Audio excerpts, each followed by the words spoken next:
I rank where the view is nothing less than phenomenal for how I express and project from my abdominal. The only view better, both my daddy and my mama know. No living parents, my sons give me balance. My wife is my serenity, this mic is my identity. The world is foul enough, that's why I write without obscenities. Provoking danger with broken language and spoken anguish. Begging to get hurt, why would you ask to go through changes? Yes, Lord, life's a chessboard, master the angles.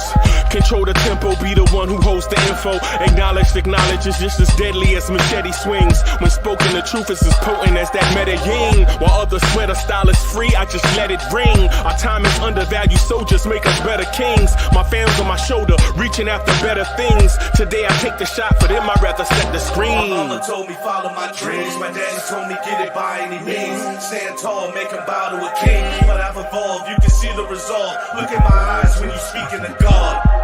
Life and for those who we caught up in using what I was taught with the muse. I guess they call it proving I'm more than an artist. Penciling out my darkest while stenciling out a harvest. And storing what gets me from A to B, just like garages. Instrumental with collages. Envision what I've been drawing. Broadway to give you rhythm like the great Lena Horne. So bent on, found comfort in the storm. Find peace and on when you see them others perform. Organized chaos, outcasted like hey ya. Yo, party people in the place to be. What's good? It's your man, Uncle Freezy. Welcome to the Knicks Morning Drive. Got a lot to say. Lakers Nation, take that, take that, take that. How about that? Lippy Lakers Nation. Yeah, I want to come at Uncle Freezy. Yeah, mighty lippy Lakers Nation. Take that. Lakers Nation, chirpy. We got the Knicks. We got Anthony Davis. Take that. Take that, Lakers Nation. How about that? Late Show. We the Late Show. Man, if y'all have heard that mess, y'all been getting hit with the Late Show this, the Late Show travel. We bring fans and all kind of, man, who cares? Take that, Lakers Nation. Late Show, whatever y'all call yourself. We the Late Show. We travel. We in MSG. You bugging. Y'all might fill up Brooklyn. Y'all might fill up the Barclays Center. But something we ain't having it. Knicks fans don't just idly hand that. Yo, y'all might take over Atlanta. Lakers, y'all might take over Atlanta. Y'all might take over Charlotte, North Carolina. Y'all might even take over Washington, D.C. Right? But y'all ain't taking over MSG, baby. Come on, man. Come on, like y'all know still it's like 12 or 13 people like hitting me like, yeah, the Late Show. The Late Show this. So just had to get that out my system, man. Hold on. Hey, who was with us? Who was with? Stafford Don, Uncle Fulio, Rob the Nick. But yo, yeah, man, who y'all think y'all playing with, man? Y'all better take that L and like it. Take that L and step.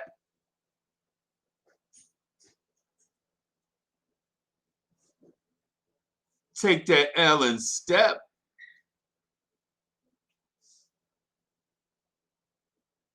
And Pudge Nice, ever the peacemaker, said Lakers fans was heavy yesterday, but it's all love though.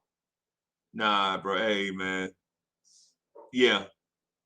Nah, I get them. I get them.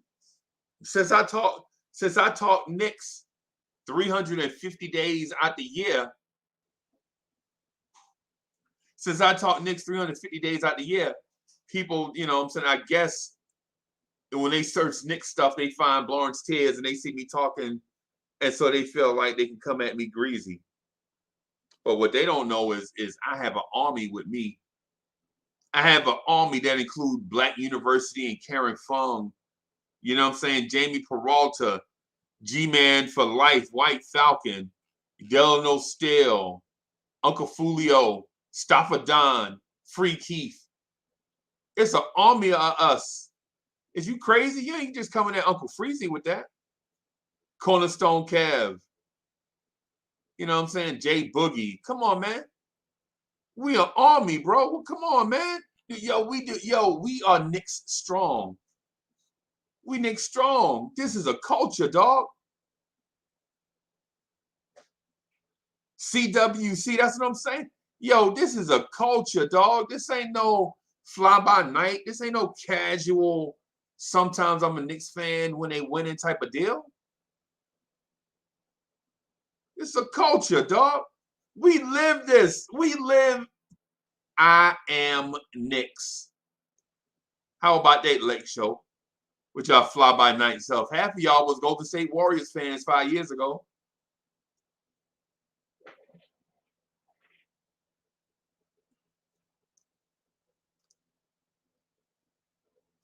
You know what I'm saying? And I know y'all want to talk about the Lakers game. And I want to talk about it a little bit, but I really don't. You know why? Because we the better team. We did what the better team does. We got the result that we wanted.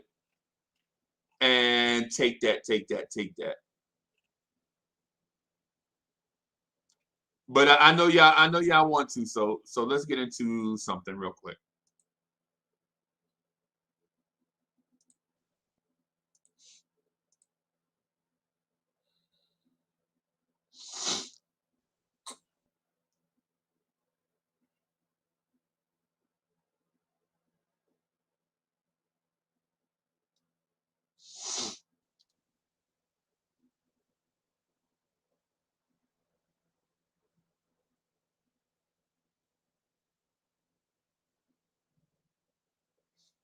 So the first thing I wanted to talk on was RJ Barrett's defense in the first quarter, right? All right. And it's not because I'm an RJ Barrett fan. It's just because I noticed something. I noticed that everybody that took a shot on RJ Barrett missed, which is odd because I didn't keep track of it at first because I was like, yo, Haduka and Sharon is hating on RJ, talking about RJ Barrett defense. Haduka and Sharon is like, yo, this me being Haduka Sharon. Yo, RJ Barrett been inconsistent on offense and defense. And I was like, nah, bro, his defense been straight. RJ Barrett got backdoored by Gordon Hayward.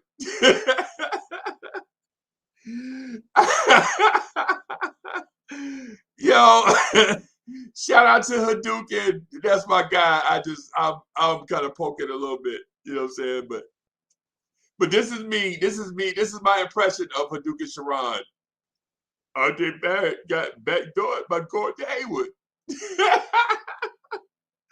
Yo, oh my gosh. So I was just tracking like every shot, not for data, but I was tracking it casually, like, you know what I'm saying, watching us blow out the Lakers. Let me see who's scoring. Let me see who's scoring on RJ. And up until like 10 minutes into the first quarter, nobody hit a basket on RJ. Now they probably did, and I didn't see it, but it wasn't noticeable. And if y'all noticed, RJ Barrett guarded Russell Westbrook and a lot of other perimeter players. Our baby guarded Russell Westbrook and shut him down for a spell. Right? Shut him down for a spell. This is me being Hadouken Sharon. This is me. This is me. Duke is my man, so this ain't no diss. This is me poking fun, having fun. Ew. R.J. Barrett gave up a dunk to Mad Bridges.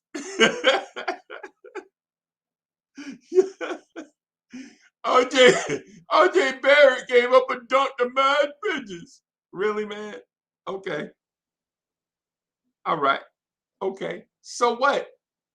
Everybody in the NBA gets scored on. Everybody. Nobody goes like 82 games without getting scored on. And my man is like, R.J. Barrett. All right. So the other thing, too, I want to point out, and I'm going to bring this up just briefly just for us to want to takeaways, is Evan Fournier got off to a hot start. Right? So Evan Fournier got off to a hot start, right? And you noticed how Randle's aggression and Fournier's hot start got us out to a huge lead, right? But then when Fournier he didn't cool off, but when Fournier kind of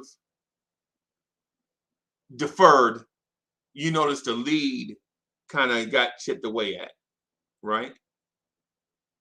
Right. When Fournier deferred, you know. So shout out to Fournier, man. Shout out to Evan Fournier, man. Fournier, I do like you, bro. Stop hating. Stop hating on Uncle Freezy, Evan Fournier. Damn. Evan Fournier, I hear in these streets talking about Uncle Freezy crazy, trying to trade me, and I just got here. Evan Fournier, stop it. We do like you. I love playing with you on 2K. You know what I'm saying? It's just, if we can upgrade the point guard defense by using an Evan Fournier, I'm for it. And I know Fournier is like, well, you want to trade me to another country? Hey, man. Okay, whatever. All right. So good job by Evan Fournier last night, offensively. Defensively, there are some things, Evan, that I saw watching the game. You get detached from your man, and it's like a fire drill trying to get you back to your man. Right? And one last thing real quick I want to point out about such and such.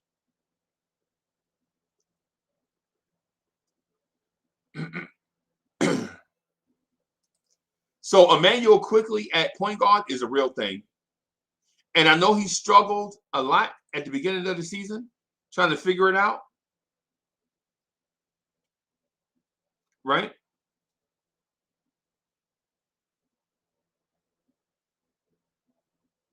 G-Man, you about to have a tussle, bro. You about to have tussle with these weird narratives. This is me being G-Man for life. I gotta find something to nitpick Randle about, and I don't know what. I gotta nitpick Randle.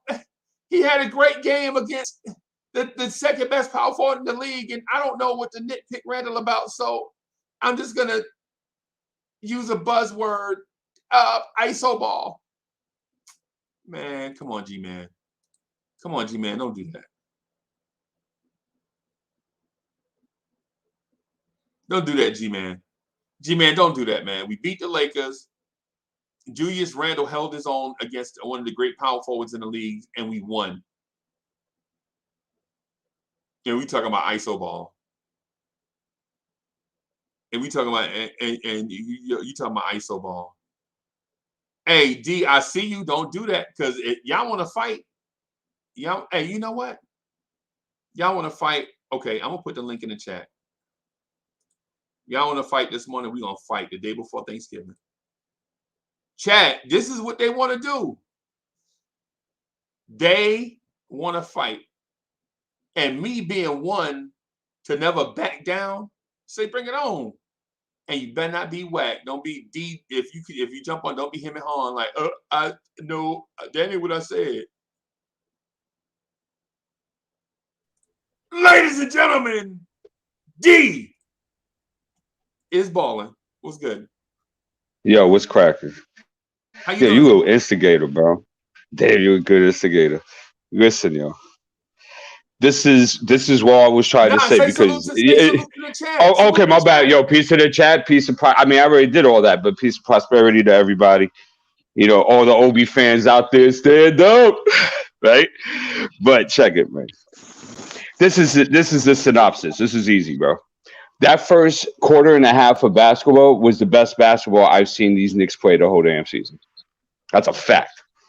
That's a fact. Okay.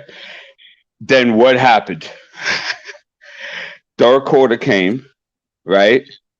And we came out flat. The ball stopped moving. So G-Man's right. The ball did stop moving. You see, it became predictable, and that's how the Lakers were able to get their run in there, right? They even up the score, and who saved us again? Come on, Freezy, say it. Who saved us again? Randle. What?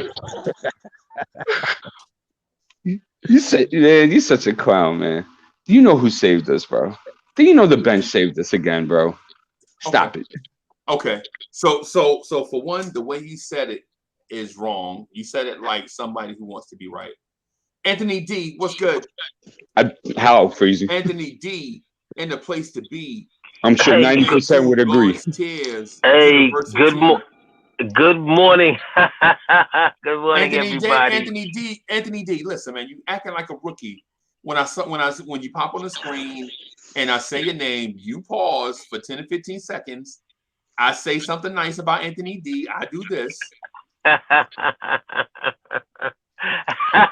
I do this, and then when this goes away, you say good morning, everybody. Salute to the chat. You shout out somebody in the chat, and then we start. Okay. You're correct. Good morning, everybody. Let me shout out the entire Nick Nation. You know what I mean? I see my man GSJ is in the chat. Ballin's on the panel. Everyone is here. It's always a good day after a Nick win. Let's first say that. It's always so I'm good with it. However, we to roll in with again by the bench. We having problems with your audio, man. Yeah, we won that game. I was saying that we won that game again by the bench. You know. Yep. The bench saved the day again, you know, and it's one of these things where we're showing a trend where if the bench doesn't play well, good Lord have mercy. Oh my God. I mean, Anthony D. So Fournier and RJ Barrett didn't play well. They did. No. They did play well, but they got us off to the good start. But under certain circumstances, certain things happen for them to play well. I'll show you an example. Julius Randle attacked the defense very early yesterday, which he doesn't do a lot, which makes life a lot easier for everybody. That's number one. Number two, Evan Fournier and RJ Barrett play well because they're products of synergy and ball movement. They can't ISO and take you off the bounce. That's not their game. So that's why they were thriving last night. Or let me. So, ladies and gentlemen, instigator number 2 is in the building. He backstage. He want to jump on. He can't wait. He can't wait to come in here and say something funny. You know, he probably got a gang full of jokes. He probably got a bag full of jokes, right? I'm gonna let him come in and do his thing, but I am ready to fight this morning. Ladies and gentlemen, introducing G-Man for life. It's got to be G-Man. It's got to be. What's up, G? It's got to be. Remember to do what Spielberg told you to do. It's gotta be G-Man. Hey man, hey, y'all act like rookies, man. When I bring somebody on, I say something nice. I introduce them. I show their intro. Y'all be quiet. Let that person have their moment, and then he get in his bag, and then we go into it. Y'all, D, you are such a noob at this, D, you are such a noob. Hey, man. Hey, look, you caught out the fair one. I just came out ready to fight. I didn't know I had to introduce myself and bow to the crowd to do so. You ain't never watched WWE? You ain't never watched wrestling? Man, nah, man. I don't watch that stuff. Okay. Hey, I know you watch boxing though. Damn right. Love You my get boxing. introduced. You got to let Michael Buffer introduce you. Yeah. And so, in immortal words of On Anderson, if we can't get along, we may as well get it on. So G-Man, how you doing this morning, man? So first and foremost, all protocols do. Salute to the chat. Salute to the fine gentlemen that's on the panel this morning. Ladies and gentlemen, boys and girls, children of all ages, thank you for coming through. If you have not already, go ahead and hit that like button. And after you do that, go ahead and subscribe because you like this content. You're here with us on a Wednesday morning after a dub that we got last night against the Lakers. So go ahead and do that. And join the channel. Join the channel. Go Absolutely. Because I'm telling you, when you join, you get perks that everybody else is not privy to. You know what I'm saying? Not only do you get that little your name in the chat goes from normal to green. That's special in itself. But that lets everybody know what you got going on. You know what I'm saying? For sure. Now, I got that out the way. Let's go ahead. Tell him, G-Man, he's wrong. Tell him. Look, he already know that.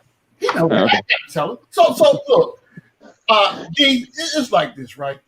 When you do something as a child that your parents know, you know your parents told you not to do this, and you get caught with your hand in the cookie jar, some things just don't need to be said. Some things you need to give credence to, right? I'm just gonna say this, right? We got the dub, and there's also room for improvement. I can't mix the two today. I would just say that I saw some glaring issues to where if you think about for 1 second, now I'm gonna give you guys a minute because it takes some of you longer than others. So I'm gonna give you a minute, right? So if you think about when the Knicks have been successful, most of all, it's when we move the basketball. When the ball moves around and not become stagnant in one position, we are a very successful basketball team. I've been saying that since the beginning of the season. And those games that we see that happening, that's when people are obligatory to the deficits that we have on the team, right?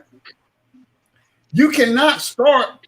How do you start if you know your car burns premium unleaded, right? It runs top notch. Everything is great. But on this particular day, you choose to put regular unleaded in your car. And lawnmower gas in your car. Yes. It starts to pinging and knocking and carrying on, and you scratch your head trying to figure out why. I need a new car. Yes. You need better gas. You need to put the gas. Look, and the crazy part about this freeze is here, and I'm a bring. And I know people be like, G-Man be going on these rants, and he be going all around the world to get back to the point. Okay, so here's the point. In your car, if you drive a newer car, when you open that gas cap, there's a label on the gas cap or on the panel that tells you what octane of gas to use in the car. It says 92 or better. It tells you that. But you choose to use 87 to think your car going to run fine. Right. Tom Thibodeau, when the label is move the ball, no ISO ball. ISO ball does not work. We tried that experiment over and over and over again. It does not work. You have seen in person, up close, because you're right there on the sideline. You've seen this happen in real time in real life. Ball movement means success for your basketball team. Point blank, period. Okay, so G-Man is wrong. Okay. Oh God, jeez. Everything he said was correct. No.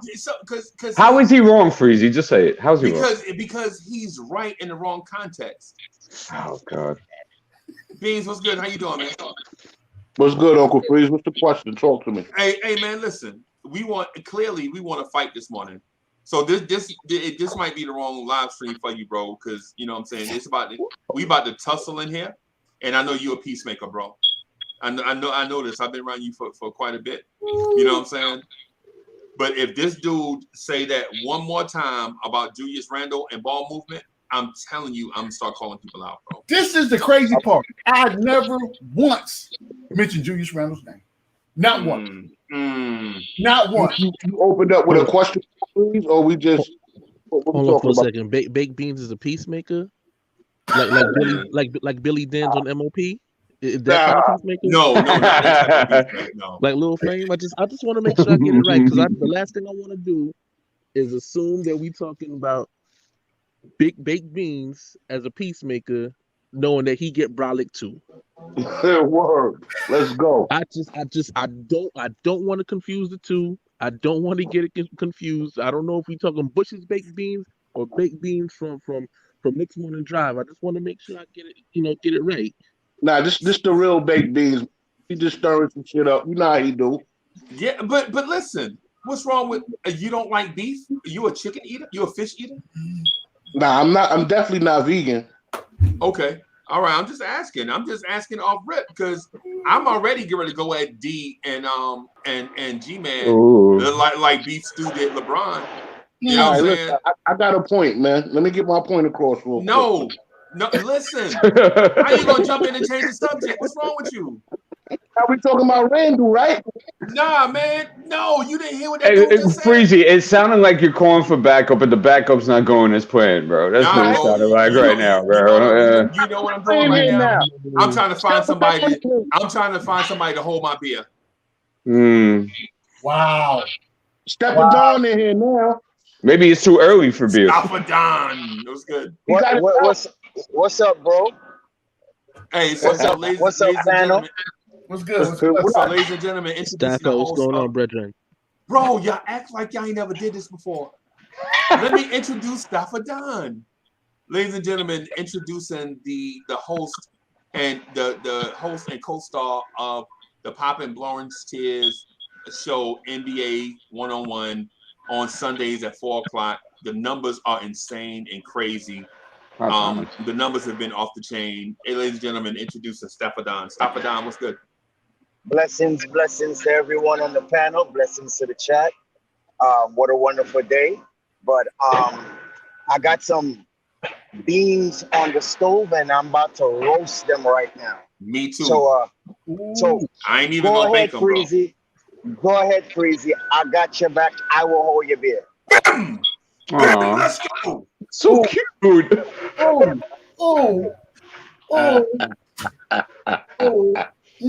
Okay. So first of all, let me fire the shot at D.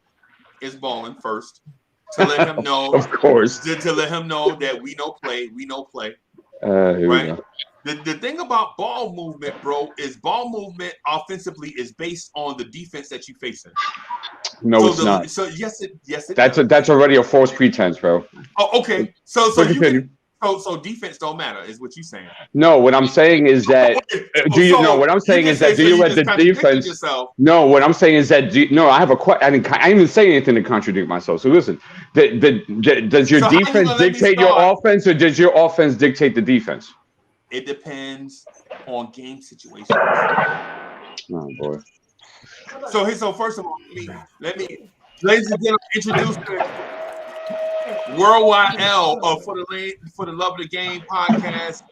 Poppin' Joint. Chef L is in the building. What's good? What's up, my peoples? Happy holidays, happy Thanksgiving. Hope all is well with everybody.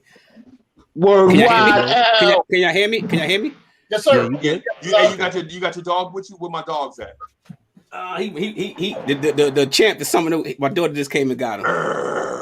The award winner. Yeah, the award winner. Yeah, man. So L, you jumped in right when I was about to go for D is Ballin's neck. So you saved him. Nah, you weren't. So the point I was getting into, right, just real quick. Already there's a false narrative coming out of the game saying that ball movement changed because Julius Randle is selfish. That's not what was said. That's not what was said. What I'm clarifying is this. The ball movement changed when the Knicks jumped out to a humongous lead against the Lakers one-on-one defense, and the Lakers slowed down the game and changed the pace by going to a 2-3 zone, which forced the ball out of one person's hand, and they had to play out around the zone, which led to long misses by the Knicks and led to the Lakers climbing back into the game. They played a 2-3 zone that led. Now, D and G-Man for Life are implying that And 90% of others. that Julius Randle played hero ball against their defense instead. That's incorrect. So that is what led. That's incorrect, Freezy. Stop it. It's incorrect. He wasn't the only one. I didn't sleep last night. G-Man, I didn't sleep last night, right? I didn't sleep last night, right? I'm gonna tell you why. I didn't sleep last night. Why? Yo, because I came to this conclusion watching the game. I want everybody to. What's that noise? Somebody's operating heavy machinery in the background. Sounds like somebody busting shots. Hold on. No, that's fixing Uncle Freezy's studio. You know what I'm saying? He got that network deal, and he don't want to tell nobody. I'm letting the cat out the bag. Yo, I didn't sleep last night, right, fellas? And I want y'all guys to go watch from the 7 minutes in the second quarter to the whole third quarter, right? Mm-hmm. And I come to this conclusion. Yo, Julius Randle, man, what the F are you doing? What are you doing? And I mean seriously, because from that point on, he went ISO. The whole team started going. Once he goes ISO, the whole team goes ISO. The whole team goes ISO. And it killed it. Yo, I was sitting in my and I was just dying last night. I didn't go in the chat. You ain't see me, G man. I ain't going to chat. Delano, you ain't see me go in the chat. I ain't do none of that. From that moment on, I want everybody to watch, and you will see that Randle single-handedly almost cost. The best thing that happened to us last night was when he got in foul trouble. When he got in foul trouble and had to leave the game. And the minute he left the game, the offense flowed. Quickly started making shots. Burke started making shots. The whole offense is totally changed. It was at one point. Do y'all remember that play when Obi was wide open and the crowd was telling him he was wide because Julius was about to go ISO. He was about to go ISO. Let me add this in real quick. Like, I don't want to put it on Julius Randle because there's 4 other individuals on the court that are also responsible for themselves as well. So when they see Julius doing that, they could bring it to his attention. They could start running some 2 or 3 man games and see how they could figure that out. So I wouldn't put it totally on Julius. That's why I said the team stopped moving the ball around. But yes, he is a catalyst. Indeed. You want to know what the problem is, though? It's because Julius grabs the rebound. And the first thing he does is pound the ball coming up court and predicts the offense. That right there is immediately the problem to address because that's the moment that we started going ISO. It wasn't like, the moment he got the ball half court or nothing like that. It was right off of a rebound and he immediately goes down court and starts in his own bag. And I feel like that wasn't it. I don't think so, D. That wasn't it. It was he just when they grabbed the rebound, whether it was RJ, them guys in that first quarter was flowing. RJ, Fournier, the whole team was flowing. The whole team was flowing. But look at the third quarter. The third quarter is ISO, boy. They do the same thing. And that's what I'm saying. That's what I'm looking at. When he grabs the rebound, right, and he comes down court, it don't even go to 2 people or 3 people. It stops at Julius Randle. The moment he grabs the rebound, he comes down court and it's a shot or it's a drive to the basket and a turnover, which led to a basket on their end. You know what I'm saying? They closed the gap because they got stops when we stopped moving the ball. But it was predicated on the fact that Julius Randle grabs the rebound and the first thing he does is initiate the offense. And it's always his offense at that point. But again, you know what I'm saying? Just like you said, and everybody's saying the same thing. Everything stopped in that regard the moment that he got in foul trouble and you pulled him from the game and you got guys that were going in the game that were moving the ball. You know what I'm saying? The ball movement at the end of the day is what saved us. You know the ball movement is what saved us.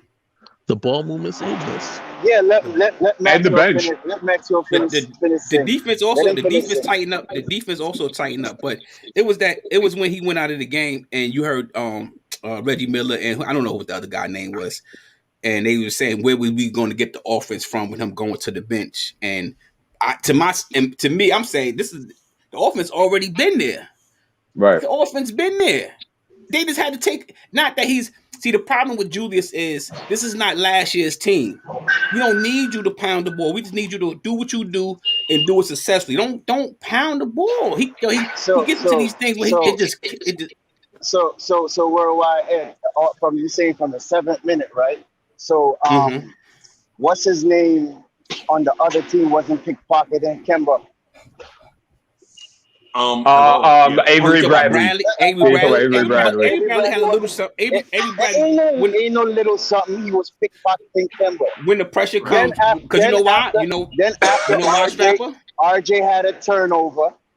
Quickly had a turnover in all of those 7 minutes that you're talking about. Guess why? Because that's when you become predictable. Not blaming Randle, but you blaming Randle though. When your offense becomes predictable, and everybody knows what you're gonna do, that's how they're able to pick the lanes, pick the guard the passing lanes, pick pockets.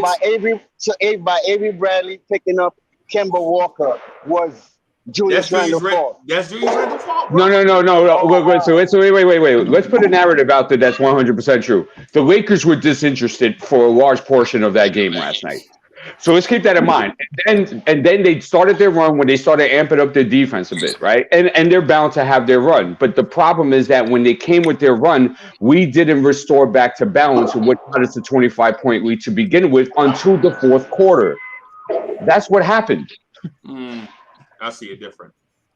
All right. Okay. Hey, I got your back, bro. I'm holding you there. I appreciate you, bro. I know that. I know you got my back. You ain't got to tell me. I already know it. G-Man got my back. But guess what, though? And then somebody was on somebody else's program and called Randle soft, bro.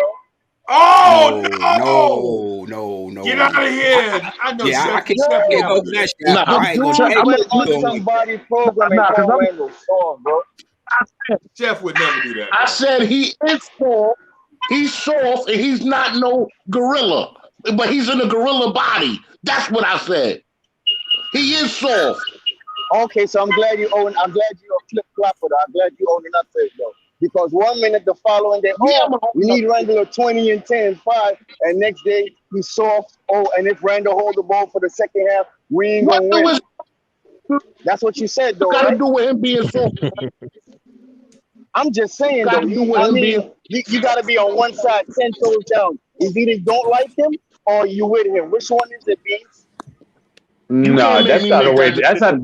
That's not even that. That's not. No, D-Boss. You ain't got nothing to do with this, bro. You ain't got nothing to do with this. No, I'm on the panel. I got plenty. No. Stop it, bro. Hey, so KJW Events, thank you for the generous contribution. KJW Events says, salute to the chat panel. Happy Thanksgiving to all. Feels good to be above 500. One game at a time. We may have found something with Burks running PG. It's been the case the whole season. Okay. I don't know. Yo, every time with Burks, he had the ball. It just seemed like he was one dribble away from getting picked. I mean, he was just all over the place. You know, I don't know if I like him at spurts at him at the point. But I wanted to address who I wanted to address real quick. I think it was Knicks Nation 112. He said Kemba had a bad turnover. RJ had 3 bad possessions. All right. So this is what you do. Who's the star of the team? Julius Randle. So who? So when he sees that going on, guess what he does? Give me the ball. ISO. Right. Give me the ball. Yeah. And blinders and it's just him so and the no basketball. Calming the team down. It's no collecting the team. It's no regrouping the team. It's no being a really leader and saying, guys, slow it down. He's not built like that, bro.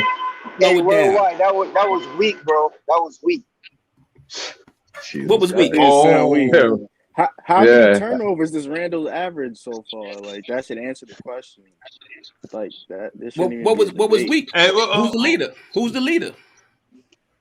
Okay. With great salary comes great responsibility. There you go, D. I'm just saying what was weak about it. If you the leader, if I'm the leader, I'm the leader of my household, right? So when things in my household is not going up, to par, it's up to me to regroup my household and get everything in order. Am I right or wrong, man?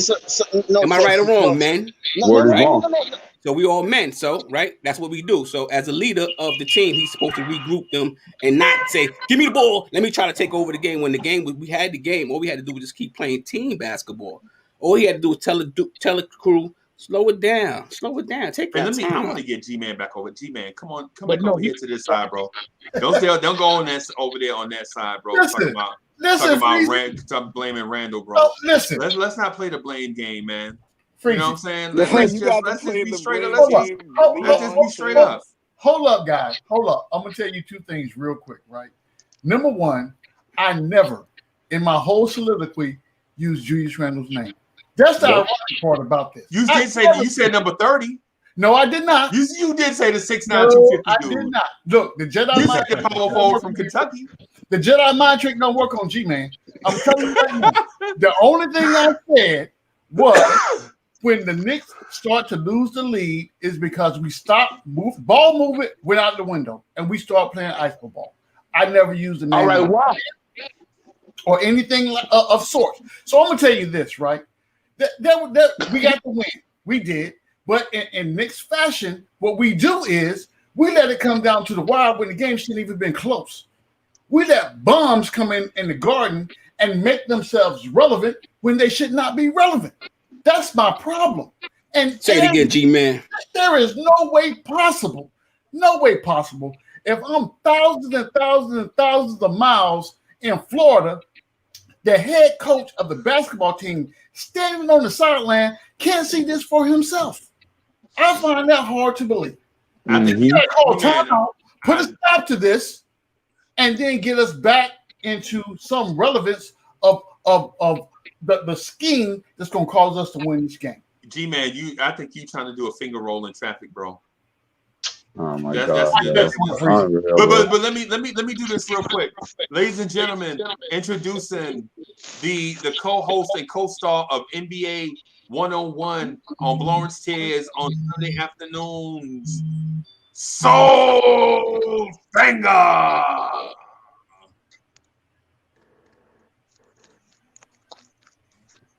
Where the little thing at? Soul Finger, what's good? Hey, what's going on, fellas? What's going on? What's up, Soul? What's up, Soul? What's up, man? Hey, what's happening? What's going on? What's good? Hey, look, let me just gonna get salute, Soul Finger. Let me just go straight get to it. Thank you. Regarding to the game, I gotta agree with a lot of the folk in the chat and what I heard on the panel because what I watched because G-Man and I were texting back and forth during the game. Mm-hmm. Don't get me wrong. I appreciate everything that Randle has done. No hate towards Randle, but Obi and IQ were the two main cars to keep this thing rolling for us, man. And the ISO, and as DSJ says, with great salary comes great responsibility. So Evan Fournier scored 26 points. I mean, he was cooking. He did, but and all that he was cooking. He was cooking so he was cooking. He was cooking. He was cooking so much that he almost went cold because Julius went ISO. But go ahead, Sophie. I'm sorry. Yeah, and that was the thing. Ball movement. True.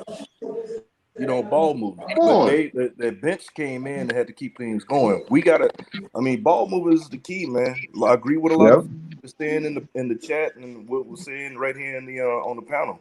And I just want to say something. That's 90% of the chat saying that. But Freezy, for some reason, has a disparity towards it. And then he had to get Stafford Don to call in a favor for him to take us. Like, it's crazy, bro. Like, what's going on here? No, I mean, like I said, I appreciate everything that Randle has done for us, man. I'm not, no hate, but when the ISO, when not the ISO, when it's rolling and the game is in the pocket, got rotation going, the ball's moving, people knocking down, keep it.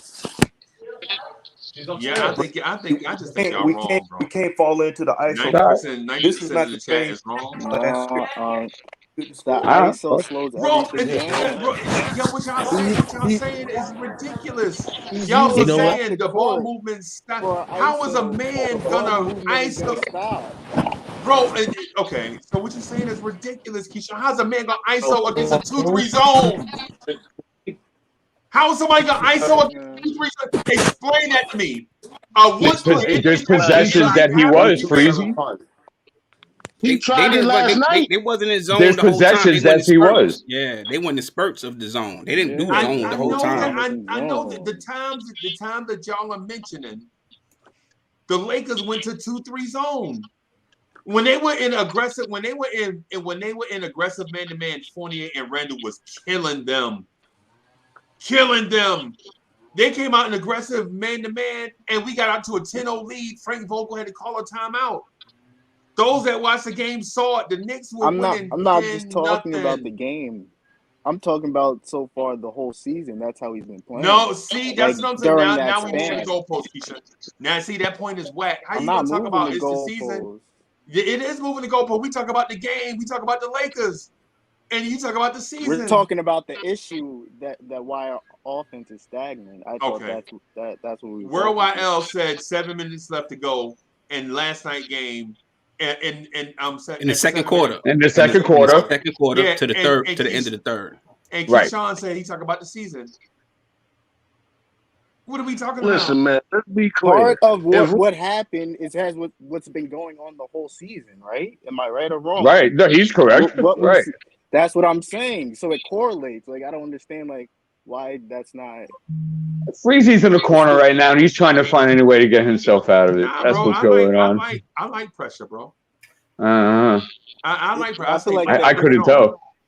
I'll say this right here. Like I said, we knew that Julius was gonna come in there and he gonna give AD to work. He was gonna give him some business, you know. But also, you gotta stay with the flow of the game and look at the overall big picture to get the W, correct? So when they make their adjustments, we got to make adjustments too, right? That's what you do. Adjustments, right? Ooh, say that again, Soulfinger. When they do what?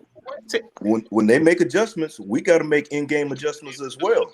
So everybody knows that Julius is the chief, the number one chief rocker for us. There's no ifs, ands, buts about it. We wouldn't have gotten as far without the man. You know, if you were looking at last year. The thing is, it's not the same team for last year. Things are different parts still trying to get things together. But when they started making their adjustments, we needed to make those adjustments. So instead of they're looking for the ISO, move the rock.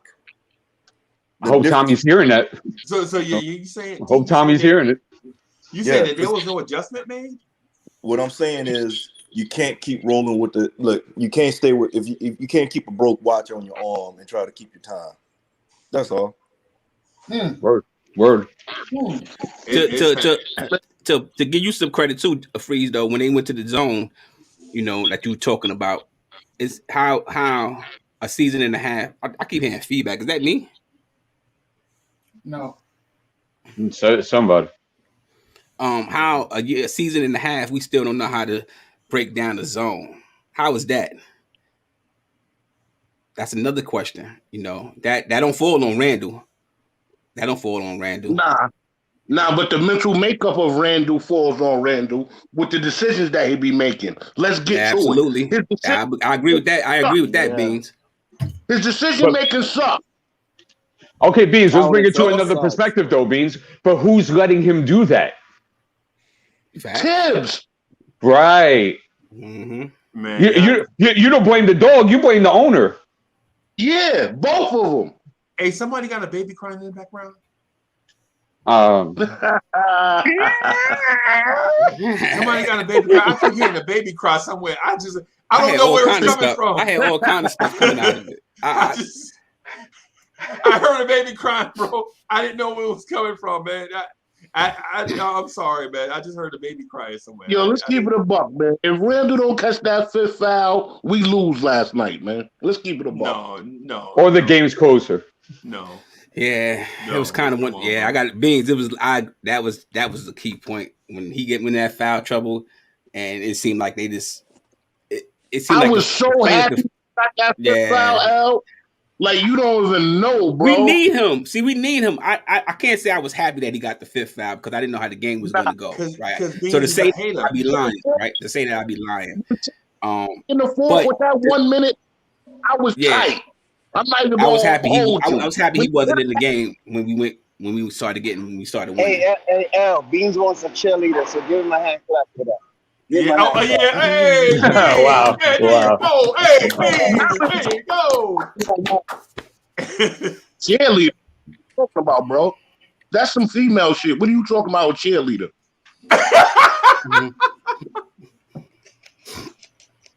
Yo, Beans, my man ain't trying to play you like that, bro. He just saying. Nah, Beans, don't take that like that. Yeah, he just saying your point was soft and you sensitive about it, and you just unbelievable. Need some consoling. That's all. Okay, so Freezy, this is why I'm here, right? Because what we've done right now, we've gone way off the rails of what we're supposed to be talking about. Yes, way off. We have. Way off. It's because of Freezy. So let's come back to center. Let's go ahead and center the conversation because I want to make it clear, crystal. No room for any movement left or right. What I'm talking about right now, to your question of the slide that you first had up on the screen. Put the slide back up, Freezy. No, that ain't what we're talking about. Wow. We're talking about the response. Wow. We're talking about the response. The response to that was Julius Randle. No, it wasn't, Freezy. Yes, You're making it about Julius Randle. We weren't. We said the team. We said the team. Okay, you didn't say Julius Randle's name. G-Man, I came in late, so we said the team. No, y'all didn't say Julius Randle's name, but y'all was like number 30. Stop it. Stop it. Yeah, man, come on, bro. Okay. You wouldn't lie that Julius Randle is dragging the team down. Freezy, aka Don King, bro. Stop it, bro. It's not what was going on, bro. I'm not going to allow this the day before Thanksgiving. I'm just. This is Thanksgiving tradition. This is Thanksgiving tradition. Family fighting is Thanksgiving tradition. You're right. Yo, G-Man, this is my first day. It's my first pre-Thanksgiving that I'm off. See, I'm in the house today. I'm usually at work. I usually got to work. So my phone is going off because at the job, like, we got it. What about this and what about that, right? Yeah. But I just want to tell y'all guys how this is so cool to be home today and spend it with y'all guys. I'm hanging out today. You know what I mean? I guess everybody else got the day off too, then, right? That's dope, bro. For sure. Yeah, I'm off today. Yep. For sure. Mo, what's good? What's good? What's up, Mo? I'm at work, worldwide. I'm at work. Yo, I completely disagree with what y'all talking about. Y'all crazy talking about Julius Randle is the problem with. Okay, first of all, you guys were definitely. Ain't nobody said that. Freezy said that. Y'all implied it. Randle because y'all talking about. That you're listening, bro. But y'all were talking about Julius Randle because y'all were talking about the ball being held. Who's the main culprit of that? Julius Randle. Okay, he's a catalyst, but he's not the only one. We did not. So what? Okay, so what do you guys want to happen? Like, what's the alternative? What are we gonna do? Like, better ball movement. Better ball movement. Like, I don't get it. Better ball movement. Better ball movement. Who is the offense being run through? Ball out of his hand. The ball. Look, I'm gonna answer that question. I'm gonna tell you who the ball should go through, and where the ball really is going through. The point guard on the floor is responsible for orchestrating the offense. Yes or no? Kemba Walker. No, I'm just saying the point guard. I'm not calling no names. So it depends on who's on the court and who's not. It could be Kemba Walker. It could be Derrick Rose. It could be Alec Burks. It could be Emmanuel Quickly. Whoever's playing that point guard position is responsible for moving the ball, for orchestrating the offense. True or false?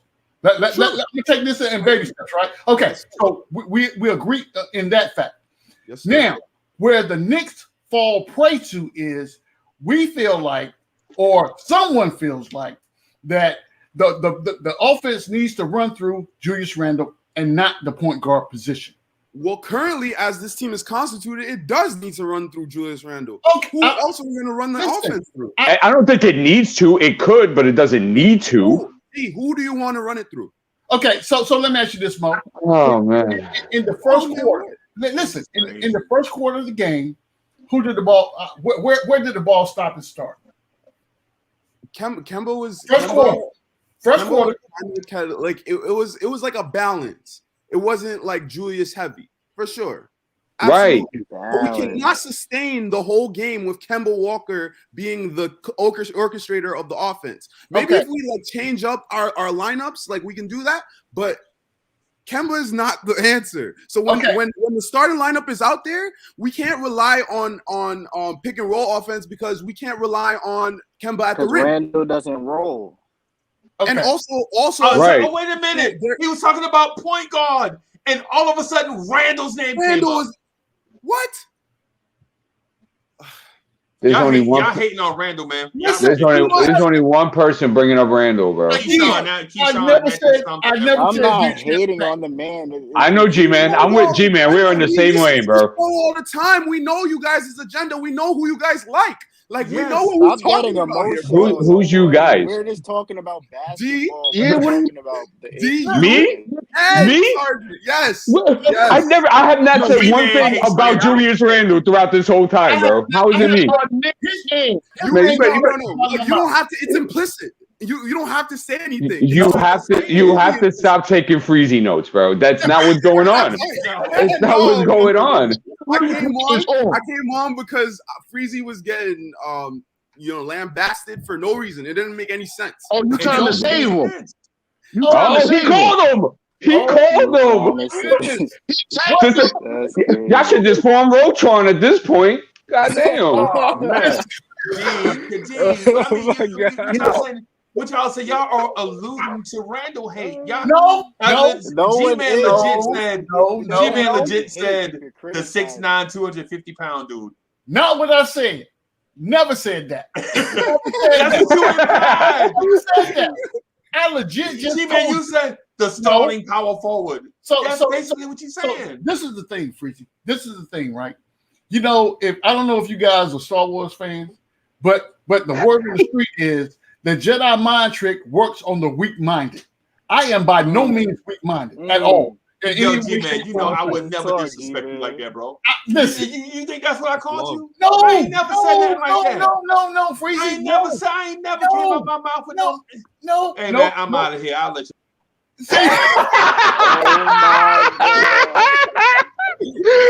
I think there was a baby crying in the back. Only with this family can we get away with stuff like this. That's funny. Hey, let me do this super chat real quick, man. So Paris Duggar, thank you for your generous contribution. Paris Duggar says the Lakers wanted that game without Randle taking it to AD early and punching him early.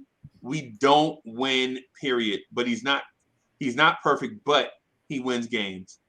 That's a reasonable thought right there. That's reasonable. So you know if you tilt your head to the left and squint your eyes real tight, you know what I'm saying? You can make a dog look like a cat in your mind. That can happen, right? This is what I'm gonna say, right? This is what I'm gonna say. How you form your arguments and what you form your arguments with, that's a personal belief. I mean, that's your opinion, right? What I'm coming with you with is hard, true facts that you can. If after this podcast, go back and rewatch the game.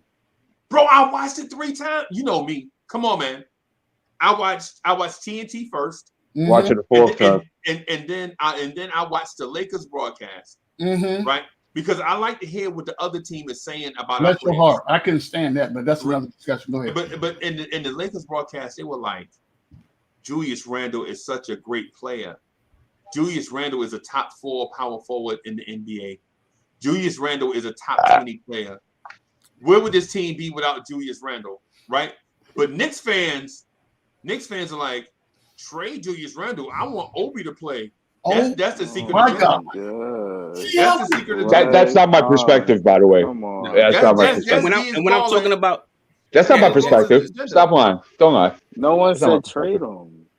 When I say something about Randle for last night game, so it was only for one game. I'm only just talking about last night game. It's just a little critique in the game. No one's saying we hate him. It's just like I don't understand. No, well, the way how y'all be going about it, like y'all hate the dude, bro. Every day. Let him get. I'll put it to you like this, yo. I got more of a beef with Tibbs than with Julius Randle. No, I got something for the vocals, bro. I don't understand how this conversation has now started to revolve around Julius Randle. You already know why, G-Man. It was never about Julius Randle. Never. Yeah, that wasn't. A certain person on this panel wants Obi Toppin to play 30 minutes a game. Who does? No, because the only way Obi plays 30 minutes is that Julius Randle plays. Out real quick. G-Man, that's kind of crazy. Julius Randle was our best player in. Julius Randle is our best player and our worst player at the same time. What? Beans, Beans, he got to realize his problem is he got to realize that this is not last year's team. Right. You can't realize this is not last year's team in the first quarter. So he has to realize that. I was when I make my reference about him, I'm talking about last night game from the 7-minute on. How he almost single-handedly lost the game. That was my thing. This last night talking, because of that ISO ball, he took I think 17 shots or something like that. He had horrible numbers from the field. Wait a minute. So an all-star power forward last night took 17 shots and only made 7 of them. Mm-hmm. Right? Like, it's killing me. So an all-star power forward took 17 shots and made 7 of them, and we're going to complain about that. I'm going to complain because we got to take advantage of a lot of opportunities that we got, and for us not to take advantage of that 25-point lead, and with all these players being out and hurt, and give some guys a couple of rests, why not take advantage of it? Why make an easy game harder than what it's supposed to be? See, look, we did something wrong here. We shifted this towards Julius Randle when this wasn't about Julius Randle. Let's be honest. But let me clarify. Mo, let me clarify this real quick, and I promise I'm gonna put you on ISO cam so you can have your word, you and Keyshawn, right? So last night, all-star power forward shot the ball 17 times, made 7. God, right? And here we are, like, oh my God, the dude, he just did such and such. He tried to carry his team, right? He should have shared the ball more, right? But here's the thing. There were 2 all-star power forwards that took 17 shots and made 7 of them. One was named Julius Randle and the other one was named Anthony Davis. Right? I hear y'all complaining about the guy that won and not the guy or the team. What kind of jersey he had on, bro? He had on the New York Knicks jersey. The guy or the team, bro. D, that's what I'm saying. Objection, Your Honor. God, Jesus Christ. D is badgering the witness, Your Honor. I am. That's so true. Because if he would have let me finish, he would have knew that in the game, one team wins and one team loses, and they both had a similar shot chart. Permission for the witness to continue. Lost, right? But you know what the other all-star power forward did? He out-rebounded the other guy by 10 rebounds. Right? Mm-hmm. Right? Julius Randle scored 20 and had 16 rebounds. The other dude was 20 and had 17 rebounds. I know that's 9, but whatever, we rounded up. Right? But we criticizing the dude that won. We not saying he outplayed the dude that lost. Welcome to Knicks Nation. That's what we do here. That's what we do. They had a similar shot chart, similar shot numbers, right? And one dude lost. The dude that won is on our team, and we criticizing the dude that's on our team because he won. Your Honor. Permission to treat Uncle Freeze like a hostile. That's what Knicks fans do. That's what we do. Go in, G. I'm not gonna never stop doing that. Go in, G. That's what we do. Bottom line, I'm not gonna never stop. I don't have a championship. Unlike you and G-Man, y'all guys witnessed that. I have not.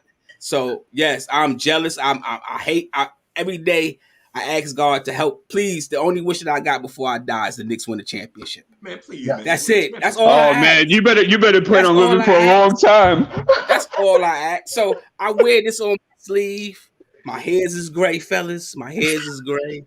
I hide it from y'all. That's why I wear hats. Yo, I'm saying I can't take it no more. Freeze. I'm G-Man, go ahead. Treat him as a hostile witness. Go. Let me do my thing real quick. I gotta give Mo his time to rock. I gotta give Mo his time. Mo, and what I'm saying, bro, is this. I want to give everybody the opportunity to rock, bro, but I'm frustrated that every opportunity we get, we criticize our own as if they're the worst player in the league, and we won. We're jaded. That's the problem. Like, we're absolutely jaded. We think that we can like wave the wand and like change how we play the game or like kind of like get like any player we want, like Paul George or whatever. Like we have like Julius Randle. Okay, I don't even want to talk about Julius Randle. I just want to talk about us like being grateful for where we are, because like tomorrow's Thanksgiving. Let's be grateful for the fact that we're 10-8. Usually in November, we are already looking at mock drafts. We are already watching college basketball. This team is not even close to what like the full potential is. Tibbs is all about building the team through the regular season. And that's what he's doing. Like, we're building. Everybody, when you listen to the interviews, when you listen to Evan Fournier, Julius Randle, Emmanuel Quickly, we're a good team. We're building. We need to gel. We need to figure it out. You know, there needs to be some, you know, lineup changes. There's a lot of things we need to do, but I cannot handle us like just not giving our team a chance, not giving our team the benefit of the doubt, not giving individuals on our team like Julius Randle, Tom Thibodeau, just like the benefit of the doubt because of last year. Last year did so much for us. For the first time in 8 years, we went to the playoffs. For the first time in 8 years, we had a winning team. Let's chill. Let's chill. Like even me, like I get mad at Julius when he's, you know, when he's holding the ball, when he's pouting, when he's just not doing the right thing. But this guy is learning how to be a star on the team. Like, you got to understand, his first 4 or 5 years in the league, he was on the Lakers with Kobe. It wasn't about him. It wasn't about the development of his career. It wasn't about that. And Kobe handpicked Randle to be his rookie. Kobe picked Randle as his rookie. He's like, yo, this young kid got something special. We just need to cultivate it. Right? Right. And like, tripping, bro. Unfortunately, that fed into some like negative, like some of the negative development of him as a great player, because like I think he has that Kobe, like, oh, like I gotta get in the mid-range, I gotta do the turnaround, I gotta hit threes, I gotta score. But he needs to understand that he can affect the game in so many different ways and still be our star. So we need to give him a chance to do that. Like it's real, like it's a thin line between like, you know, being a critical fan and being like, you know, just unreasonable. And I think a lot of us are being unreasonable. Right. Hey, I'm gonna bring Keyshawn in real quick, okay? Yes, sir. All right, so I'm gonna bring Keyshawn in real quick. Hey, Keyshawn, I wasn't trying to cut you off, bro. Yep. I actually wanted to talk to that point that you was making. But what it sounds is to me is that you just really want to be friends with G-Man for life. I want to be friends with G-Man. I mean, that's what it sounds like. That's what it sounds like to me. It's cool. That's what it sounds. That's what it sounds like.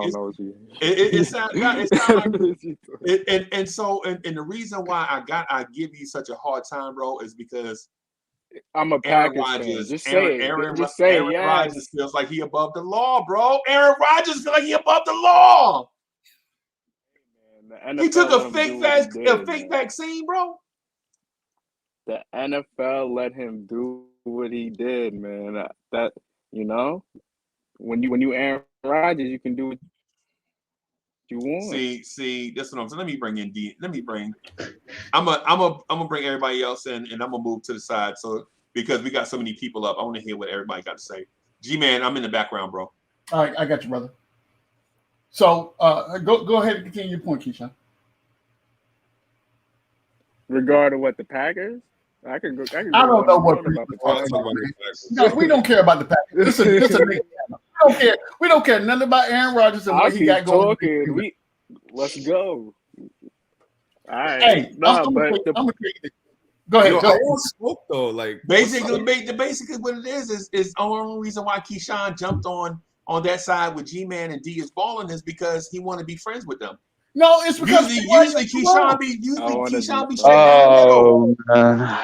Usually Keyshawn be straight down the middle. He just I'm gonna tell you down the middle. I'm not anti Randle. I'm just saying part of what he does stops the ball movement. It's just simple. And if he just tweaks these little things, maybe the ball movement could flow and we can get an offense running. He's a catalyst, but not the reason. I don't hate No, him. hold on. Okay, the ball stops when like Randle gets the ball, like because ISO ball. But that's other that's players the case too, with every not NBA just star. him. That's the case with every NBA star. The ball's gonna stop when they get the ball because they're gonna try to score. That's their job. I don't get it. And how many dribbles did it take most stars to get to the back? All right, I'm not gonna. All right, I understand what you're saying, but Randle, he needs to play with control when he has the ball. Sometimes he's just too lackadaisical with the ball. In my Keyshawn, brother, don't fall for the trap. This wasn't about Julius Randle. I was about to say, What is it about? Don't fall for the trap. This was not about Julius Randle. Tell me what it's about. Listen, it's about that the team thrives better. Hold on, that the team thrives better when everybody's moving and the ball is moving. That's it. It could be a number of reasons as to why that doesn't happen. Do I think Julius Randle is a catalyst? Yes, but he's not the reason. Stop trying to switch it on some nonsense and foolishness that we're not talking about. Wait, what is the difference between catalyst and reason? The difference between a catalyst is that somebody could play a part into the reason, right? So, for example, Tom Thibodeau's a catalyst. You see, for example, right? Julius Randle's a catalyst, right? For example, RJ Barrett can play a catalyst sometimes. You see, so there are certain parts to the machine that makes that happen the way it happens. It's not just because of Julius Randle. What's the reason we're in this situation? The reason I'm gonna tell y'all what's going on for real. Right Wait, well, first of all, what's the situation? I'm gonna let them know, D. The ball gets stuck. So number one, what we have allowed to happen is, I don't know what Freezy got in his tea this morning, but he has changed the whole dynamic of this conversation, and nobody saw that coming. Right? Nobody saw that coming. And this I saw it. We're talking about something that was not even relevant when the conversation began. The conversation began on this point right here. I said, and Deez Ballin said, that the reason that we lost that 25-26 point lead coming from the first quarter or first half to the second half is because we stopped, the ball movement stopped. First quarter. Now, think about this, Mo. Think about this for a second. Anytime that the Knicks have had success was when we had legit ball movement, we had balanced scoring, and everyone was involved in the game plan. I don't care who was on the court, but that was a recipe for success.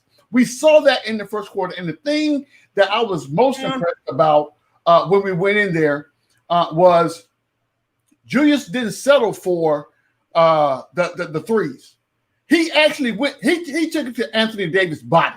He told Anthony Davis, look, you in Madison Square Garden, you can't come in here with that weak mess. I'm about to test you, my brother.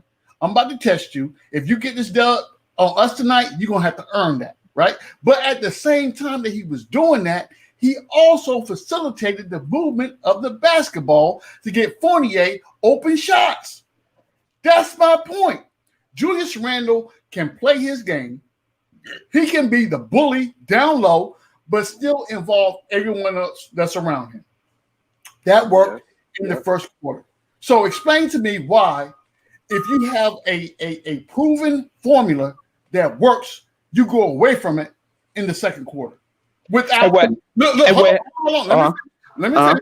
Without someone being hurt or in foul trouble or personnel that can't facilitate what you're trying to do. Go ahead, D. I was going to say that it's also a domino effect too, where one player starts it, right? And sometimes it's been RJ that starts it too, right? And then it starts domino affecting to everybody else. You see? So it's a thing where the team has to be in the brass and say, hey guys, listen, let's not forget about ball movement. Let's not forget about moving it side to side and exploring our options, because that's how we best thrive. I mean, it's simple stuff, bro. So let me ask this question. Let me ask this question, Mo. I'm gonna let you go real quick, Mo. Let me ask this question, right?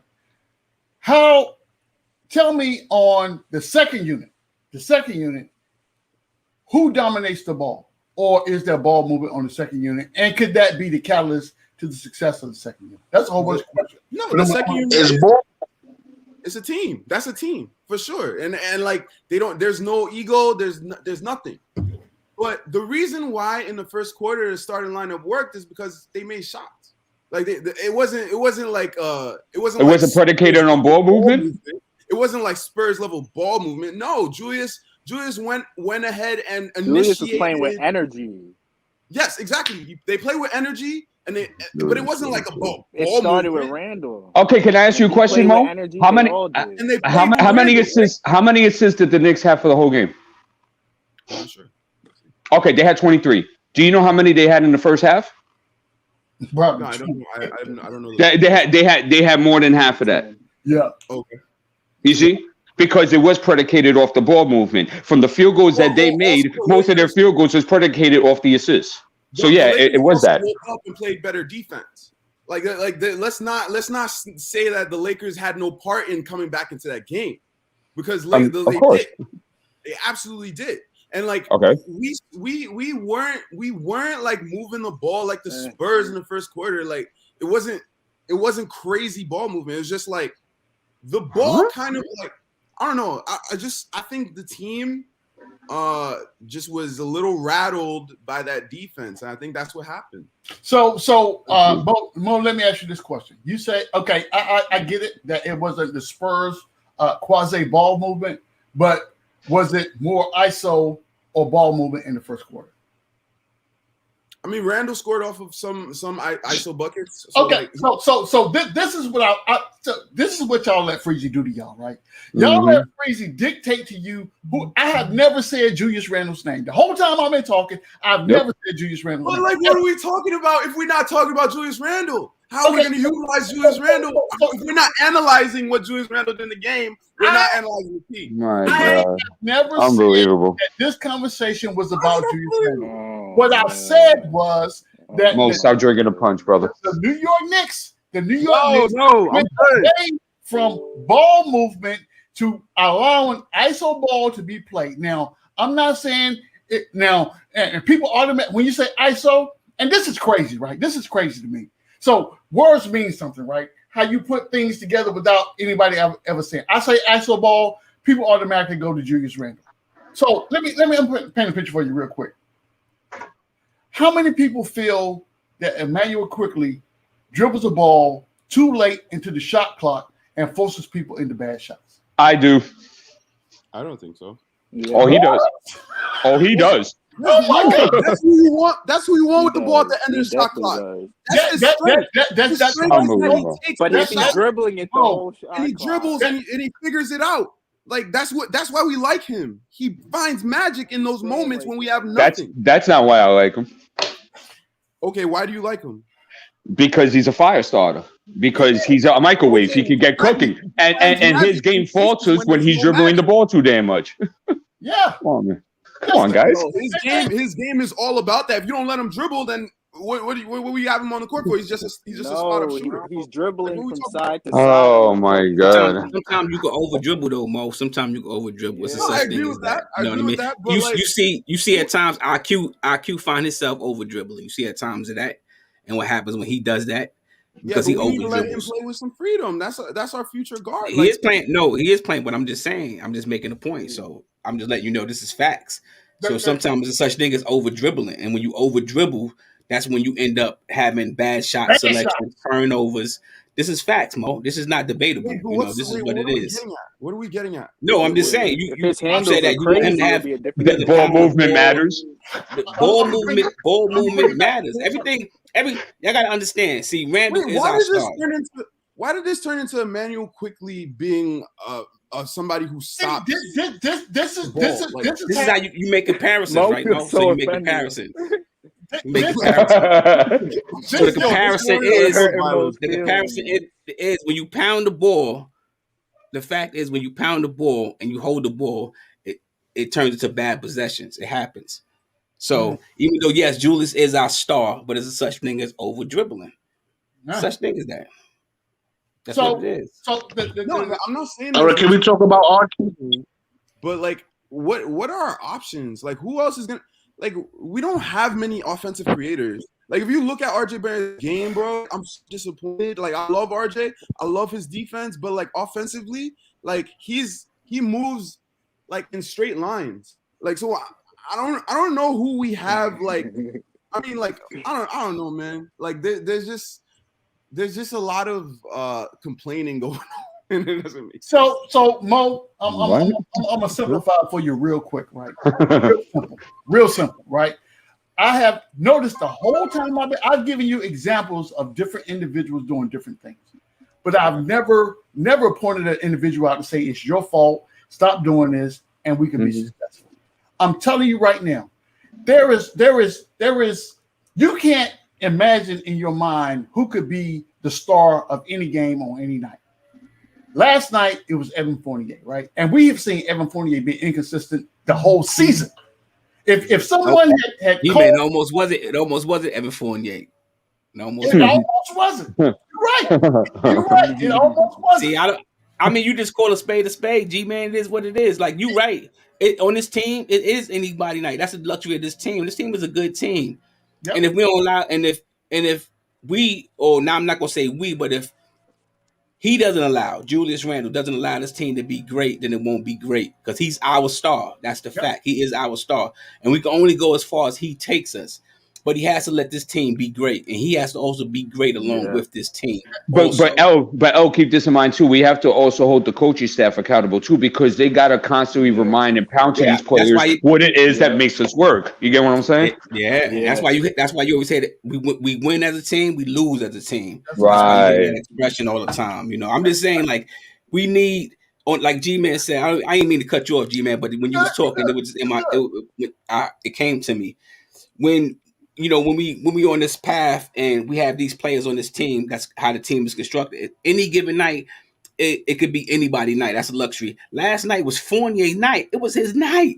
He was cooking. Yeah. He probably could have had 50 had that offense kept running the way it was supposed to run. Now, let me ask you a question. Let me ask you a question, right? When Evan Fournier put up his 26 throughout the duration of the game, right? Was Fournier thriving off the bounce and him dribbling the ball and getting to his spot of scoring, or was he thriving off the ball movement and synergy of the offense? The ball movement, because when he tried to drive, sometimes they would close in and they would. Because LA is big. Let's not forget that LA is big. So you got when he's at his best, and you got the centers out there. So you got both the centers that come in the game along with AD. So that's a big team. So driving to the lane last night was almost like we was happy with the results when we made the shot. But when these shots got blocked, it was like, that's what happens when you go down there. Right. Big boys. So now here's the problem. Wait, hold on. Let me say this to you and you go. And now here's the same problem with RJ Barrett. You see, RJ Barrett can't create his own shot like that. He can't get to his spots off the bounce. He thrives off synergy and ball movement. So and you notice when RJ gets in trouble is when he puts his head down, he just goes into the lane, barrels in, and he takes poor percentage shots because the weak side defense is already there in the paint, right? So that's all I'm saying. Yeah, it's anybody's. It's back to anybody's night, and then like it was Fournier night last night. You know, everybody saw it, and he cooked. He continued to cook when he got opportunities to cook and throughout the course of the game last night. And it should have stayed that way. And then Julius, as our leader, this is why I brought up about the game last night and why I didn't sleep good, because as our leader, he's supposed to take control of that game and know that you're supposed to be able to see that. And know that, okay, I'm killing AD on the boards. The boards is mine. I could pretty much do what I want to do to him when I want to do it, you know. And he should have stayed that way, you know, because it almost cost us the game. Luckily it didn't cost us the game. But Fournier was Fournier night. He has to recognize that as a leader. Feed that dude. Fournier could have cooked for 50 last night. People in the chat say 40, I say 50. Because it was just his night. If they played the zone, The reason why we couldn't shoot out the zone because number one, he wasn't in the game, and then they was going ISO. We decided we wanted to go ISO, and then when they put him back in the game, he came back in the game. No, I stand corrected. He did come back in the game at 7 minutes in that second quarter, so he was out there. But when you go ISO, no ball movement. And there's times that call for ISO. You know, there's certain moments in the game and where you implement those type of things. When you got that smaller man on you, you know, it was a lot of mismatches last night. It was a good matchup between Randle and Carmelo. You know, that was a nice matchup. I liked that matchup last night. Randle pretty much had his way with Carmelo. I see Carmelo crying to the refs. Little cheap shot, Carmelo. You're a sucker for that. I gotta call you like I said. No, that was cheap, man. That was some sucker. That was some sucker. You know what? We don't do that, man. Because that man could have got hurt, and that's your boy that work out together. So don't do that. You know what I mean? I know you could have been playing in your mind. It's no malicious act or whatever. But you know, the wrong move, wrong twist. Julius could have ran into that thing and fractured his wrist or fractured a hand or something like that. You don't know what could have happened. Don't do that. You know that. But G-Man, I'm sorry to cut you off, brother. You good, brother? You good? Yeah, go ahead and rock. I'm trying to Freezy. I got some people in the chat looking for the link. Yeah, I'm just happy to be hanging out with y'all guys. Yo, Mo, where you been at, man? Yo, I'm just. You gotta come on the show. Why you come on my show yet, man? What you doing? Okay, well, I'm a show up. I gotta show up. I've been busy though. I moved, but I'm good. So I'll definitely. Good to see you though, bro. Good to see you, man. Hey, yo, L, put your show thing on the chat, so I can join that. All right, let me put it in the chat. For sure. Shout that thing out. Got the whole Randle. We on vacation. We on vacation this week, so we ain't doing no show. We probably do a show. I think Friday. I got Hardwood down here with me. We try to get some footage for y'all. We guys going to the game Saturday, so we try to get some. Okay, that works. Some good footage for y'all guys Saturday. Jay Boogie said he's coming to the game with us. Who's playing? Okay, that works. Oh, sorry, guys. So, fellas, let me ask you this, right? Just kind of switch this up just a little bit, because now I've always said any moves that we make, I don't want the knee-jerk reaction to do anything crazy until we're 20 games in. I think 20 games is a reasonable amount of time to figure out what you got and then what you need to do moving forward. That kind of aligns with the beginning of the trade deadline and you making assessments to the players that we have in this organization that are just not going to cut it. Let's be honest, right? Who do you have in mind? D, for real, I'm not really sure right now because these guys show me different things in different venues. It depends on the opponent and how the offense is being run. My problem with this team right now is there is no consistency, right? Mm-hmm. One night we're playing ISO ball, the next night or the next 3 nights we try to play team ball. Oh, it's even the quarter to quarter too, G-Man, not just game to game. Yes, yeah, absolutely. So we have never been a third quarter basketball team. Third quarters for me, I turn the TV off. I tell Alexa to set a timer for when the Knicks go to the fourth quarter because I don't want to watch the third quarter. In the third quarter, we never thrive.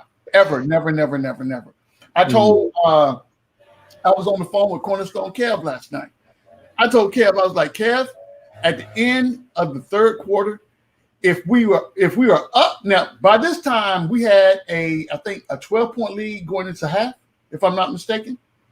I told Kev, I said by the end of the third quarter, if we're up, it's gonna be less than 10 points. And if we're down, it'll be less than 5 points. Mm-hmm. Thankfully, we were able to carry the lead by a slim margin. I think we were up by 2, going from the third to the fourth. But you got to imagine, we were up by 12 at half. First of all, we blew a 25-point lead. That's number one. Going into half, we're up by 12. Yeah. In the third quarter, we're only up by 2. And then, and that does something to your psyche because I've noticed that the Knicks, when we come into a situation to where we're potentially down or could potentially be losing, that's when guys come out and start jacking up threes. The formula that we use in the first quarter could work in the fourth quarter. Mm-hmm. Because in the fourth quarter, in my mind, you got these big guys, the Davises, the Westbrooks, and all that the White Howards, and all those guys, they should be in foul trouble because I'm continuously pounding the ball in the paint. I'm going to your throat in the paint. Mm. So I'm just trying to figure out to your question for sure, pause. But I don't know. What I have to see who's available and how that particular skill set fits our organization. I'm not going big game hunting just because there's a name. That's not my forte. Well, G-Man, look, the 20 game limit is about to hit.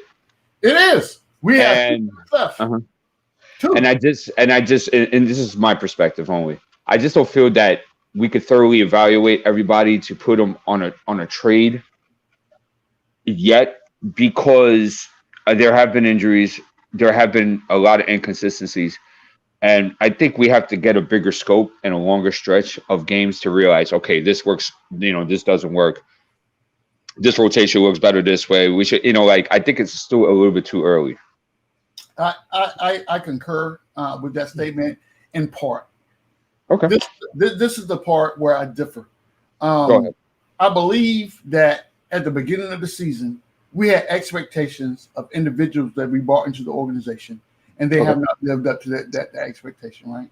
Yes. So if I hire you for a job, and at the first quarter, I make an evaluation of your performance, and you're not doing what I'm paying you to do, guess what?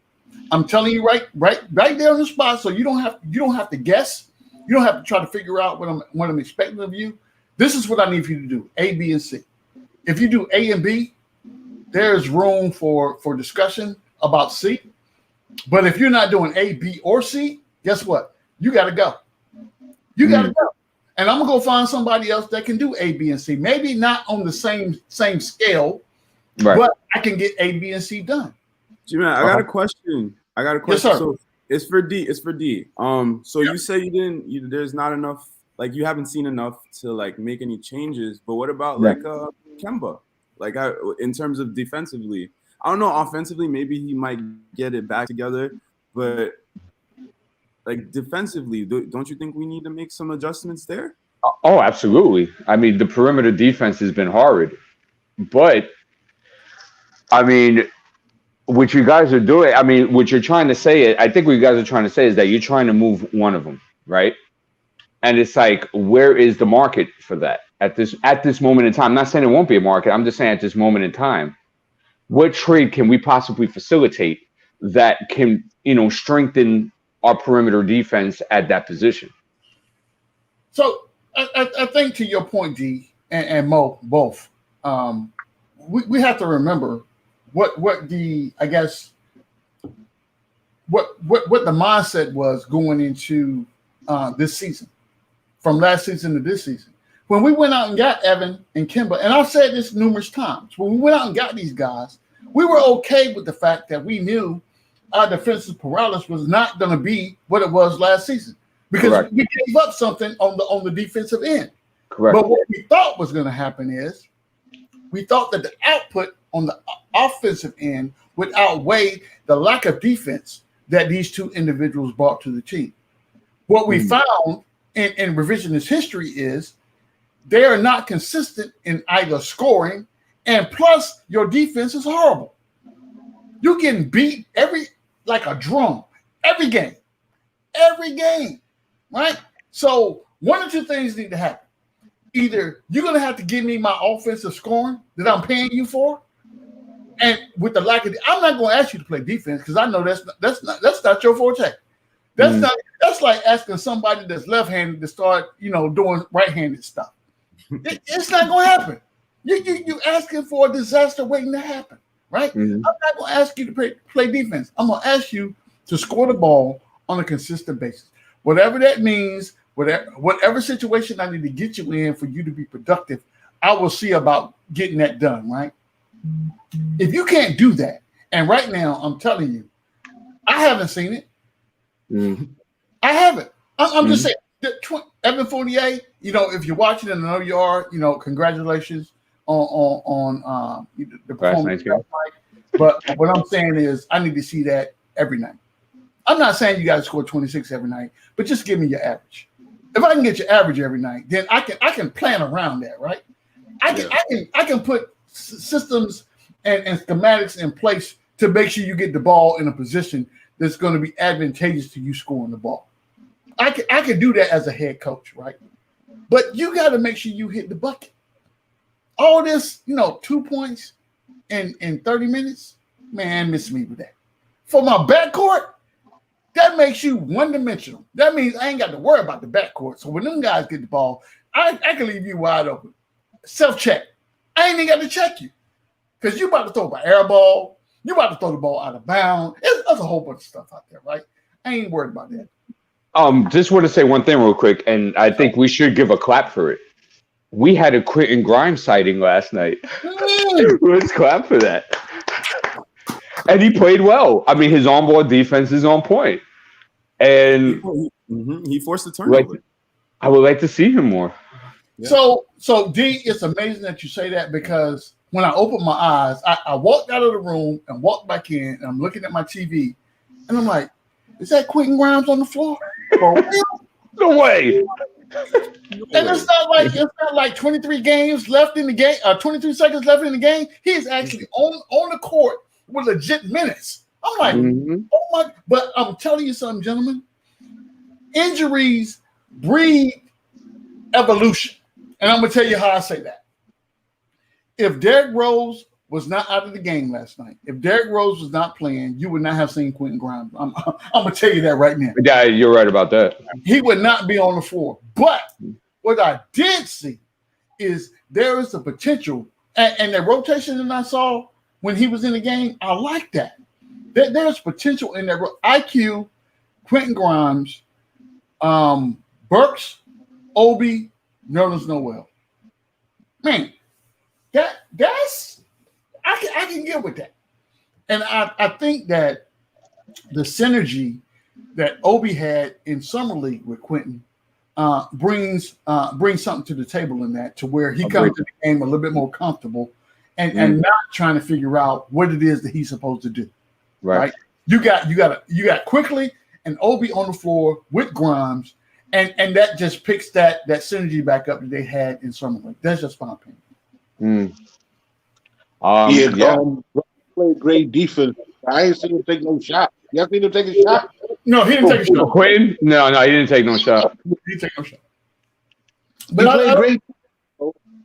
I was going to say, I don't think he was put in the game to shoot. I think that he came in the game specifically to do what he did. And in doing that, I think that allows him the flexibility later on in the season. Right, correct. To get minutes in these games. When Tibbs says, okay, I need a defensive paralysis on the court, let me put Grimes in. You know what? And it's going to build his confidence too. Yes. So then when he's open, when the ball's swinging, he's going to make that shot. Yeah. IQ even said it in a press conference yesterday after the game. He was like, Tibbs is a cool coach as long as you play defense. He'll let you do anything on offense as long as you play defense. That's right. That's what Quentin's going through right now. That's right. That's a fact. And for all those naysayers that says Tibbs not going to play the young guys, Grimes got 6 minutes and 42 seconds last night. No, he didn't. Hold on. Let's be technical. Hold up. I'm gonna tell you exactly how many minutes he got. I got you. He got 4 minutes and 47 seconds. Okay, 4 minutes and 47 seconds. I embellished by 2 minutes and some change. I'm just joking with you, bro. It's all good. It's all good. It felt good. I mean, Obi actually got 21 minutes last night. I was shocked. Oh, so D, I was not going to turn this into a G-Man and Obi love fest. No, I wasn't. But this is what I will say. This is what I will say. For all those people, far and wide, near and far, that are watching and that will rewatch this podcast, all I'm gonna say is I told you so. That's all I'm gonna say. Because when things come to fruition, Obi Toppin played. Let's see here. Obi played 21 minutes and 39 seconds last night. 12 points, 4 rebounds, 1 assist, 1 steal, 1 block. Obi does more with the time that he has on the court than most people, because he has to. The offense does not run through Obi Toppin. He is a product of his environment, to where he creates situations to where he can be productive for the team. And people are starting to realize and recognize that, because if you watched, and they can. Well, G-Man, hold on. I think we started to recognize that late last season as well. Like, okay, Obi's starting to come into his own. He feels more comfortable out there. He's playing with a lot of energy, and I think that's carried over this year as well. So, to your point, I agree, because if that was not the case, Tom Thibodeau would not have put Obi and Quickly with the Summer League in the leadership role to kind of bring these young guys up and get them ready for the NBA. So in that point, I agree. But what I would say is, as we move forward through the season, Obi is going to have a much more, I don't want to say a defined role in what we do moving forward, but he will be a catalyst in our success moving forward, if that makes sense. Absolutely. And we need to keep Obi in quickly. We need to be okay with playing Obi in that lineup with Julius. I think Julius and Obi provide enough rim protection. Like Obi, I looked up Obi's wingspan. He's a 7'2" wingspan. Yes. Right. Yeah. Yes. I don't know. We could do something with that. Like, if you ask me. So I completely agree with you. I'm really happy with his development. And let's try to find 25 minutes for the guy. Yeah, man. I just think he needs more minutes, and I think Tom has to be a little bit more lenient and going through the trial and error with people. You know what I'm saying? Especially with the younger guys. Like, they're going to make mistakes. They're young. It's going to happen. Facts. And Tom has to embrace that a little bit better. I agree. And to all the naysayers out there that tell me, and this is why I love people, right? I love hate relationship.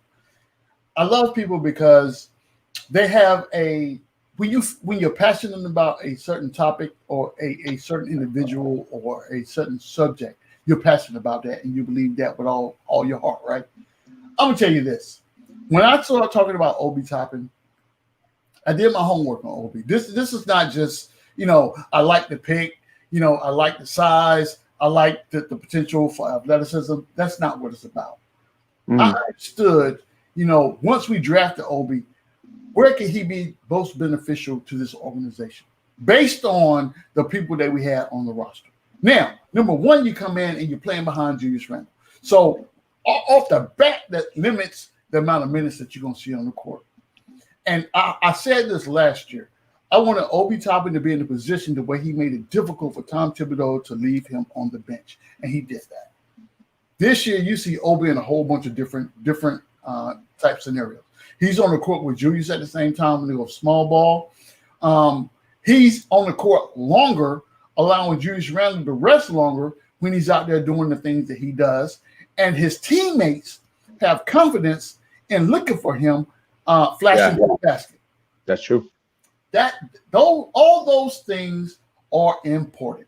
Now, you can call me an Obi Toppin fan, which I am. I'm his number one fan. I won't make any qualms about that. And I'm not going to apologize for that because he is going to be a catalyst when the Knicks win the chip.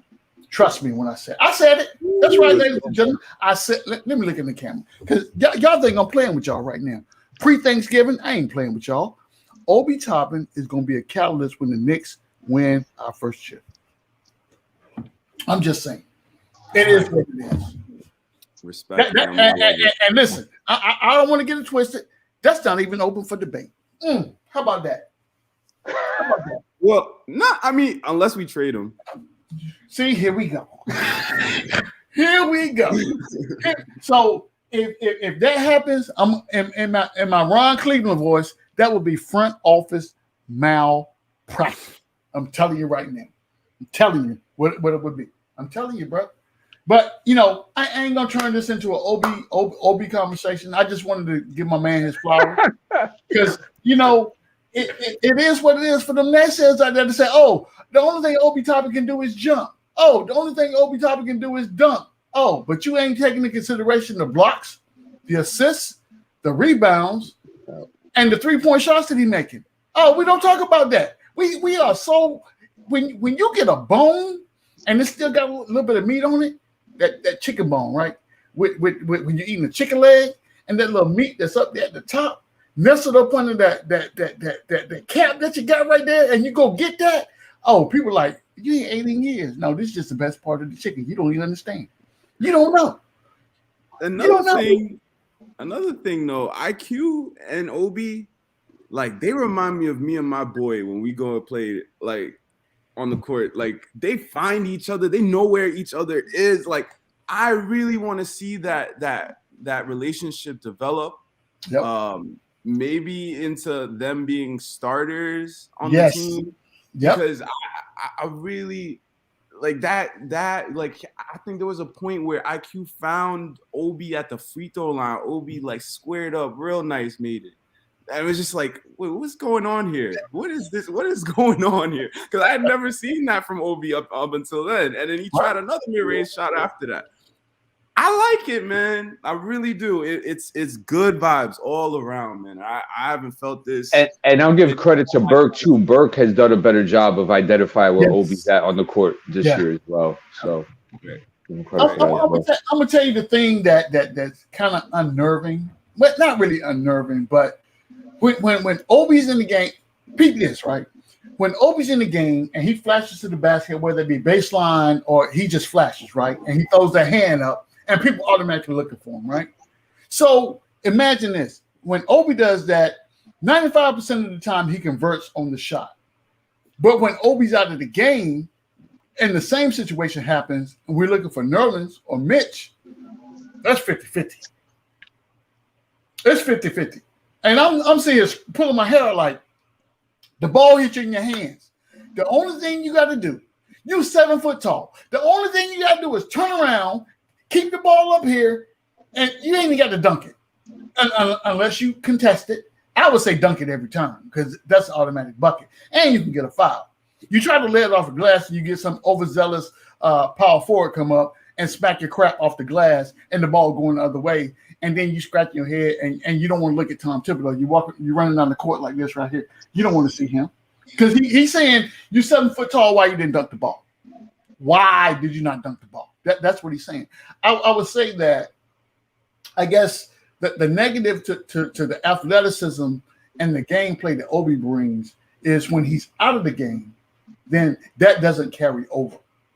That would be my only negative. And Obi did something last night that I want to see him do a little bit more, and Tom has to put him in these situations a little bit better, where he's like around that elbow, 15 feet, 17 feet. Yep, he could hit that, Jay. Oh yeah, I would like to see that more because that will open him up a little bit. You know what I mean? He'll have more lanes, and he could take a little bit guys off the bounce because he is quick off the first step. So yeah, I like that. I like that mid-range shot too. That it opens up a lot. I like the fact that he hit that shot too. Mm-hmm. I agree. And again, I'm gonna be off the Obi topic conversation. I'm gonna move on because I mean I just love Obi. Stop it. But listen, this is what it is, right? This is what it is. Check this out. I'm not the type of person to say I told you so, but this is pre-Thanksgiving. I told you so. Let me ask y'all a quick question before we move off the Obi topic. Yes, sir. With consistent minutes, 20, let's just say 25 minutes a game. Mm-hmm. Do you think average a double-double? Yeah, easily. Nah, not with 20 minutes. We need a little bit more. So 25. I said 25. Oh, you said 25? 25. Nah. Not that good of a rebound. This is what I would say. I think he'll be close. 16 and 8, maybe. It would be predicated on the scheme of the offense, right? Who has the ball, and what are the instructions coming to the game? Because all right, I'm gonna stop beating around the bush. All right, I'm gonna stop beating around the bush. If he had Randle's minutes, you think he can? Oh yeah, absolutely. If he had Randle's minutes, yes, he would for sure. That's how y'all go. That's how you're gonna get me worked up again. That's 7 plus minutes for sure. But I would say this. Right? Hat on here. That's all. I'm just putting my GM hat on. That's all. But I ain't trying to start no trouble. I'm just, put my GM hat on. I think the thing that people take for granted. I saw Obi and Randle on the court at the same time, and it was a beautiful thing. Yeah, it looked good again. It did. And I don't know why. And somebody said this in the chat a little bit earlier. I don't know why that can be a constant versus being an emergency type situation, right? And I think that will fix. It will. I'm not going to say fix. It will address the thing that this conversation started with, which was the ball movement. Because if you are used to Obi flashing, you can't dribble the ball for 15 minutes and get one bad shot off. You can't do that. because it's a waste of time. Obi, when I see him flash into the basket, I'm like, how? And I find myself doing this now. I'm like, I'm watching Obi. He got his hand up. He's going to the hoop, but whoever's got the ball is looking down, doing this right here. What are you doing? What are you doing? Him, I'm taking out of the game because you're not looking at the court. You are handling the ball, and you're not looking at a high percentage play that you can make without having to take a bad shot. But you've been dribbling the ball for a good 15 seconds. Why? For what? I mean, it comes with Obi like developing his stature in the league and like just playing more minutes, getting more respect on the team. It's getting better, man. It's absolutely getting better. We're catching him open so much more than we did in the beginning. So it's on. Like I agree, man. The whole crowd is shouting when he's open. So like it's a problem. Man. And that's we love him, and like that's like a function of not having like a point guard, like a real point guard. So yes, maybe like you could be that guy for him. Yeah, and you know, to your point, and you guys said it earlier, I believe that him and Quickly got a chemistry that's unmatched. Quickly's always looking for Obi, and the other person on that second unit that does that as well, and I think kind of made it a statement at the end of last year, coming into this year, was Derrick Rose. So when Rose tells you, when Obi's coming on the court, I'm looking for him, that opens up, you know, the I won't call it the lesser person, but someone not as in a Derrick Rose stature to be looking for a guy that's flashing that we really, first of all, unproven. Second, we have to figure out what his role and dynamic is going to be with the organization and in the offense. But if you're looking for him and he's making these baskets, there's no reason why you can't continue to do that over and over and over again. Because I'm telling you something like this. When you are a great basketball player, right? When you are an all-star, Julius Randle type player, right? He's going to get doubled and tripled every time he comes up the floor. Every time, right? Because people don't fear Kemba Walker. People don't fear Evan Fournier. People don't fear RJ Barrett. And people don't fear Mitch or Nerlens Noel. The only people feel like if I can stop Julius Randle, we can win any game against the Knicks. Yep. That's how people feel, right? But if you don't open up the offense to give these guys the opportunity to be able to take that narrative away, then you always going to get the same thing, right? Yep. So, and I say that to say that when we talk about an Obi Toppin, defenses are not clamoring. Now, granted, people are starting to pay a little bit more attention now, and almost 20 games to the season that, hey, we got when Obi comes in the game, we got to flash to the basket. That's a legitimate concern for teams right now, depending on who's on the court. And they're not stupid. If Derrick Rose is not on the court and Kemba Walker's on the court, I'm more so concerned about Derrick Rose finding Obi than Kemba. Let's be honest, right? That's not. I don't see those guys on the floor at the same time. What I do see is I see a Burks on the court. I see a Quickly on the court with Obi, and then that allows him to get his offense going. But at the same time, that still opens up the floor for Burks to get his shot off, to get 18, 20 points a game. That opens up the opportunity for Derrick Rose to do his thing without being overly contested. So, and this all goes, and this is the beauty of what we're talking about, ladies and gentlemen. I'm going to show you how all this comes full circle. Because the reason we started this conversation, we started talking about ball movement. See how that works? I went all the way around the world, all the way around the world, and brought you back to the centric point that we were talking about in the beginning, and that's ball. And what we were just trying to talk about. Yes.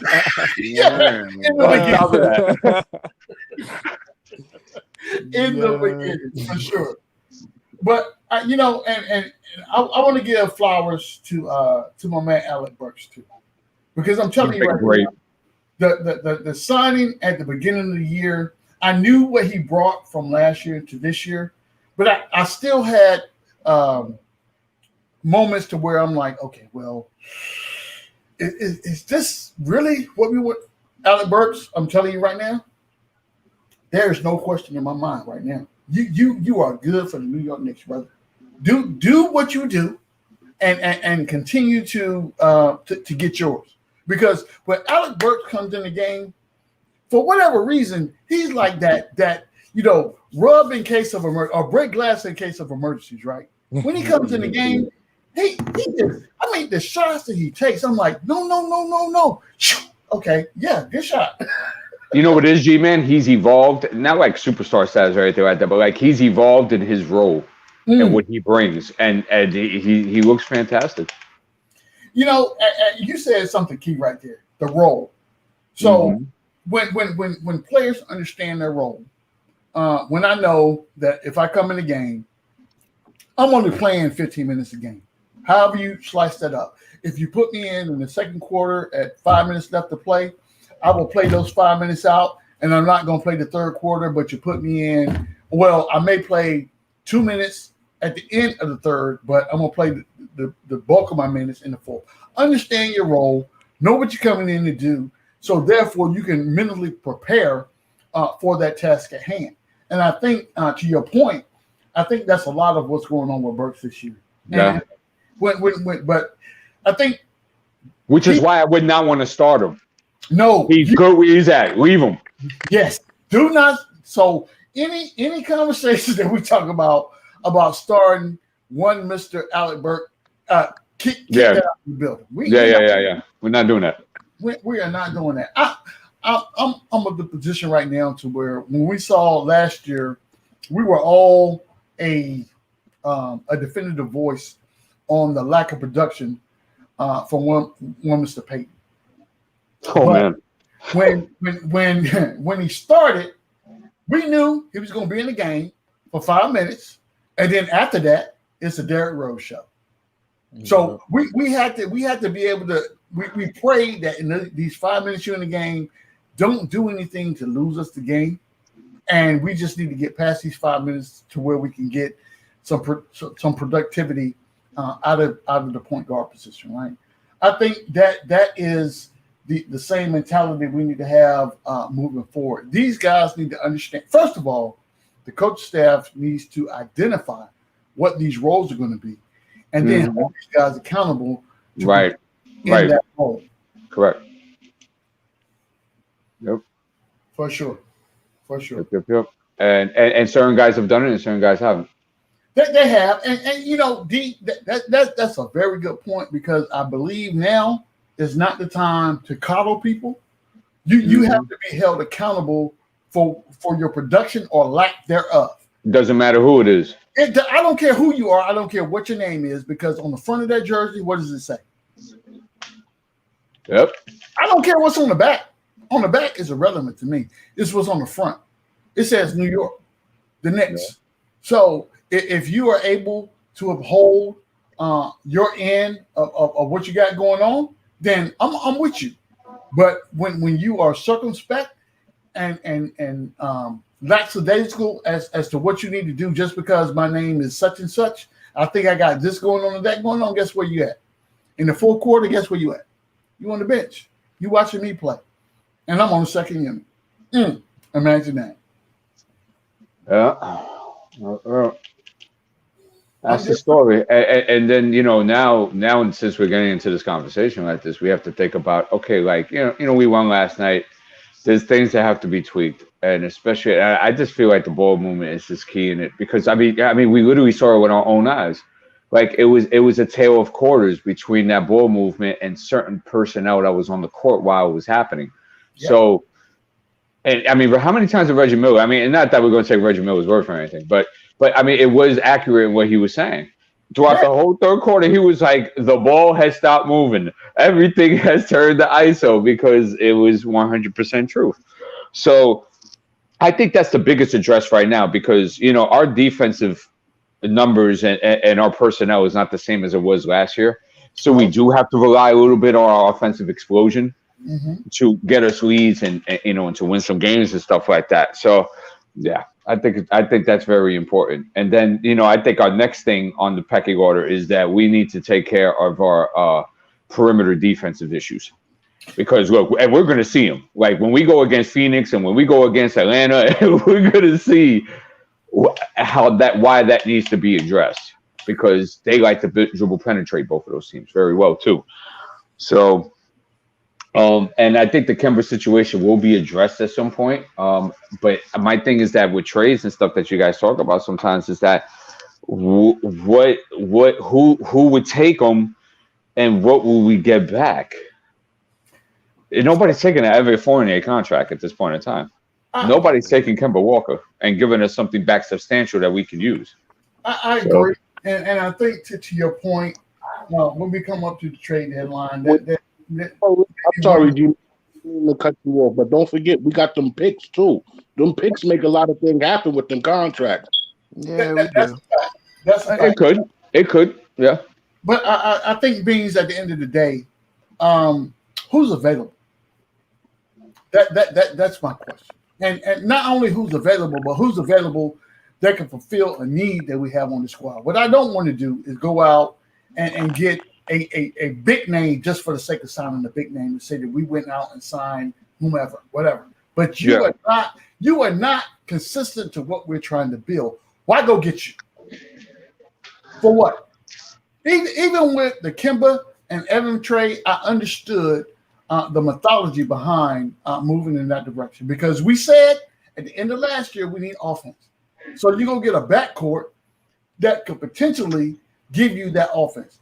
Granted, you're taking a step back when it comes to defense, but Kemba and Evan was supposed to bring you 12 to 15 points a night. But when we that's not going to happen. No, I'm with you. I'm with you 100%. I'm just saying the thought process in going and signing these guys was you're gonna give me 12 or 15 points a night. But when I look at it, and this is the eerie feeling for me, right? When I look at the box score, these guys in games have identical statistics. Identical. The amount of minutes played, the amount of assists. Who do you talk about, G-Man? Who you? I'm talking about Kemba and Evan. When you look at Kemba, go back and look at the box scores, right? So Kemba and Evan playing relative minutes. One game, I think it was 19 minutes for one, 19 minutes and 54 seconds for one, 19 minutes and 36 seconds for the other. But they both had 2 points, 1 assist, 1 rebound, and 1 turnover. I'm like, you can't make this up. You just can't make this up. So I say all that to say this. These are some bad contracts. And the thing that the Knicks front office has to do is they have to figure out how to get out from up under these bad contracts. If there's somebody out there that you want bad enough to come in here and be, I'm not going to say be a game changer, but can contribute to what we're trying to do, I'm all for it. All for it, as long as we don't make any outlandish deals. And this front office has not done that thus far, so I have no reason to believe that will happen. And I know people will be like, oh, Evan did this, Evan did that. I'm like, Evan is inconsistent. Point blank period. You guys the rest really of that game, average 15. The rest of that game should be on national television. Right. Ain't we undefeated? Ain't we undefeated on? Ain't we undefeated? That's a fact on national TV. So I'm telling you something right now, guys. I watched TNT broadcast last night. And a couple things stood out to me, right? And I talked to Delano Steele about this earlier today. So I'm watching TNT. We go through the first half. Halftime show. Legit. 4 people on that panel. The entire conversation was about the Lakers. Never once did anybody mention anything about the Knicks. Never once. So I'm like, okay. So what are we saying? Are you afraid to acknowledge the fact that the Lakers are in the game right now? Are you wait. Oh, you said at halftime they didn't mention the Knicks? No, they didn't. Nah, I was watching. You know what? You know why Sure though, did. G? Yo, I always say like when y'all I always hear everybody say that how we don't get no respect or they don't acknowledge. Yo, we gotta earn that. You know, Knicks ain't done nothing, fellas, to earn it, and we gotta earn it. We can't think because we had a good season last year that they Yeah, supposed right. to automatically just talk about the Knicks nonstop. That's a fact. The thing That's is, right. we just was talking about the national televised games. I think we got more national televised games than any other team, if I'm not We mistaken. I don't do. know, but we got a lot, right? We got more than we. So they acknowledge us. So they acknowledge us in their own way. You know, they acknowledge us in their own way, but we No, you're still have right, to El. earn We it. gotta earn that. You're We gotta 100% earn it. We gotta right. earn it. We gotta So earn it. let me ask you a question, right? Because let's be realistic for a second. We got a tough schedule coming. We We do. got the Phoenix Suns. Yep. We got the Hawks. Yep. We got the Nets. Yep. Let me go into December real quick. We got the Bulls. Mm-hmm. We got the Nuggets. Oh, yep. We got the Spurs. We got the Pacers. I'll just go to the middle of December. Get the 10 We got games. Do the 10 games, D. Do the okay. just do the 10 games. Bet. So I'm at 8 now. I got the Raptors, and the Bucks, and then the Warriors. I'll stop there. Wow. And that's running into starting on Friday through December 14th. Okay. We're going to see what this team's about during that time span. That's 10 games, D. I think I did 11 or 12, but it still brings the same point though. I ain't gonna hold you up. Out of 10, we win in 7, man. You think we're going to win? You think we're Yo, going to? D, Wow, yo, really? I'm sitting here like that's the sad part about our team. They'll win these games and then they'll lose. Word. We'll come back and we'll lose to Cleveland. Yeah, we gonna win 7 out this 10 though. Wow. That's the crazy Okay, part. so are we beating Phoenix? Okay, so hold on. Are we beating Phoenix? It depends on what A lot of people will say no, but I think we will. It depends if Rose and Mitch is back. That has a lot to do with it. Okay, that plays a part. And don't think forget, we'll be Phoenix back. is on a 13-game win streak, I believe. It So take they're a hot. lot. It take a lot. It take a lot to hold them streaks down. So it take a lot. It take But a remember lot. how good we is on A the lot of road energy too. is being inserted. And We how might about not Atlanta? be trash at home, but on the road Atlanta, we we all got right. Atlanta. Yeah. On the road. Now, my only fear with Atlanta is that we have a really tough time against dribble penetration. That's my only problem. And Trey, it's got laser vision when he wants to. If So we got I'm a Mitch little that concerned. game, I'm not worried. If we got Mitch that I game, think I'm the not. team Okay. for the whole playoff situation. No matter what, I think it's gonna be a tight game. Okay, But I think that's fair. Me take. We got Nets. I would say that's that a home game. out of Yeah, so it is a whole game, right? You know the game that we played Denver, right? Yeah. Yeah, and then we play the Bulls and then Denver. I ain't worried about the Bulls. Denver's Yo, on the the Denver Bulls. game, yo, we're The gonna have our Denver problems. and the We can't You guard think Joker. so? We can't guard him. I think about that first quarter he had against us last year. That first quarter is pretty much how we lose to that team. Yeah, So We haven't beat Denver in a while. and all this that we're talking about right now, it still comes back to the center point of we have to have an identity of our basketball team. Right now, we don't. Right now, we're up and down, we're left and right, and we're still trying to figure it out. I'm telling you right now, if we go into this 10-game stretch with the same mentality, we might win. We're gonna get burned. Oh yeah, absolutely. We have to know what the role of these guys are, and they have to be comfortable in their role in their own skin, right? So if we don't do that, then you fodder. You just go out there and you put the good effort in, but at the end of the day, you're not going to win this game. Right. So we have to be able to establish right now, today. If I'm Mitchell Robinson, I know my role. If I'm Kemba Walker, I know what I'm doing. If I'm Evan Fournier, I know. If I'm RJ Barrett, I know exactly what it is I'm supposed to do to get everybody else involved. But the overarching fact of the matter is the best player on the team has to come out and say, this is what you do. Today, right now, me not being on the court with you guys, this is what we're going to do. But once we are 3 minutes into the game, we figure out this is not going to work. As the leader of the team, I have to say, okay, no, that's not going to work. You do this and you do that. This is how all this comes about. My concern is that if they lose against Phoenix and Atlanta, right, the same thing's going to happen when they start at 5-1, and where people are going to start questioning their roles now, and people are going to start getting hesitant, and then all of a sudden, right, and now all of a sudden this is going to carry over to Brooklyn. Yeah, you see, and this is going to carry over to Chicago, which are games that are winnable. But it's very important in what team comes out in these next 2 games, because last night it was up and down. The first quarter and a half was amazing. That was the best basketball I've seen this team play the whole damn season. Facts. Okay, but it just slowly, gradually started going down after that, and then thank God for the bench in the fourth quarter. So they can't play like that against Phoenix, and they can't play like that against Atlanta. It can't. It has to be one of those things to where, again, people got to understand their roles and play their roles throughout the entire game, the whole 60 minutes of basketball. You can't come out and be lackadaisical in third quarter.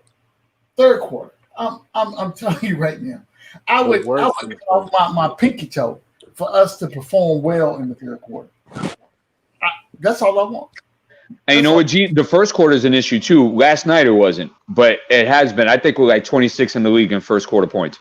Yeah. So first quarter is a big issue as well. So it's interesting to see how the team opens up on Friday. I told Cornerstone last night, because he called me before the game, and I told him, I said, I understand exactly what's going to happen, and exactly what I said was going to play out. We get the tip, come down court, and the ball will be passed at least 2 times, and somebody's going to take an ill-advised 3. Like, that's exactly what happened. Kemba Walker took a 3-point and Brunt, but then they got into, and I was happy to see Julius Randle take over at that point and say, I'm about to take this to Anthony Davis, and I'm going to make you defend me. I'm going to see what you got in your bag tonight, buddy. And when they did that, I was like, bet. And I'm good with that. And I think that's how we jumped out to that big lead that we had. Hey, give me just a second. My princess is up here. Give me a second. Of course. While y'all do that, I gotta go, gentlemen. Y'all have a great day. Y'all have a great week. I will see y'all on Saturday morning. Talk about this Phoenix game. All right, D. Y'all stay peace. All right.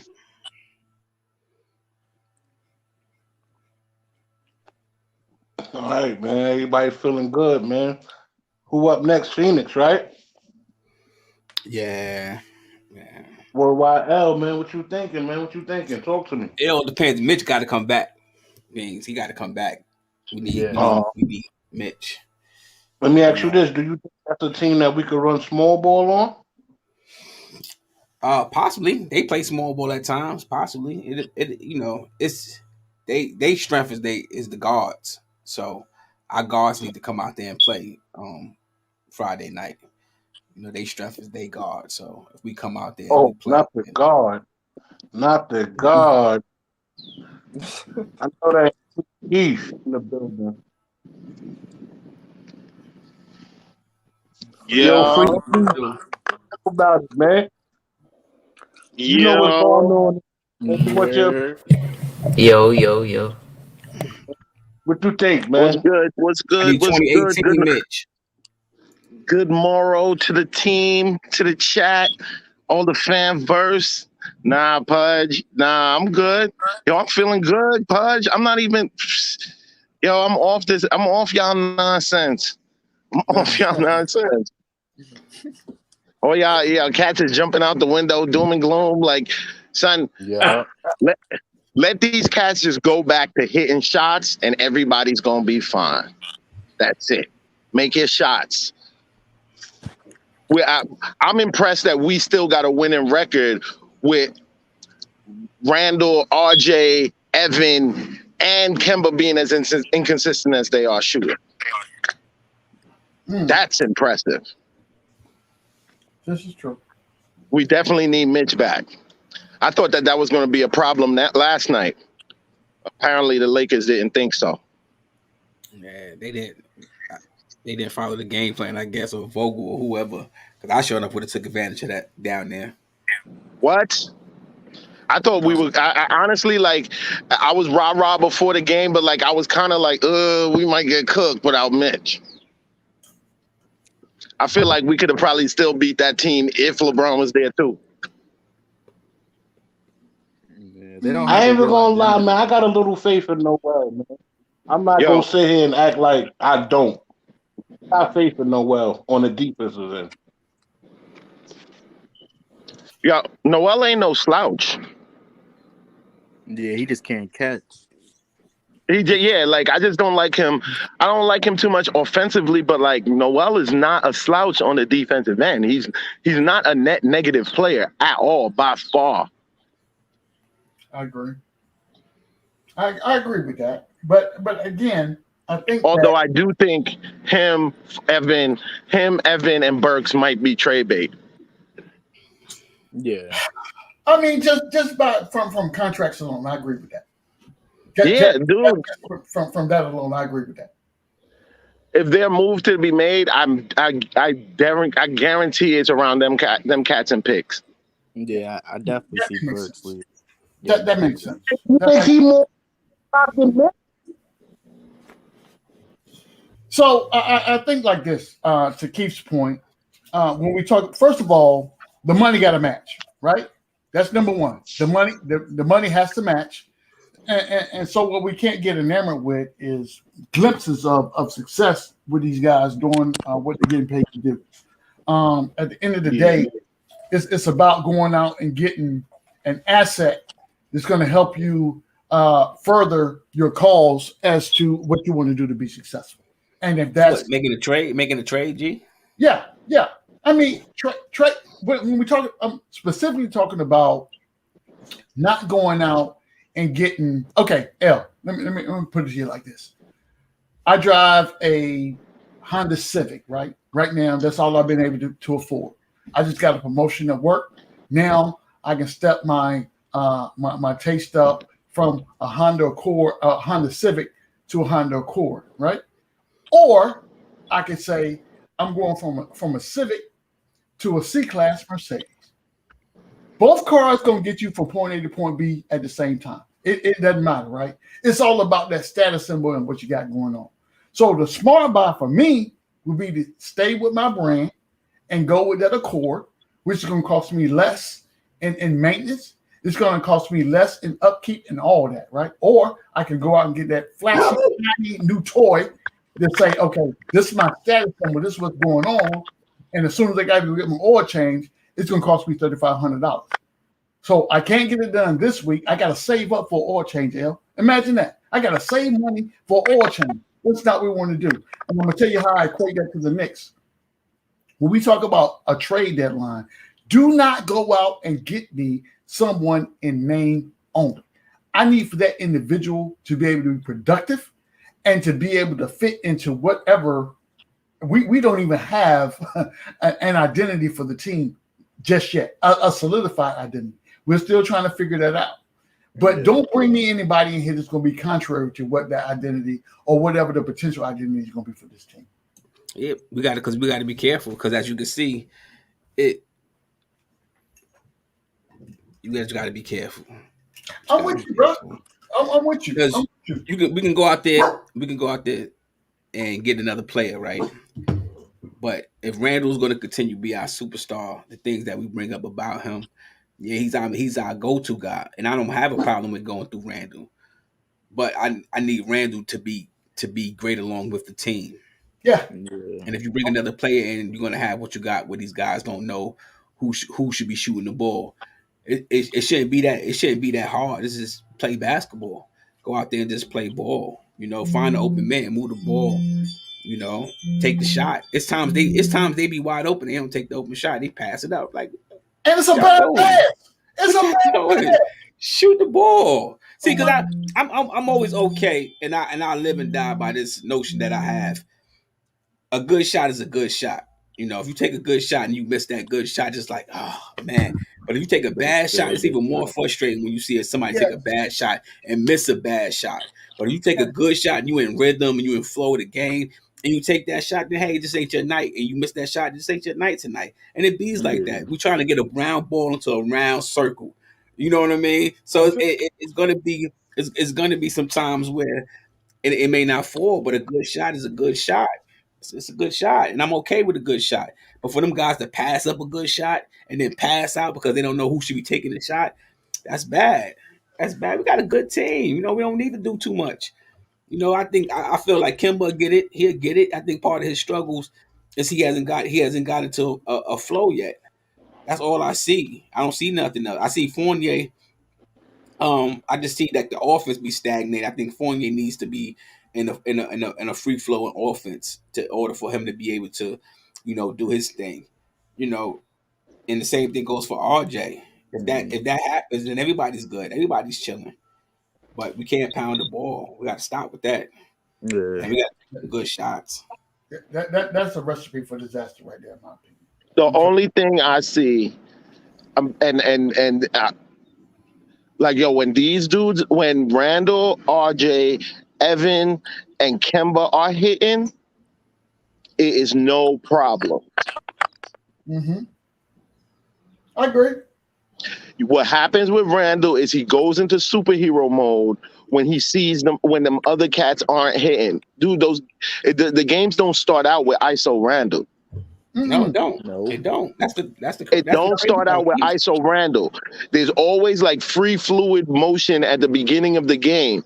Once it's seen that cats aren't hitting, that's the fault. This is the thing that I fault Randle with, is that like he takes that and sees that as like okay, I gotta put the team on my back. But I still say like the guys who are there to shoot and hit have not been shooting and hitting consistently.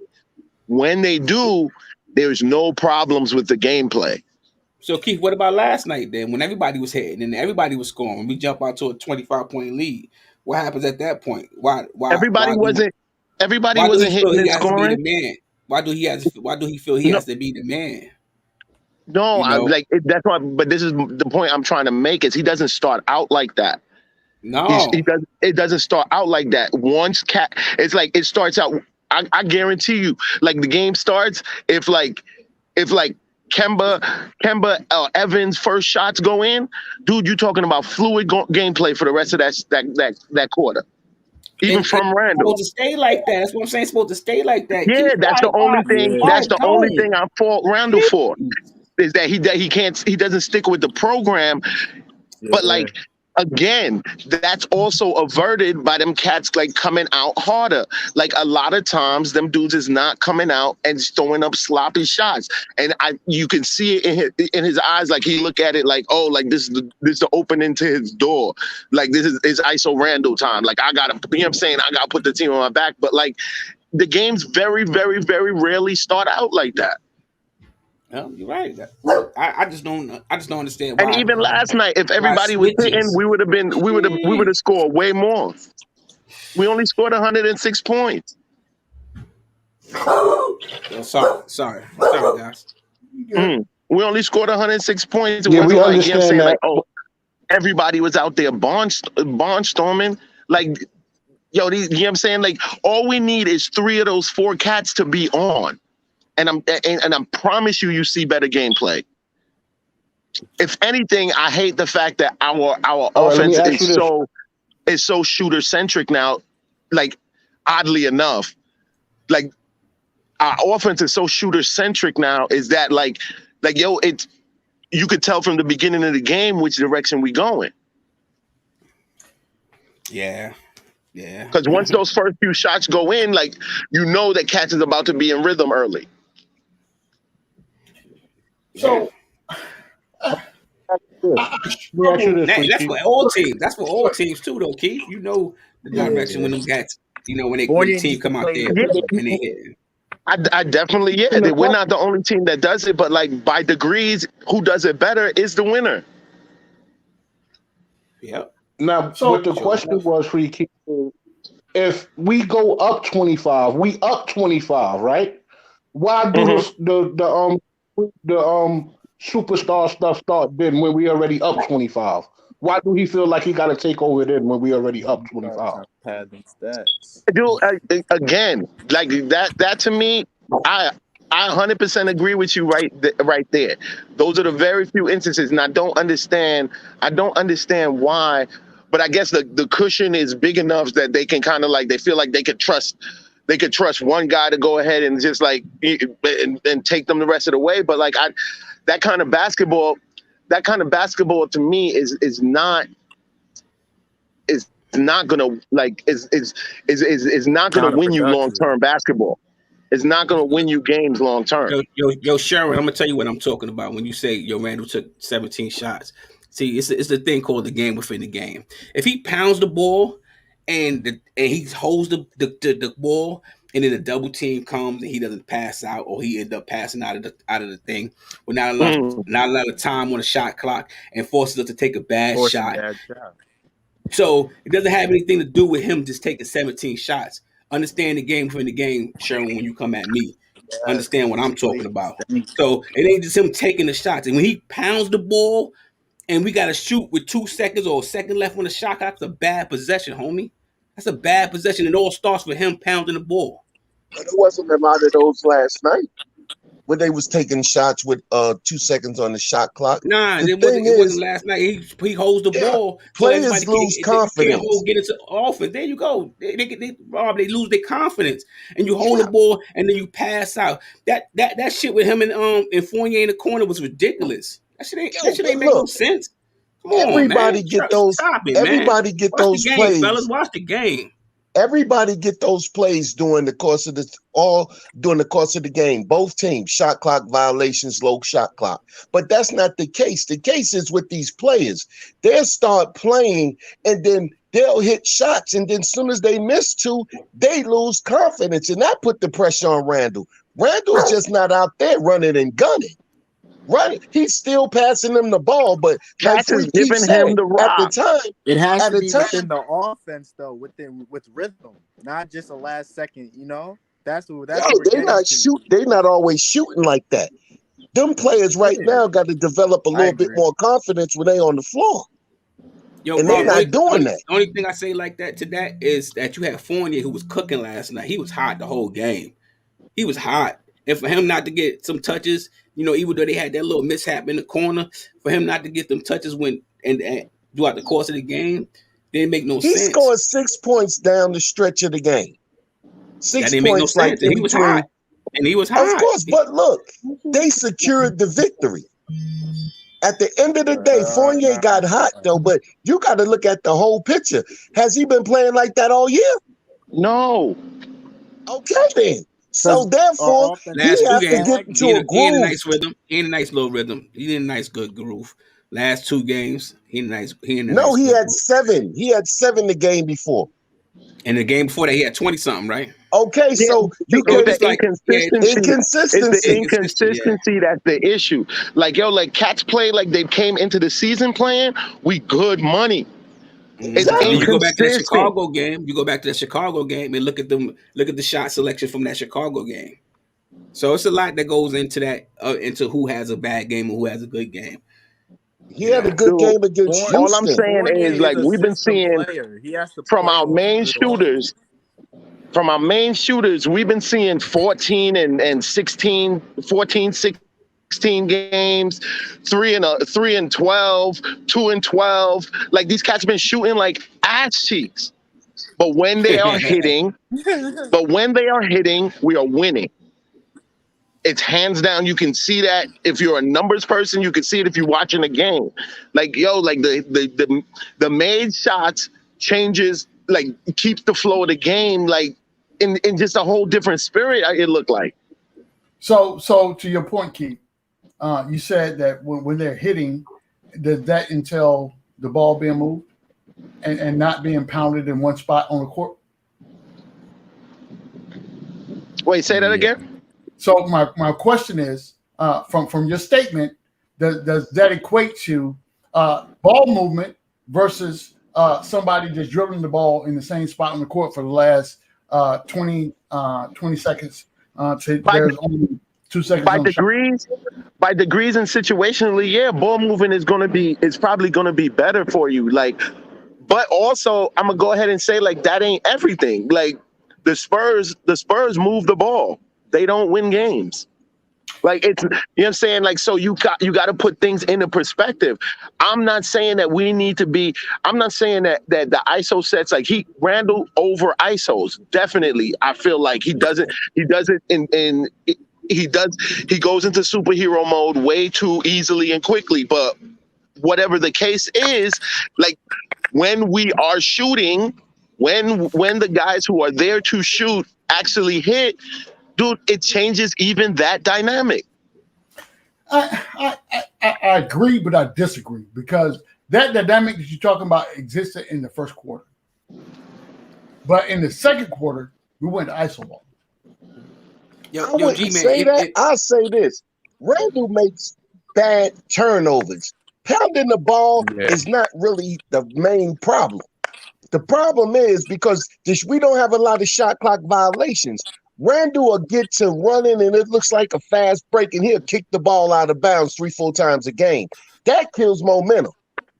It's the pounding of the ball is not really the number one problem. He handles the ball a lot and he turns the ball over in bad situations. That's his number one problem. Yo, you know what his number two problem is, Rob? He argued with the damn referees too much. Yeah. That's a problem I have to say I don't like that either. He either. feels stupid about the dumb turnover he just did. He want to save face. Yeah. I agree with that. 100%. Because why I'm trying to figure out. He argued with the refs last night, and it kind of you waste energy doing that. You really do. Every time he come down, if you don't get a foul call, every time he talks to the referee to the point he got a tech. You got us a tech in the fourth quarter, homie. That's the worst kind of tech you want to get.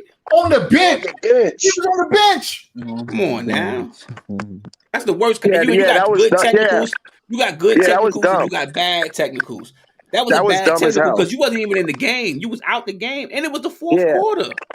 Yeah, and then when he came in, he missed that free throw. You don't miss free throws fresh off the bench after being out the game after you done got rest and you go 1 out of 2. Look, that was a costly free throw, even though we won the game. But you look at Randle down the stretch the last 5 or 6 games, he's not hitting free throws down the stretch. That's another thing. But that happens. That happens to the best though. So but I ain't gonna get on too much. Ever since Charlotte, I'm talking about you got to put 2 on the board at least in one game. Randle is not hitting free throws down the stretch of games. So therefore, you can't close out a game if you're not hitting free throws. So Rob, that goes back to my original conversation. How all this got started was moving the ball. Take the ball out of Julius Randle's hand, put it in the point guard's hand, and let the point guard orchestrate the offense. Now, I already see the reactions and the looks on your faces as to who's the point guard, G-Man. Well, hell, I don't know at this point. I can't tell you that, right? But I'm telling you right now, what we're doing is not a recipe for success moving forward because people already understand when these teams come into the Garden or we go into their house, wherever we're playing at, when things get tough and we have to figure out what we're doing, we default to Julius Randle. Right, wrong. Yeah, but see, down the stretch of a game is necessary. This is necessary. Hey, look, everybody know the best free shooters on the floor is Quickly. And Quickly hit clutch shots. And I told you yesterday, G-Man, that Fournier was going to come out the funk yesterday when we was talking. I said Fournier was going to have a good game. So when you look at that situation and you look at Randle just got to focus and don't turn the ball over. That's it. Don't turn the ball. You can't turn the ball over 6 times a game. You can't do that. That makes the offense stagnant off the gate. Moving the ball helps, but turnovers are worse because you're not even getting a shot at the basket. I agree. But when you that'll piss me off more than Randle. I'm getting the ball Okay, we didn't even a shot clock violation. That we shot the ball within the last 5 seconds of yesterday's game, maybe twice. So holding the ball was not the problem. The problem is dribbling down that court, you on the fast break, you see a defender in front of you, and then you kick the ball out of bounds. They strip you. All of that. That stops momentum more than anything. You not getting nothing, and you're open, and this guy got the ball, you clapping for the ball, and before you could get the ball, he turned the ball over. So Rob, I agree, but I disagree. And this is why. I agree with everything you're saying about everything that goes on with the starting unit. Second unit don't have those problems at all. Not even almost. They don't turn the ball over. Exactly. That's my point, Rob. That's my what I'm saying. The first unit turns the ball over way more than the second unit. Way more. It's not even less close. turnovers, more assists. The second unit has been playing the most consistent basketball. We know that. They have been playing the most consistent basketball so far this year. So, Keith, this is my question, right? If you're the head coach of the New York Knicks, or you're an assistant coach on the bench in Tibbs' ear, why can't we take what is successful in the second unit and implement that in the first unit? That's my question. Because the first unit isn't designed to play like that. Okay. Them guys, it seems like them guys play better when they do play like that. Please clarify that, because at the end of the day, it's about team basketball, if I'm not mistaken. That's what it's No, yeah, you're 100% right. But like, we can obviously see that between when the second unit is fully out there and when the first unit is fully out there, the basketball is played differently. Like, there's way more half court sets with the first unit, right or wrong. Why is that? Why is that though, Keith? It shouldn't be like that. No, but this is what I'm saying about, because I feel like with the shooters that are on the first unit, it's designed for the half court sets to get better shots. Cats have been missing wide open shots, brothers. Yo, Kemba, I can't even tell you the amount of wide open shots Kemba and Evan have missed. Wide open. And RJ. Does RJ play better with the first and RJ, but like, that's what them cats are there for. But when they hit them shots, we win the game. So when they hit those shots, the first unit looks like the better unit. Like, they are there. Like, the gameplay between how they're supposed to play the game is obviously different. And what makes it look bad is when the cats aren't hitting. I agree. When the starter shots are falling, we're in a better position. I would disagree with the fact that it looked better than the second unit. I disagree. It's what I said yesterday. You remember what I said yesterday? I said this. I said, look, the first unit is built for teams like the Lakers, because championship teams play slow. That first unit is built for that. The first unit struggles against speed and athleticism, but most of the top teams in the NBA doesn't go speed and athleticism. They go methodical, especially on the East Coast half-court basketball.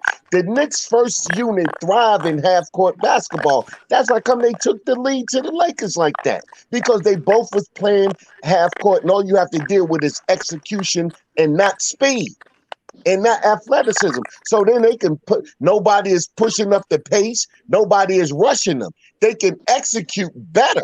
That's why they thrive in situations like that. You put them up against speed and athleticism, they suffer. Yesterday, they got scared because I felt as though they're not used to winning like that. And then they got complacent, but they never let the Lakers take the lead. Never. So then they methodically wore them back down, and they won the game. That's the type of team that is. When you get to the playoffs, you're going to face more teams like the Lakers than the Magic. So the team is built on that type of basketball. But they're going to suffer in games when they run across. It's like a boxing opponent. Sometimes teams got your number, and it's usually them young teams that you're not going to see in the playoffs. Every team is built pretty much the same, with the same mentality and the same structure. And that's how this played. Right now, the Knicks got to get better at what they're doing. Hands down. Our They have second to get unit. better. Our That second first unit unit. is. I would like to see. I would like to see actually RJ run a little bit more with the second unit, and Burks run a little bit more with the first unit. I know the That's a good. defense. I know the defense might suffer a little bit, but like not so much that I feel like that it would benefit the offense a whole lot more. So I guess Keith, to that point, I'm not opposed to that suggestion, but I think that in that everyone would have to understand what a Burks role means with him being inserted into that first group. You know what I'm saying? Because right now I feel no, like no. I don't want him starting. I just want him to. I like the switch. I would like to see the switch be between him and RJ first, especially if RJ ain't hitting. Okay, got you. I got you. I'm picking up what you're putting. Okay, I'm with that. But I mean, I don't because know. RJ likes to run, yo. I like and the second team is the runners. Yeah. So I will have to see RJ prove himself in that dynamic because right now, Burke has proven himself to be a catalyst Crazy. on that second You got to unit. prove yourself for the second unit. Don't that sound crazy? It does. It does. Yo, Cat's been devaluing. Cat's been devaluing the hell out of Burks, bro. They have for sure. Burks is balling. He is. Yeah. He is. And he been consistently balling once he started balling. He been consistently balling. He plays multiple roles. Oh, I'm in the show. He plays and decent at all of them. And they can't even be denied. You know, not the greatest grade A elite defender in the world, but like that dude definitely has had some hustle plays that got us through. He has. He has definitely been a catalyst. Yo, Keith, he one of the dudes, when he shoot, you be like, oh, it's going in all the time. Yeah, certain dude. cats where they shoot. What he reminds me of is because I wished our team was better because we could have made more use of him, but I loved Courtney Lee for that reason. Like a Courtney Lee type player, I look at Burks as being a better Courtney Lee. And those are the kind of role players you really need for a championship team, to tell you the truth. And it was funny because what's the dude that from LA that we had on the squad who's supposed to have been, we got him to be like Alec Burke. What's the dude last night? I think he hit 1-3 against us. We had him on the team. Ellington. Ellington. Yeah, nah, he was never going to be. He was supposed to be a shooter. He was going to pan out. Yeah. He had his worst shooting year here. And then went right back to his regular shooting average after he left. Bright lights. Danny Landis. But he definitely didn't do as much as Burks is doing. G-Man is in the building. You're in the building, my man. It's all good, brother. I heard you're cooking all the dinner for us for Thanksgiving, I heard. Oh, no. So if any cooking is involved, you don't want me to cook. You need L to do that. Because if you want to eat my cooking, then you have to have a specific palate for that. I'm telling you right now. I think we'll leave it up to Keith. Leave it to Keith. He's got it. There you go. That's it. Oh, I gets busy. Oh, man. I gets busy. We got to see more of Obi. I want to see more minutes for Obi. Right? I mean, That's cute. That's cute and all. Like, yeah, I'd like to see more Obi too, but like to tell you the truth, however they working it out and we getting wins, I prefer that. How many minutes, Danny? How many minutes you want to see Obi? And who minutes will he be taking? 25 to 30, if they could possibly squeeze him in. Who minutes he going to take? Who minutes he going to take? Let him it looked like he can get some of RJ's. Because they played him at the 3. They played him at the 3. Yeah, a little bit. Yeah. Like I've been saying that Obi was going to be playing at the 3. Matchups, though. It got to be certain matchups. I did too. Yeah, I was told that Obi couldn't hack it at the 3. Right. I Obi was gonna play told the his three. lateral quickness was going to be a problem at the 3. That's what It's I was not. told. But here I we know. are I was today told with that him too, playing the Free. 3. I was told that That's too. gonna have you guard Melo, y'all. Successfully playing the 3. Yeah. So I was one of those people that keeps talking about, right? I expressed concerns about Obi's That make RJ expendable. No. What I'm telling you is that makes RJ situational. Not expendable, but situational. So RJ can get to the second unit if Obi comes to the first. What you think about that? No. Absolutely not. Absolutely not. That is I just asked the question. No, we're not doing that. Absolutely not. No. I asked the question. No. Oh my no. We're not doing that. The Okay, y'all Knicks gave me the fanverse answer. would explode. No. You say what? We're not doing that. What about putting RJ in the second unit and bringing Burks to the first unit? So this is where we at, L. And I'm gonna tell you this, right? Let's go back to revisionist history.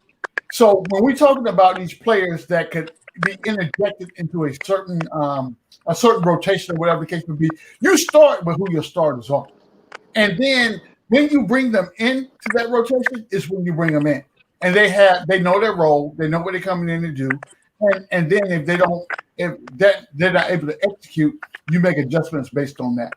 So I say all that to say this: I believe in my heart of hearts that you need some type of energy interjected into that starting 5.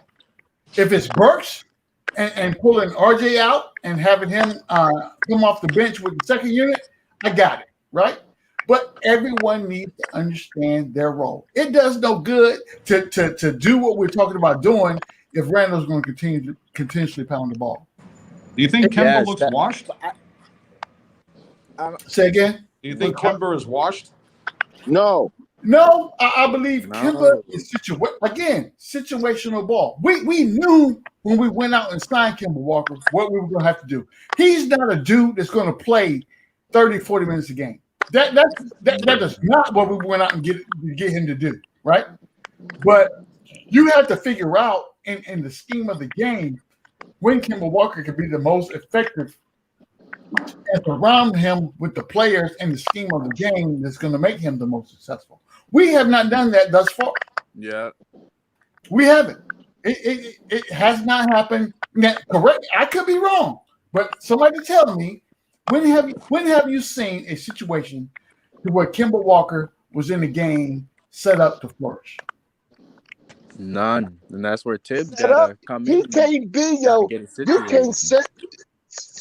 Kemba right now is a role player. He's not gonna never be set up to flourish because he's not our go-to at any point.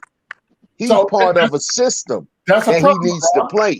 So if you're looking for him to flourish and just be like the man with those bad wheels, those not gonna happen. So this is the problem I have with that, because the problem I have with that is Kemba Walker is at the point guard position. He's supposed to be the floor general. He's supposed to see all, orchestrate all, to get everybody else in a position to be successful. That was always a scoring point guard, not a passing point guard. Basketball isn't like that's a very you know what, I had to get away from that too. I agree with you, G-Man, but like we got to get away from them antiquated thoughts like the point guard position is way more dynamic now, and there's different types of point guards. And it's different type of team makeups. You got, you know what I'm saying? You got that point guard coming from the power forward spot on teams now. You got that point guard coming from the wing. So you can't really. Kemba said it himself in interviews. He's here to make it easier for Randle. You know what I'm saying? It's that's. But how does he make it easier for Randle? How does Evan make it easier for Randle? They hit shots. Randle has to. You gotta hit your shots. You gotta hit your shots. Randle needs to help them help him. That's what it is. Yes, dude. And the game start out like that. Look at Randle dishing at the beginning of the game, bro. I'm telling you. I see that. And look how Fournier played. And when that Randle Fournier give and go is actually popping, man, it's hot. Yeah, I was loving the early definitely. season. I was loving the early season chemistry between Evan and Randle. And when did it stop? As soon as Evan started slumping. Yeah. It's dependent on hitting the Evan was shots. slumping, but I also think it's also a part of Randall dribbling too much and trying to bite more than he can chew sometimes. I'm not saying that's a big part, but I think it's both in the middle, you know? Because Evan Fournier is a system player. Like, he's gonna play off of the other players, but you gotta help him be able to find his spots and make his shots. And I think RJ's kind of a system player as well. Like, he needs to play where his strengths are at value. You can't just have him sit in the corner. He wants to run up and down the court. So he need to go to Tim's. He need to go to Tim's and say, "Put me in the second unit." If his style of play he feel is not working with that first unit, and he know he can prosper in the second unit, why not ask Tibbs to go to the second unit? Why would he do that? Like, it's not. He's his contract there. He's not gonna go to the bench. Hey, look at here. He's struggling right now, and if he keep on playing like that, he's not gonna have a contract anyway. True. This is true. This is true. So I believe this, guys.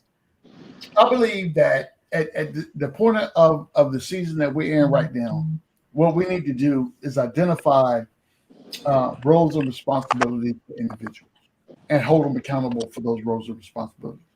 I don't believe right now that has been established thus far. Just watching the game and watching the floor of the game, there are too many people that can come in and do what they want, how they like. If they're successful, great, we win the game. If they're not, then they are the reason we lost the game. I'm not with that. What I'm about right now is establishing what your role is, holding you accountable to that role, and when you don't fulfill that role, you get subbed out. Point blank, period. That's where I'm at with this right now. All this filling out, trying to figure out, and all that, that's what these 20 games are for. That's why I agree with Rob, the Nick, when we talk about the 20 games. I'm with you 100%. We are at what, 17 that 20th game. That's against Atlanta. So, okay. So at that game, then I don't believe that the Knicks organization is ready to make a definitive step in one direction or the next. I just don't feel like that right now. I don't. I could be wrong. Of course not. I'm just saying.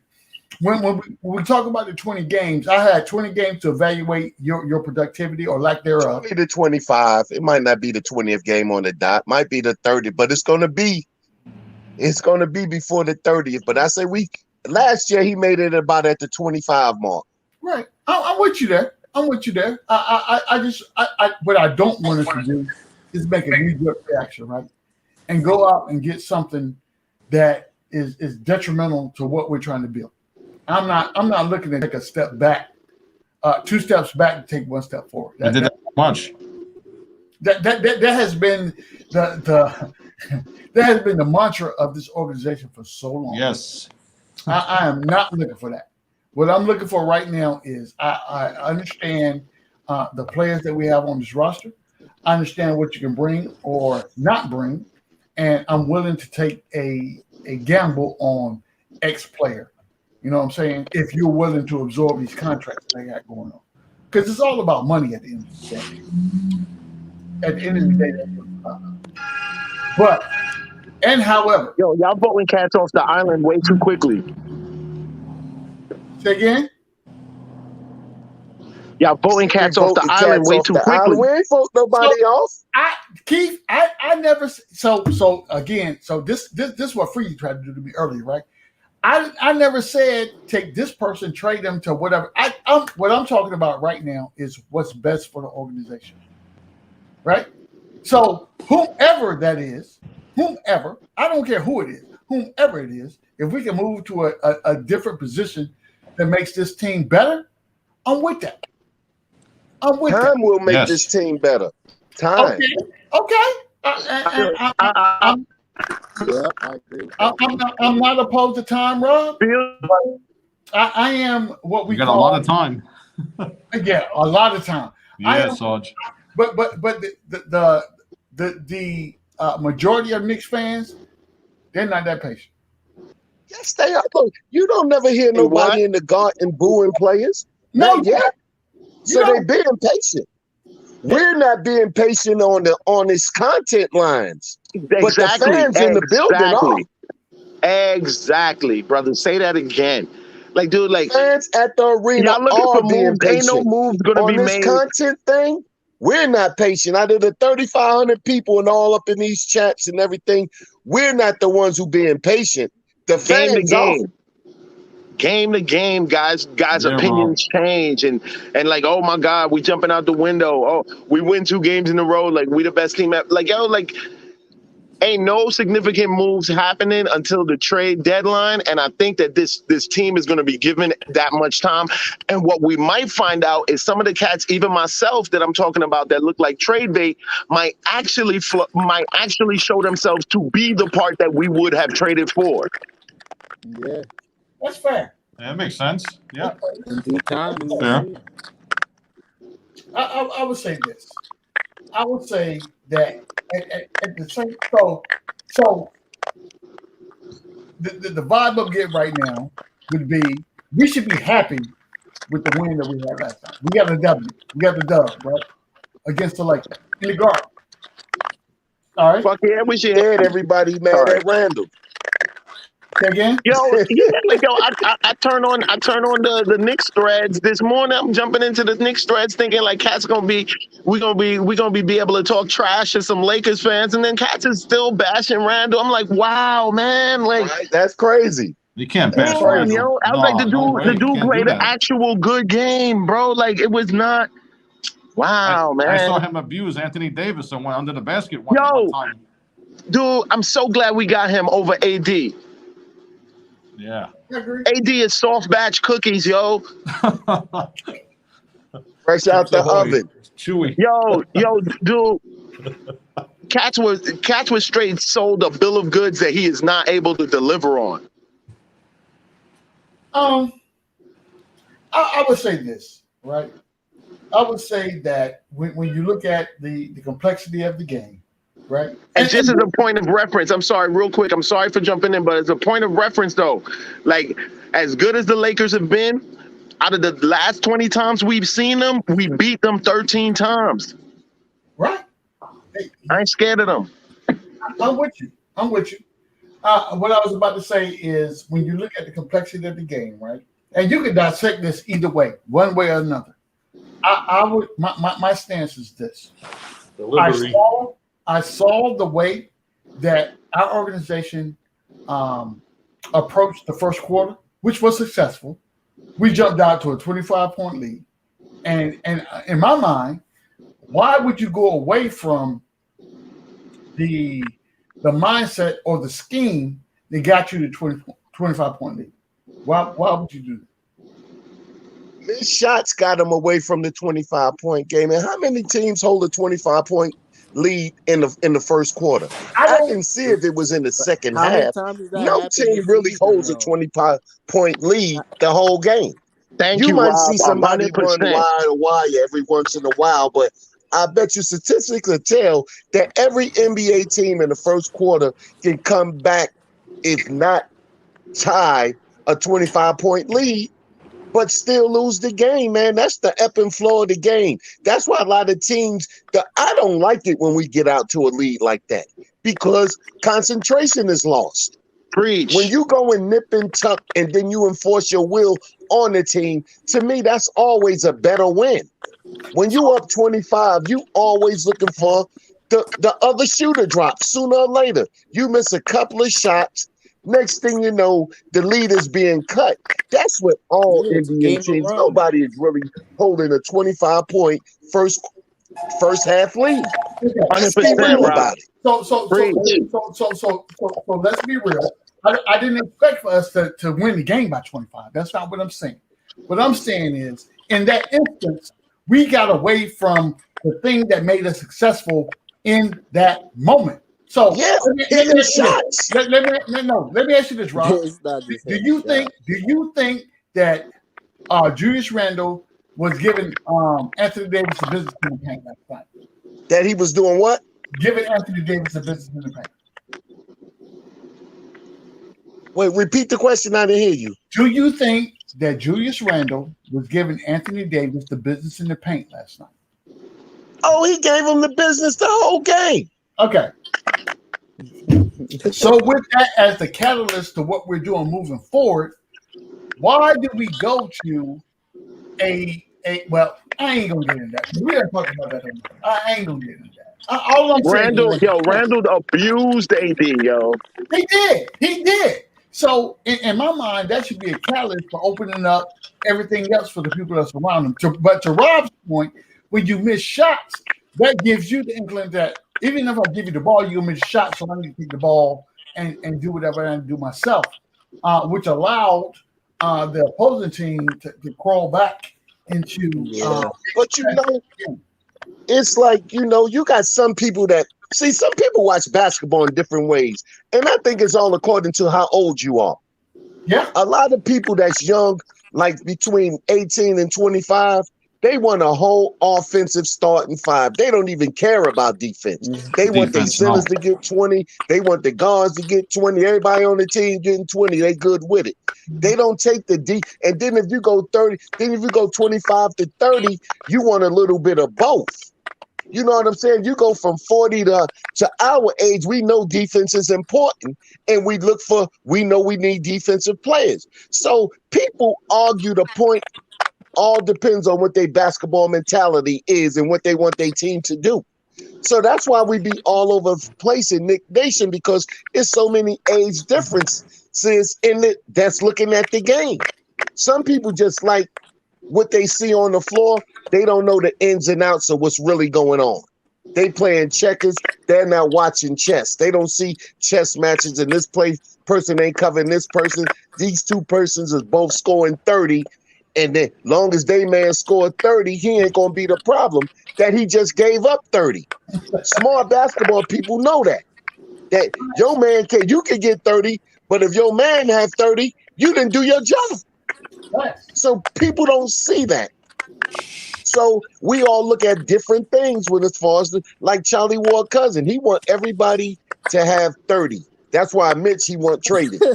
Trade Mitch, because hey, Mitch ain't got no offense, but what Mitch does for the team, Charlie Ward doesn't see.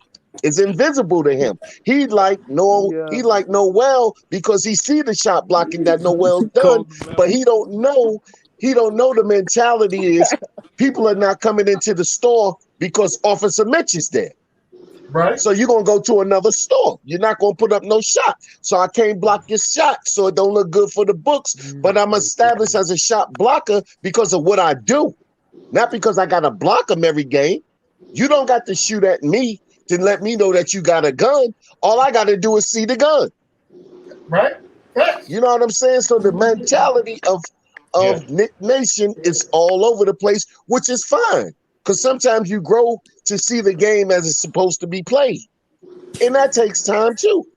So now you get these points that be all over the place due to the level of basketball knowledge that you have. So I agree with the point that there are different levels of fandom for the Knicks, right? And then there's that generational gap for people like us that's been watching the game for 50 plus years. They have lived through these trials and tribulations to where we get to the point where now it's like, okay, something before I kick the bucket. Something, please. You know what I'm saying? Versus someone just picked up the mantle and wants to carry the banner forward for the Knicks organization. Yeah. And then, like, one more point. Look, then you got the old school dudes like this here. They want to see the same point guard that they seen from Clyde Frazier, but the game is not played that way no more. Every player got to be that player. They always, they not playing from this player back in 82. The game has evolved. You can't even look for that player in 2021 NBA. There's a couple of bright spots that might give you a little bit of that, but they hybrid. You got John Morant. He's a flash from the past, but he's on another level with it. Mm-hmm. You know what I'm saying? And we got to look at it like that.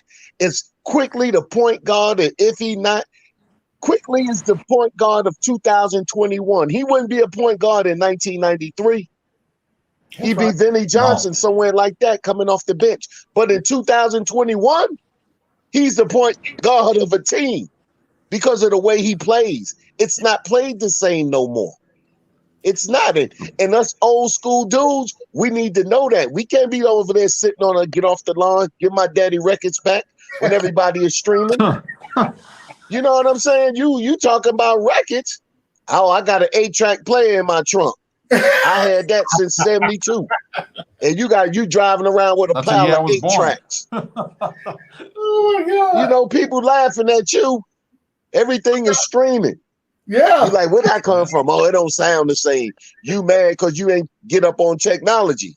Don't be that old dude. You know what I'm saying? Change with the times. We got to change with the Knicks. That's it. You got to keep up. You got to keep up. Yeah. For sure. I would say that, gentlemen. I would say this. So who's our next game against? We got Phoenix. Atlanta? Phoenix on Friday? Phoenix Friday. In the Garden? Yeah. Okay. So what do you think coming off of this win that we had against the Lakers? What do you think we need to do to be competitive against a Phoenix team? Not to have them come in here and just run rush shot over the Knicks. I think we're gonna be able to play our style of play against any top team that's fighting for a championship, because that's the way the team is built. And that's the way Phoenix is built. So it's pretty much which team is going to enforce their will on the other team down the stretch, because it's not going to be a blowout. If the Knicks are hitting shots, they should win the game. They style these games work good for the starting five. These type of games like that, when you playing championship basketball, because all of it is similar to the same. We just got to enforce our will on them, be more physical with them, and hit shots. Don't turn the ball over, and we shouldn't have no problem being that we're the home team. That's what I honestly think. Okay.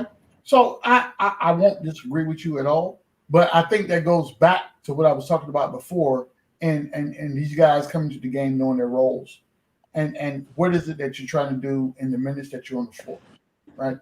So I'm not even getting into the matchups because we still got time. We don't know who's going to be healthy, who's not, who's going to play, who's not going to play. We'll get into that later on as we get closer to the game. But I believe that our roster is currently constructed. If everything equal across the board, we can beat any team in the NBA. I believe that. I believe that in my heart of hearts, right? But we have to be able to do that on a consistent basis. And that goes back to knowing and understanding what your play. Know your role, play your position, right? Know your role, play your position. Be able to be a catalyst to the person next to you. So if G-Man shot's not falling and I give the ball up to Danny in the paint and he's got a mismatch, then that's what we're doing all night until you stop me. Now once you stop me, if I'm in a position to where I'm a facilitator of what's going on with the offense, if Danny's getting stopped, then I'm giving the ball to Rob. You know what I'm saying? And then let him flourish. That I think that right now, I don't see that with our team. I see that we get in our own head, we get in our own way, and we feel like that we need to be the catalyst to propel the team to victory versus counting on your teammates. And it's hard when you're missing shots. I ain't gonna lie, it's hard. Hey, look, it's some things that Tibbs need to figure out too, because you got rotations and you got combinations, and there's a difference. Sometimes the right combination to win the game. Yep. Like for example, we all know that we better than the Magic and we have the talent to beat the Magic, but the talent to beat the Magic is not on the first unit, it's on the second unit. That's right. But that's Tibbs' job to figure out. So when we take a loss like that, you can look more at not rotations, but combinations. And from night to night, Tibbs has to put the right combinations when you're facing teams like that. and that's his job. That is under anything else. If you got 1 to 15 that's talented and you know that you need to play them, you have to find that right combination. So losing to the Magic that second time is more on Tibbs, because the second unit, as we seen, kept on bringing them back, but you wouldn't leave them there long enough to sustain the victory. So you can't blame that on the team or your personnel. Agreed. That was a managerial problem that we took the L on that game. So now going forward, that's where he have to find out more combinations versus rotations. Because you have to pull somebody out the rotation to put that combination piece in to win that particular game. And sometimes it doesn't take a whole unit. You might be able to install 2 of them in your starting 5 and you come back with the victory. And that's up to Tibbs to figure it out, because he got the scouting reports. He got all the information. We don't. We look at it on TV and we say so-and-so should have been in the game for this particular combination for us to secure the victory. And we're not getting that from Tibbs right now. So maybe these 20 to 25 games is for him to figure that out. And being coach of the year, we owe him that. I agree, and I guess to your point that is something that has been happening over the course of the last like 10 to 15 games, because we've seen different combinations on the floor. That 10 to 15, maybe the last 5 to 7. Okay, so we've seen different combinations to close out the fourth quarter. We've seen different combinations throughout down the stretch to keep us in the game, right? Where we combine, we've seen small ball. We've seen situations to where we're focused on having Julius being the dominant ball handler on the court. We've seen situations to where we try to get a Evan Fournier or a Alec Burks open for the shot and let them carry us through the fourth quarter. So there are a myriad of things that we've seen, but at this point, I would hope that we were in a place to where we are able to solidify, what that, not even the rotation, what that lineup is on the floor as we move into the fourth quarter, trying to close. Hey, Sarge, I like to see Barrett take some more threes. His threes are looking freaking pretty decent. So I think, getting to your point with RJ, I like the fact that starting out, he depends on going to the hole and getting that established first. And then from there, if that shot's falling, him then transitioning into that 3-point role.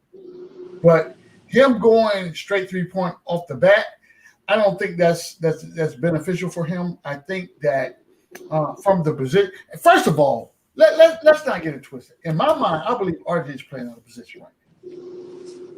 That's just my opinion. I believe he should be playing at the 2, and he's not. He's playing at the 3. So that's one thing, right? I agree. So in that, when his shot is not falling, that kind of drives him to overcompensate, if that makes sense, right?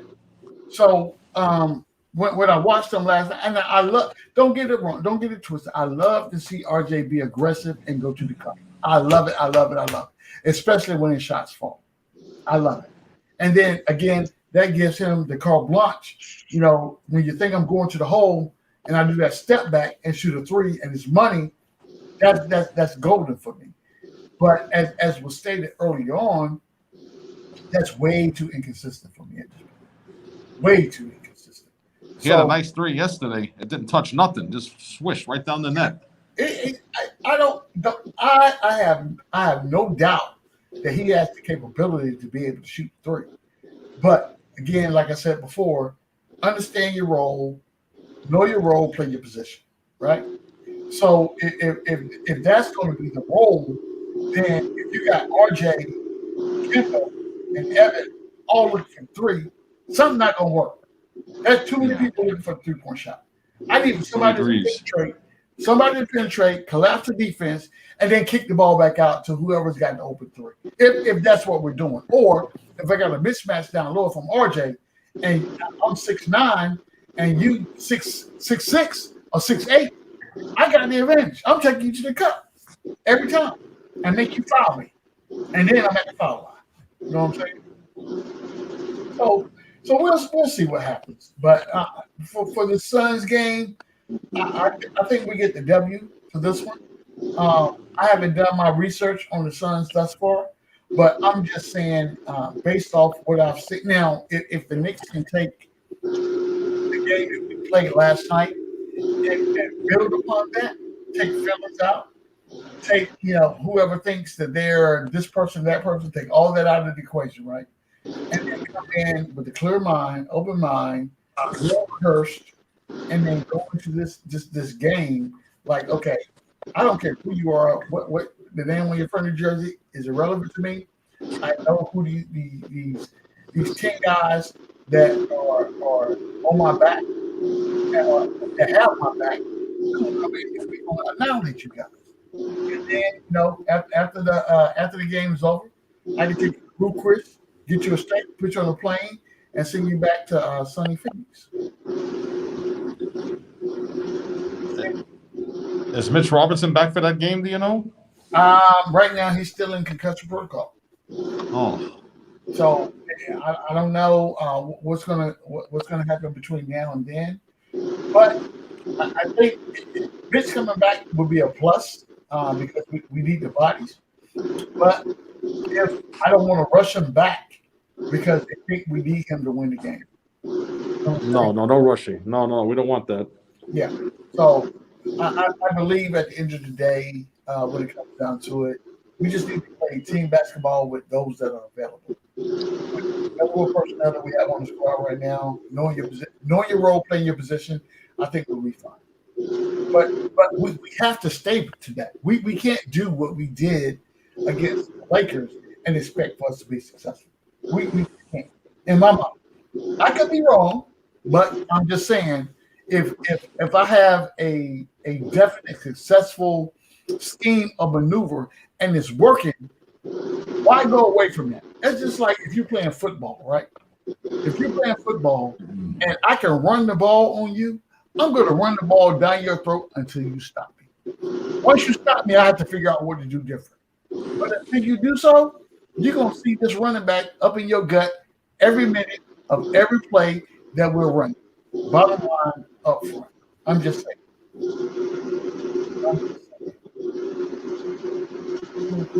We should win because Paris, I would say this about Julius Randle, right?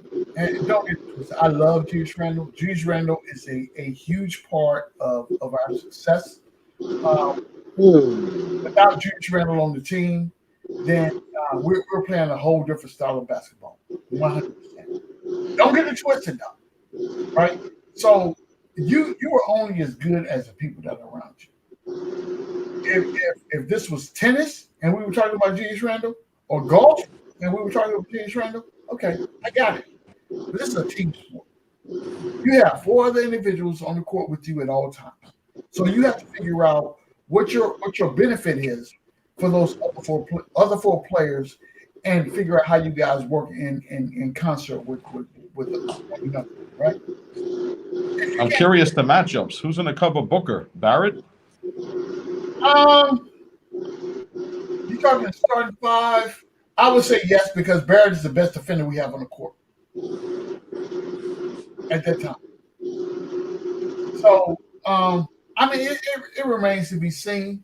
I would say this. I would say our benefit in that scheme would be to make the Suns be more concerned about who's going to cover an RJ, who's going to cover a Julius Randle, and if I can get a Kemba or a Fournier to make shots, then we Soon, when he comes down now, he will. So it just depends on how the game plays out at the end of the day. But I believe, like I said, in my heart of hearts, I believe we win this game. I believe we win every game, right? Until we go out on the floor and we do something contrary to what is going to make us in there. I've in there somewhere. So, it is what it is at the end of the day. But I'm looking forward to these upcoming games for sure. That I always look forward to seeing the Knicks play basketball. Randle, trash, and numbers don't really show. Okay, so I'm not gonna. I would never bash Julius Randle, right? There are some aspects of the game in which I feel like he could be better, but he has been don't get it twisted, ladies and gentlemen. I don't care how you feel about Julius Randle. One thing you can't deny: Julius Randle is the main component to our success last season. So 2 seasons ago, y'all wanted to ride Julius Randle up out of here like a broken down donkey, right?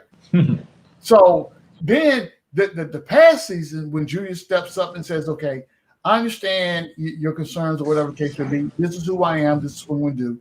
Now he's an all-star, and we're the number 4 seed in the Eastern Conference playoffs. So when's the last time we made the playoffs before last year? I'll wait. I'll wait for people to go ahead and Google that because they don't have that kind of information readily available. Because what they do is they take, whatever the key thing is right now, and that's what we harp on. I'm not going to let you get away with that. I'm not going to let you get away with that. Last season was last season, but last season was what we call foundation. Have you ever tried to build a house? Build a house without having a legit foundation. Guess what happens? As soon as there's a flood, hard rain, or whatever the case be, your house falls apart. Where you at? You in a hotel trying to call your insurance company to figure out what it is that you need to do. And the first thing they're going to ask you is, did you have calling a strong Kevin? foundation? That's who you're calling. Yeah, you call it Cornerstone. And Cornerstone going to ask you, Cornerstone going to say, did you have a strong foundation? You're going to say, well, no, I took the shortcut. And they're going to be like, well, guess what?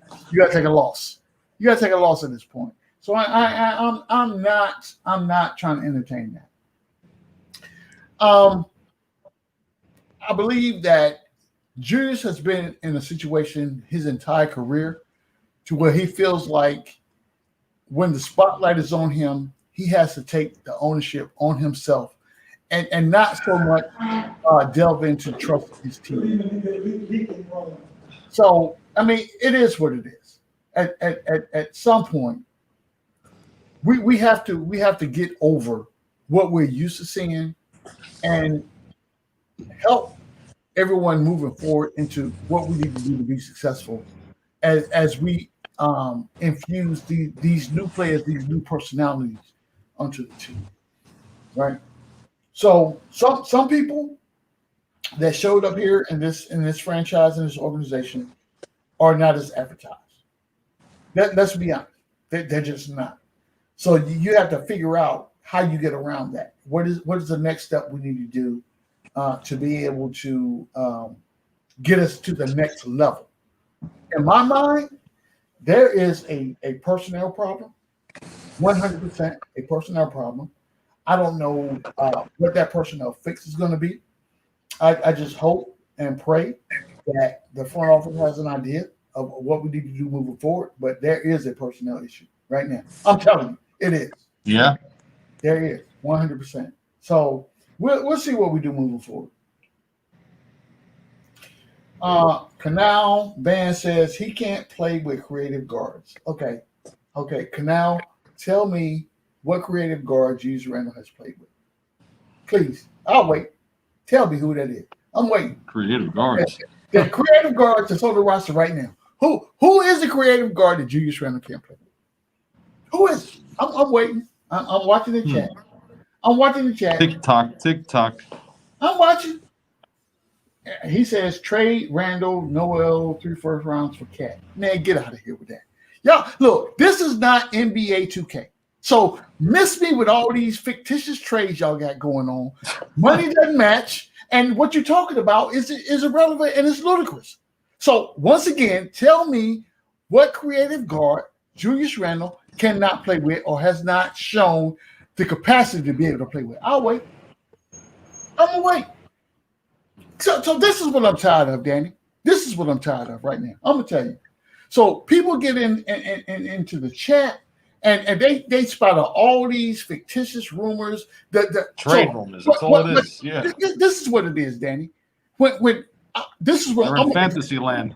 I'm gonna decree this right now, right? When you come in the chat and you got these fictitious rumors, I want you to start your chat with "Once Upon a Time," because we're talking about fairy tales right now. I ain't got time for that. I don't have time for this. I don't. Money doesn't match. Money does match with who? Walker, IQ, and Rose. Oh, so you are telling me? Oh God, Walker, IQ, and Rose too. So are you telling me right now, Kemba Walker is a creative point guard? Is that what you want me to believe? Really? He's so creative. Oh my goodness. Oh, when have you seen creativity from Kemba Walker at the point guard situation? I haven't seen nothing. Look, so much so that Kemba Walker is the point guard, but Julius Randle is handling the ball. Stop, man! Stop with this madness right now. You mean Kemba Walker's the point guard? God, point guard. Oh my goodness! What are we talking about? Listen, Jason Kidd was the point guard. Listen, I'm telling you right now. Okay, IQ. So when have you seen? Okay, again, when have you seen IQ running the point with Julius Randle on the court at the same time? I'll wait. This is the creative guards that we're talking about. I'm gonna start calling people out with these fictitious takes they got. So when have we seen IQ running the point with Julius Randle on the floor? I'll wait. What game? I haven't seen it yet. Because it doesn't exist, Danny. It doesn't exist. Nope. It does not exist. And the last person, D Rose. So you're telling me he's the man, Derrick Rose. Derrick Rose and Julius Randle cannot play on the same court at the same time. Okay. You know what? At some point, you just got to leave well enough alone. The second unit plays great with everyone but Randle. Why would you put Randle in the second unit? I'm just curious. I'm curious. Why would Randle ever be in the second unit? Or is it that we supplement the people that's on the first unit with people off the bench when Randle's still on the floor? I'm just curious. Man, child, I don't want to trade Randle. Randle has a significant impact on what we're doing with this team right now. I just feel like that dedication, that determination that Randle has, we have to figure out how to gel that with everyone else that's on the team. That's all I'm saying at the end of the day. So, ladies and gentlemen, boys and girls, children, Freezy, where you at, brother? Freezy.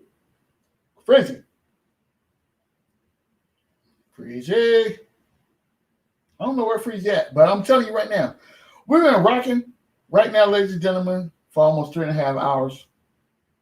It's the day before Thanksgiving, and there's some things that need to happen for the meal to go well tomorrow.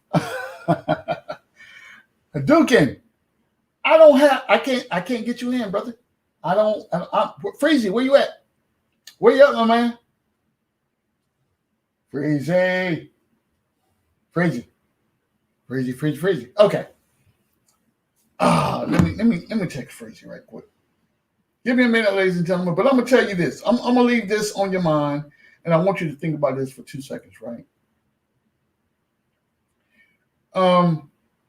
Thinking about the game that's coming up against Phoenix, what do you guys feel in the chat we need to do to be successful? And I need for you to be specific. Don't give me these random thoughts or whatever. I need for you to give me specific thoughts.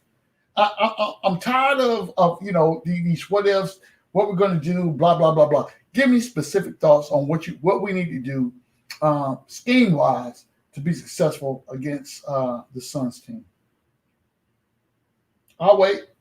I'm waiting.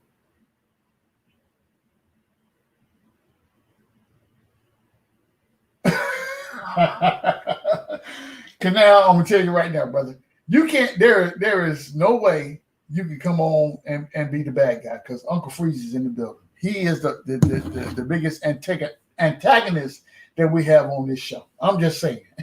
There is no way you can come on and be the bad guy. And I'm not saying that, it's unfair in certain aspects to where I read the chat and I reply to what you got going on, but you reply through text, in a way. And I welcome you, come on, do what you do, and we welcome your text. I'm telling you right now, we do.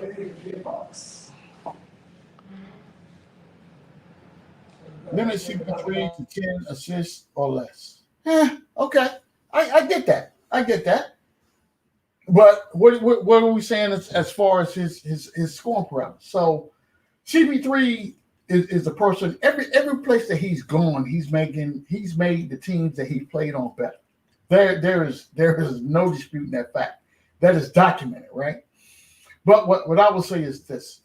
I believe that we have the opportunity here going, and I think that as we move forward through this last 10 games that we have, the next 10 games we have will help us solidify what our identity will be as a basketball team, honestly. Because right now, we've been in places that teams that we should not have lost against, in my opinion, we lost. And then teams that people expect for us to flounder against, we were able to be successful. CB3 is going to kill Kimball. Oh, okay. So, if knowing that going in, Canal, why would we subject Kemba Walker to that abuse? Why not put somebody else on CB3, and then bring Kemba Walker in at a later date to where his legs are fresher, and we beaten CB3 up enough to where he's out of the game. I'm just saying, because we already know CP3, he's going to be able to get past Kemba. But knowing that, why would you put Kemba in that situation? That's just a question. Why would you do that? I'm just saying.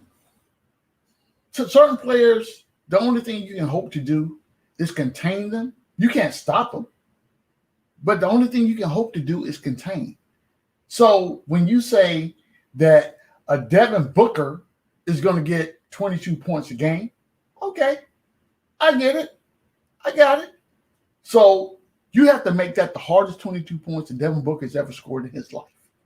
You have to make him work for those 22 points. They can't be gimmies. They can't be, just because you come up the court and pull up at the elbow, uncontested. We can't do that. You have to make him earn every shot that he takes at the end of the day. At the end of the day. I'm telling you right now. And look, if you're a player that's on the court and you got 6 fouls to give, I'm going to need you to use up all 6 of those. Every one of them. Every one of them. Every one of them. And Alton Lee has an excellent point. Do not. They're playing the Cavs tonight. Who? Are we playing the Cavs tonight? Am I missing something? Hold on. Let me get to my. If I'm missing the game, I'm at step. Oh, hold up. You're not missing no game. We don't got no game tonight. Okay, I was about to say. I thought I was missing something. You ain't missing nothing. Okay. We got. All right. We got on Friday and Saturday. Okay. All right. So. And you're not driving up for the game. No, I'm not. I'm sorry. I'm not.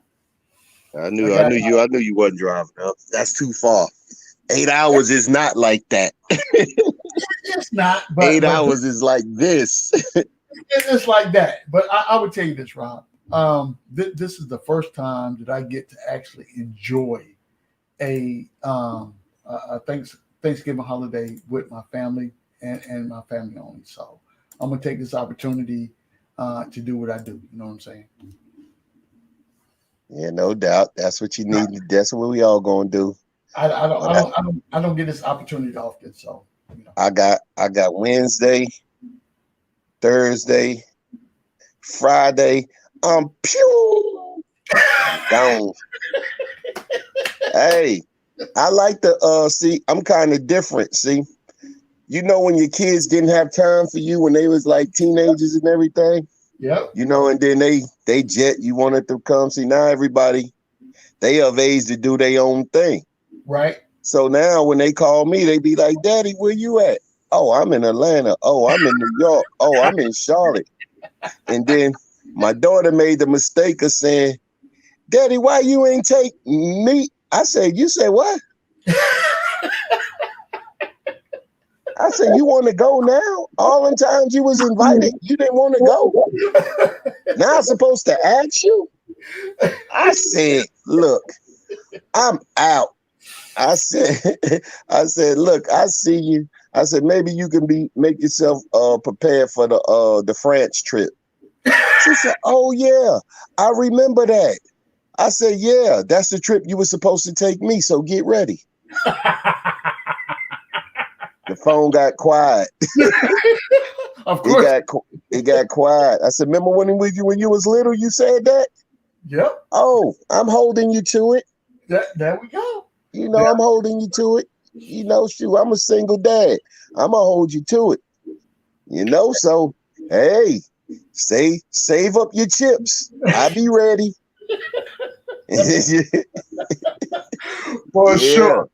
For sure. I'm going to tell you now. It's all about, and one thing you mentioned just now that I find, you know, as we get older and things go on, of course, when we grew up, you know, when we were teenagers, you know, we thought, I ain't got time to be hanging out with my parents. I'm going out hang out with my boys. We're going out chase these girls. We're going to these clubs we don't supposed to be able to get in. We drinking, we don't supposed to be drinking. We doing all this stuff we don't supposed to be doing, right? But what that has actually done for me specifically is be able to have a special type of relationship with your kids, because you're not as critical with, you know, a 14-year-old making a mistake. Because at 14, I was making much worse mistakes than what you're making right now. So, you know, I'm gonna sit you down and talk to you, let you know what you should do, but I'm not gonna crucify you. It's a learning experience, and you take that, you learn when to grow on, as they say. You know what I'm saying? It's all about that as we grow up. But you know, I say all that to say this, Ron. Everyone that's watching, that will rewatch, I need for, on a serious note, be thankful for what you have, not what you wish you have. Be thankful for what you have, because I promise you, if you research and you look around, there are people in far worse circumstances than what you got going on right now in your life. I promise you that. I promise you. So cherish the people that are around you. And I got relatives that I don't speak to this day. I'm telling you right now. If they call my house right now, they're gonna get the answering machine, because they bring drama and they got time for that. But I'm telling you, cherish the people that you hold dear. Cherish the people that make an impact on your life. Cherish the people lives that you impact and make them a better person at the end of the day. Where it can be family, it can be friends, it could be your worst enemy. But I'm telling you, everything that you do in life has an impact on someone in a certain way. I'm telling you that. I would say all that to say, happy Thanksgiving. Be thankful for everything that you have and everything that you want and all the impacts on life that you can have. I love my Knicks family. I'm telling you right now, you guys have gotten me through so much. You don't even know, so much. And I appreciate everything that we do. And these times that we come together on a daily basis means so much. And I'm thankful for each and every one. That's right. I say Knick fans just said, Knick fans 15 to 25. Be patient. Watch the game. Knick fans 25 to 35. Everybody younger than you, some of them know what they talking about. Knicks fans 35 to 55 and further. Everything ain't based on 1970s, 80s, and 90s basketball. Facts. Learn to adapt to the change and watch it develops and learn new things. You can learn from your kids because you're the old dog in the house. That's fact. You know, my daughter told me something yesterday that I never thought about. You ever heard? Now you heard of rap music, right? Everybody heard of. You ever heard of drill music? Yes, but I didn't know it until my daughter told me. Yeah, but you know what it's based on, right? Mm-mm. Absolute murder. Really? They done what they said they did, and they put it out there. Wow. That's why you got all these IG killings and all of this stuff now, because it's from what these people, and then they making songs about it. And look, the ages is from 11 to 17. That's crazy. Look, they caught this guy. He was 14 years old. Ron, he had 5 bodies. Sarge, he had 5 bodies. He killed 5 in different places. Is that the kid from Philly? Yeah, he killed 5 people. Look, they connect, not at one time. They connected him when they caught him to 5 bodies. That's crazy. At 14. 14. They got a guy, he's 16, and he was the #1 hitman in Philadelphia. What? They had this girl in Chicago. She was the #1 hit person in Chicago. What in the world is going on in the world? Hey, look at here, man. I don't look at a 16, 17-year-old or 14-year-old the same no more. No. Oh, you might say something to them, they pulling out. And guess what they get carrying? Extended clips and Dracos. What? Yup. And Ron, Sarge, where you're at, it's big down there. It's sweeping the nation in Florida. It's big. It's real big in Florida. You see them kids walking around with that knapsack look like it's on their chest? Yeah. Watch out for them. They call it the fanny pack? Yeah, but it's going across your chest. Yeah, across the chest. Yeah, they got Dracos and submachine guns in there. That's crazy. Yeah, man. It's wild out there. And it's all going through that music. They say, look, they say over 200 rappers has been killed in 2021. What? Yep. And this is what they doing. They uploading to Spotify music. Their music is being played in other countries. So they getting money, but they ain't listening to nobody. That's crazy. They ain't listening. And the story is the same every time I see it. Look, research it on the new on YouTube. Look, the story the same. Soon as they catch one to kill one, the mama saying the same story.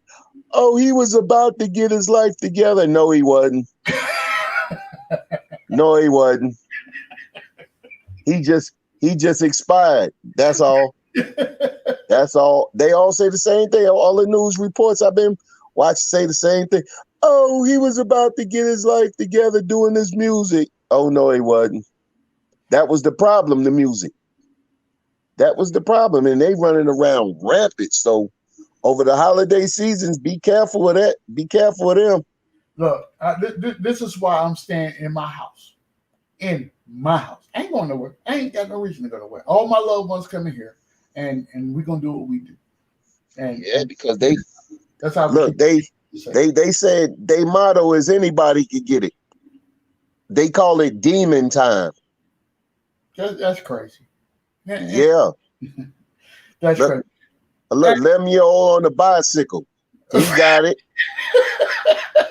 Look, then the 11-year-old shot somebody else on the bicycle. It starts so young. The video I'm telling you is like 10 to 17. So I guess, Rob, my thing with all that would be this, right? I know most of the time where my kids are at. And I have to have confidence in their upbringing and the things that I instill in them growing up to have these different type values, right? So first of all, at 11 years old, how and who allows you to be out in the streets, number one? Number two, and kids do things that, and we were all young at one point, and we were all able to do things that parents said don't do. But the first thing the parents say don't do, that's the first thing I want to go do because you told me not to do it. But if you are following up with your people, then how is it okay for you not to know your 11-year-old has a submachine gun in their room? I'm telling you right now. Because when you had him at 14 yourself, he's 14 and you 28. You at the club. Again, yeah, you 100%.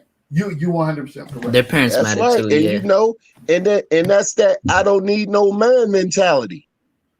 I'm gonna tell you right now. Young people are the future of what we got moving forward, right? But you have to be realistic in what we're doing. So when you defer to this mentality, and there are a lot of things you can't blame this on. You can run with the wrong crowds, or you could be that straight A student, and then one day you go into this manic depression style because you got a B or C on your test, and then you run into this person, they introduce you to this substance that makes you feel better, and your whole world changes, right? We've all been there. All I'm saying is this. I believe that, again, as a people, as a nation, where we are failing at right now is that central family unit, to where you got we all and people laugh when people say this, but we know about Big Mama, right? There are certain they commenting on it in the chat. They Yeah, know about it. They come in now because there's no more big mamas, Madeas, Yeah, no pawpaws, exactly. or whatever. You don't have that one uncle, or as I said, it takes a village to raise a kid. And those days are going away because you think about it. If my little one was running around and G-Man saw little man, he'd be like, "Yo, what you doing up over here?" Or you seeing mine up running around some part of town, Rob? You like, "What you doing up over here? You ain't supposed to be over here." That's right. You That's right. supposed to, back in the days, you used to snatch us up, and then you get the business from whoever just snatched you up, and they taking you home, or they call in the house, and then you get it again. So those type things are just falling off, man. I mean, it's crazy out there. Yeah, it is. It's just it's gonna take you just got to work hard to get things back. There's too many young lives, man. 'Cause like even back at the crib, man, back in the boot, cats dropping like draws, and they young, man. They real young. Yeah. That's what I had to do. I had to do a little investigation on it because every time you turned around, they was dying so young. So I asked my daughter about it. I said, "Look, what's She said, "Daddy, is that music?" She said, "Look, they turning that into real life, and it started over there in the UK. But in the UK, it was like a lot of stabbings, and then now it's sweeping the nation. That is like in every little thing. They like a 15-year-old child that died. Then you see on Twitter like, yeah, we got you. Now we gonna get you. We gonna get you 1 down, 3 to go. You know what I'm saying? It's like, and it's a continuous thing. That's why I was telling my man about in New York, that 1994 crime bill. I said people tried to blame everybody about it, but what was happening in New York was them old ladies was going to their ministers in the church, and they said something got to be done. And then 30 years later, all of those ones who signed up for that bill, they act like they didn't have nothing to do with it because it did go awry. Because then you gave them the green light to get any and everybody, and a lot of innocent people got caught up into it. But it was madness on the streets back then. It was madness. You couldn't look, if your grandmother wasn't going to the corner store and everybody knew her, she didn't come outside. You had to go to the store for her. If you wasn't known in that neighborhood and everybody knew who your people was, look, you might as well, you had to stay inside, really. And then that got too old. Women couldn't go to the church. They waiting for them to come out the building, snatching pocketbooks, knocking them in the head. There was so much going on that they had to do something. And the same people who signed it, the law got passed 99-0. Nobody opposed the bill 99-0 because everybody was behind it. Now, 30 years later, Everybody talking about like, oh, Joe Biden and Hillary Clinton signed that crime bill. They locked everybody up, took everybody off the streets. At that time, people needed to be off the streets. They was doing too much. Yeah. They was really doing too much. Now, like pretty much, my cousin was asking me, he said, what would you, if you had a vote on doing something or you can put it, he said, what would you do? I said, I would do this. If you're a juvenile delinquent and you've been through the system and you've been through the system without a parent, like you go to court, nobody come pick you up, but then they got to let you go. You go to juvenile. They set up, social service set up parameters for you, like go see a psychiatrist, go get evaluated. If you have a parent that's not involved to any of that and that boy do a crime, the parent go to jail with him for non-compliance.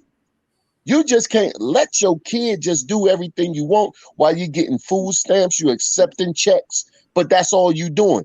And you letting him just be a menace to society like that? No, you got to be held responsible.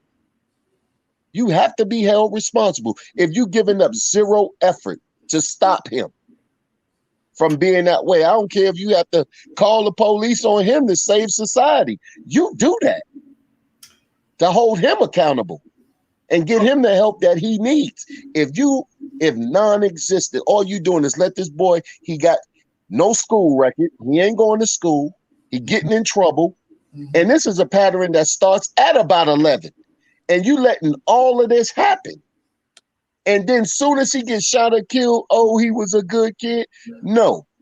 Or soon as he kills somebody else, oh no, you're not getting that excuse. Right. We gonna haul how much time he get, that's what you gonna get. And if it's two parents in the home, which I really doubt that a kid can go that way with two parents in the home, but if it is, y'all both go. Yeah. You both go. You know, because you have to get these kids the help that they need. Socially, you have to get it for them. If you think your kid got a problem, oh, I don't want my kid on no pills, I don't want my kid, that's understandable. But if your kid deserves to be on something, some of them out there need to be on something to keep them right. So you don't want your kid to succeed in life because you don't want them taking something that would help them? Nah, I got all mines evaluated, whether they liked it or not. I wanted to know because I didn't want to be yelling at my kid and something is wrong with him. That's right. That's right. You know, you have to be responsible as a parent and do parent things. You just can't be letting them, and then, you know, come to find out, no, he's straight. He just a knucklehead class clown. Okay, I can deal with that. You know, but he got autism. He's got a learning disability and all of that. So you want to put him in the right situation so he can succeed. Right. And these people are not doing that. No. Oh, they ain't gonna be on nothing. He ain't gonna do this. Oh, he ain't gonna be on that. He ain't going into that special class or something. But when you flourish in classes like that, you gain confidence and you do better in the world. I know some people right now at my age right now that was going to those special ed classes that's doing better than the people that didn't go. Facts. That's a fact. They got their own business, they got their own everything, and you went to regular school and you over here sleeping in the alley. The parents took the time and said, okay, look, this is what it is. And we're going to get you right. And that's a responsibility. And people are not taking responsibility for their kids. So Rob, let me ask you this. And you said a lot to unpack there. And I would just say this, right? Again, in the chat, for people that are watching it, it's going to rewatch. What have you, not you specifically, Rob? I'm talking to the Knicks universe in general right now. What have you done? This family time in Knicks universe. It is. It's family time. This ain't freezing time. Segment, family time in Knicks universe. It's family time right now, for sure.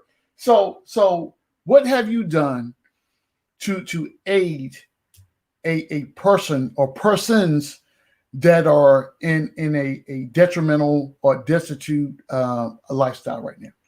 What have you done to take someone from a dead level to a living perpendicular at this point right now? What have you done? So I want everyone to take a inner look. Again, we're talking about Thanksgiving coming up, right? It's a time to be thankful for what we have. It's a time to be thankful for everything that we're doing. What have you done for that person that could be that next serial killer? What have you done to get that person help? What have you done to address situations to their thought process? Right? I'm just asking these questions. I don't expect answers. I'm just saying, think about it, right? Because everyone knows someone that's going through something. I promise you that right now. It's just a matter. But you know what? You know what, Sarge? What's up, man? Some things like in the inner cities, the ghetto, just and things like that, a lot of things that you may see, that's not, that you know, getting older, that's not normal. To some people, it's a way of life and they can't even recognize it. Yeah, that's a fact. You know, it's been going on through generations so much that it's not even, they might be like, I don't know what you're talking, like that's normal. Like dude walking down the street with a submachine gun. If you've been seeing that for 3 generations, oh, that just come from a bad family. They've been doing that. Yeah. It's like when you move, like you come in your kitchen in the middle of the night and you cut the lights on and the roaches run and scatter. You come 2 weeks later, you cut it on, they chilling. That's right. You know, they like, oh, he ain't gonna do nothing. We fam. We fam. That's how look, you know. He gonna feed us. Yeah. He gonna drop some crumbs off. Yo, he good. I'm gonna tell you this, Rob, and this real talk, right? So back in 1986 is when I joined the military, right? Fresh out of high school, I had no idea, no identity, what I wanted to do in life. Recruiter called me and said, hey, we can give you this, you can get some college money, whatever the case may be, but we need for you to come and do this right here, right? I said, okay, I'll come in and give you these 4 years, give me some money for college.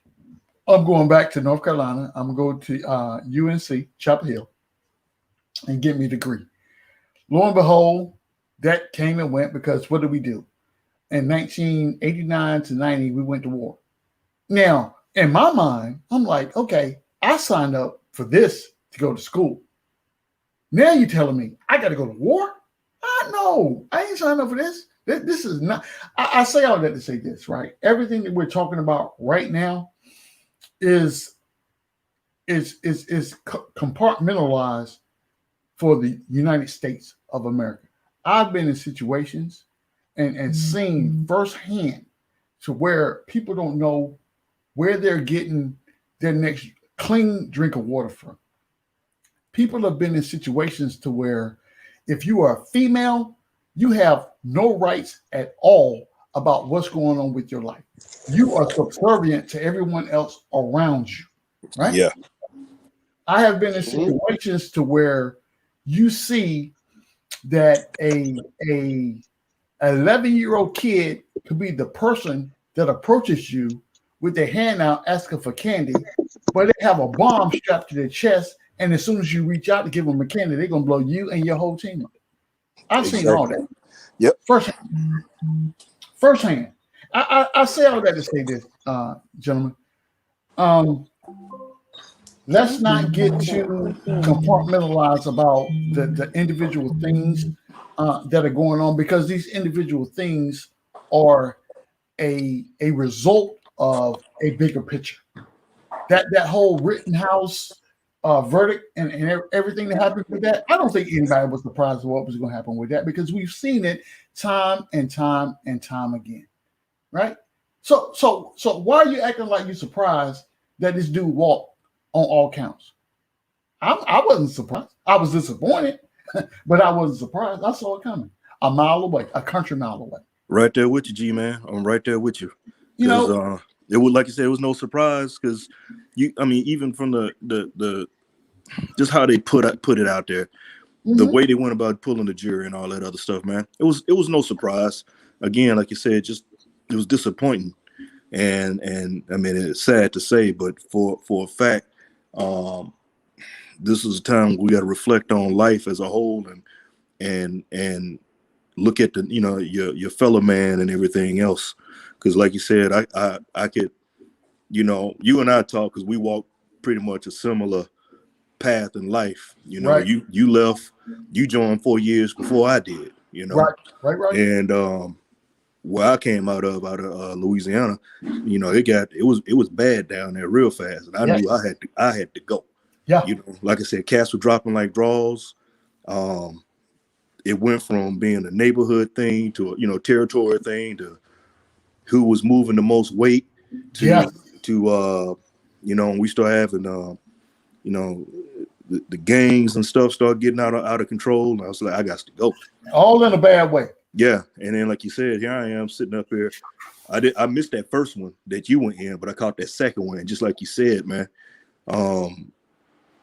To think that I left the States where it was like a war zone in some places to go to a war zone. Yeah. Where you every day you open your eyes and close your eyes, you could be gone in a blink. No doubt. And to see children, the thing that got me was to see little babies, little kids out there, the stuff they had to endure and work and things. It's crazy. If you've never been to and this may sound like I'm making up a name, but you ever been to Djibouti, Africa? I have. I spent 9 months in Djibouti. Okay. And you see how they live out there. You got family living in, 8 or 10 people living in a hut. And then you see those big burlap bags. And if you don't know what's in those burlap bags, it's a drug they were strung out on called cot. That's right. Facts. Talk to them. Little kids out there strung out on it. Family strung out on it. It was crazy, man. The bad thing about it was you had to definitely watch your back because you could have got picked off anywhere you go. So you were limited on where you could go. That's right. So now fast forward, here you in the States, and now we're supposed to be the land of the free or whatever, y'all like that.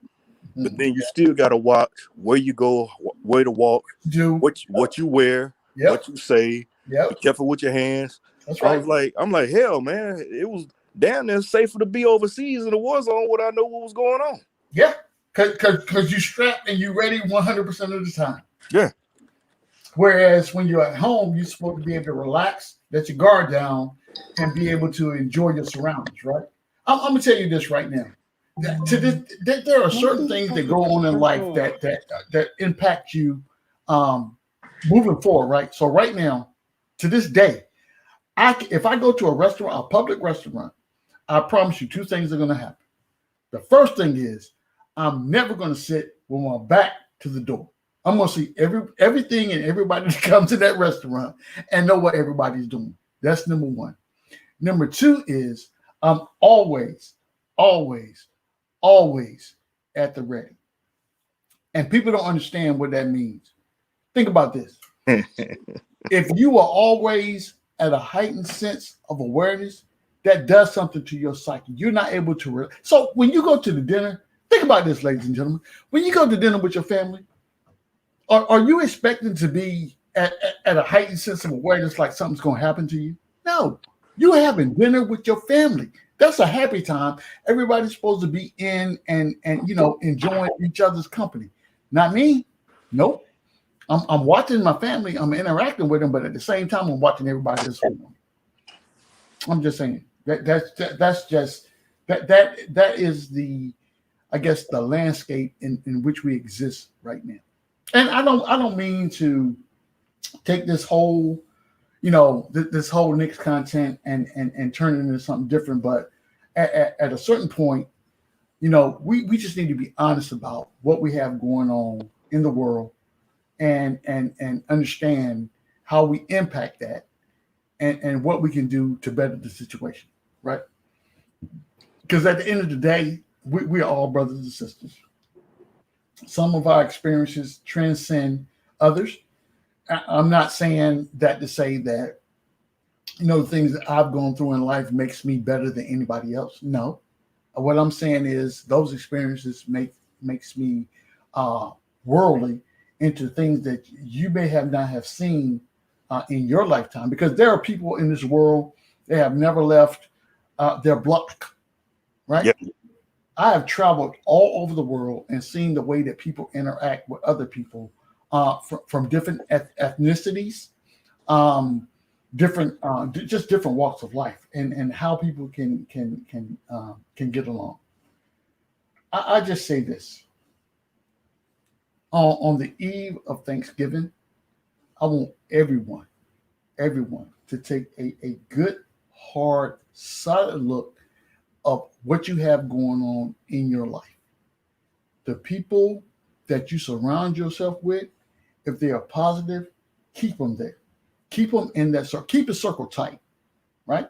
Keep your circle tight. Make sure that the people that you have in your circle are contributing to your mental health.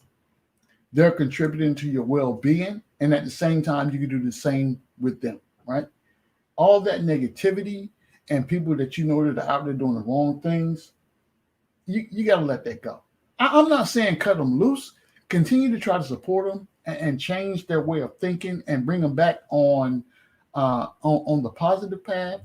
But there's only so long we can fight that losing battle, right? So there's a point that we have to draw. I can't tell you what that point is, but there's a point we have to draw the line in the sand to say, okay, look, I've done all I can do for you at this point, but it's gonna be what it's gonna be. Yeah, you only do so much so long for some people, but you got to look out for you and yours. And you saying when you go out with your family and you had a heightened sense, that's the same thing. I can't go anywhere. I'll be honest with you. I can't sit when I go to a restaurant or something. I got to sit my back against the walls because I'm always looking at entryways, exit points. I'm looking at people, scanning them all the time. But that's because when you've been in certain situations or seen certain things, it's just wired into you. It just is in you. And truth be told, I was like that before I even put the uniform on. Yes. So for people that never been in that situation, they don't understand that. Yeah, that's a fact. But then when you in the uniform, you've seen some of that stuff. And I'm not gonna lie, you're thankful to come back. Like I said, a lot of people want to bail, but you're thankful to get back to a lot of this. I mean, it's like an oxymoron if you really think about it. It's jacked up over here, but yet you go somewhere, it's jacked up over there. But you rather go back to the jacked up stuff that you do know than the jacked up. Yeah. that soul finger, that's a fact. And I tell people this all the time, right? I would say that, I would rather serve the devil that I know versus the one that I don't, right? I ain't got time to try to figure out whoever the next devil is. I know the devil that I know, and I know how to approach that devil and then where those inconsistencies lie, right? But I'm telling you right now, at the end of the day, I rely, and this is gonna sound kind of cheesy or whatever the case would be, but I allow on the goodness of a human soul, right? I have seen so many people that at the surface, when you look at them, you're like, oh, that dude he ain't worth that. But once you have a conversation, say hello, introduce yourself, and have a conversation, you realize that person is not who you thought they were in the beginning. Don't judge a book by its cover. But sometimes, don't get it twisted, sometimes the book that you look at is exactly what you thought it was going to be. And you have to handle them accordingly at the same time. You know what I'm saying? I am, the crazy part about my life is this. I am comfortable with being uncomfortable, if that makes sense. It takes a minute to get to that point where you're comfortable with being uncomfortable. It's not a life that I wish on anyone, but that's just the fact of the times that we live in. For real. Yo, these leg cramps was killing me, bro. Thank you, G-Man, for rocking, bro. You good, bro? Man. Yo, bro, man. leg cramps. Yeah, man, and not even thigh cramps, man. I was having these cramps in my lower leg, man, bro. That thing was killing me, bro. Appreciate you, bro. We done turned this whole conversation around about 5 times. I'm telling you right now. Man, yo, this thing. You know he had to change his beanie too when he came back. He bro, did. come on, bro. I don't do that. I noticed that. I don't do that. Hadouken, what's good? Why you? Yo, hey, G man, let me do my Hadouken impersonation, bro. Go ahead, bro. Can I do it? Yo, RJ Barrett got beat back door by Gordon Hayward. All right. Nah, I just mess around. I just mess around with you. Nah, but hey, what's good, everybody? My bad, man, for being gone. Man, it's not like a joint train. It was like, like legit. Look, man. Hey, man, listen. You drink more water. Nah, I think I might have took too much insulin. That could be it too. That could be it. Yeah. That's definitely yeah. If you that could be it. Like you take 10 instead of 7. And yeah, man. Next thing you also changed up your diet, your way of eating as well, right? Yeah, man. Something you could be missing in your diet. Yo, cause my foot was doing this right here. Oh yeah. And I was like, yo, what's going on? Yeah, but anyway, Knicks. I heard y'all, man. I was like, yo, let me hurry up and get in here. You know what I'm saying? And rock with my people. Yo, I'm getting ready to rock. I'm back now. I'm getting ready to, man. I'm down. Yeah, man. Hey, I appreciate you. Look, I'm gonna take a brief intermission. I need a bathroom break, but I'll be right back. And I'm down for whatever. You know, because I was listening. Rob, what's good? What's good, OG? I think he froze for a minute. There you go. There you go. Yo, and you know what? This hat right here is too big. I think I'm gonna change. Right? Let me hold on. Y'all going into overtime? Yes, overtime, baby. Yeah. Me and G, we went a couple of different places. We had Knicks family time. Yeah, man. Yeah, I got to give it to them. They led the way. They, put a little something on your head. Yeah. But I'll say this here, it's granted you got a lot of, this right here it helps out. Like I said, it helps out a lot of folks, man. A lot of people need this as an escape, and the Knicks Nation, these Knicks. I don't call them podcasts because they're channels. It's much needed because no matter where you are in the world, for those of us that don't live in the city or not from the city, but are Knicks fans, this is what we need. Because I sure can't get it out here in Cali. I'm not getting it out there. All I heard about was how the Lakers were gonna do this, that, and the third, and blah blah blah. I got it right here on my phone, bro. And the cat, one of the cat that helped. That's one of the assistant coaches with my daughter's team. He's an LA cat, and he talked about his Lakers. But when it came to him after the game, I was looking for him. He was talking noise before, but after the game, man, he was about as quiet as a mouse pissing on cotton in church, man. I can't find him. I'm sitting out. You can't find him, bro. I got ATV out on this cat. Silence. Yep. I was here. I was turning around. You ain't going. I was here first. I turned around. Fuck you.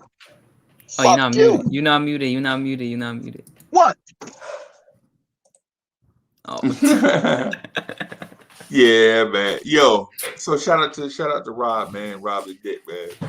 Hey, I'll be right back. I gotta step out. I'll come back in. I gotta take an intermission. All right. That was funny.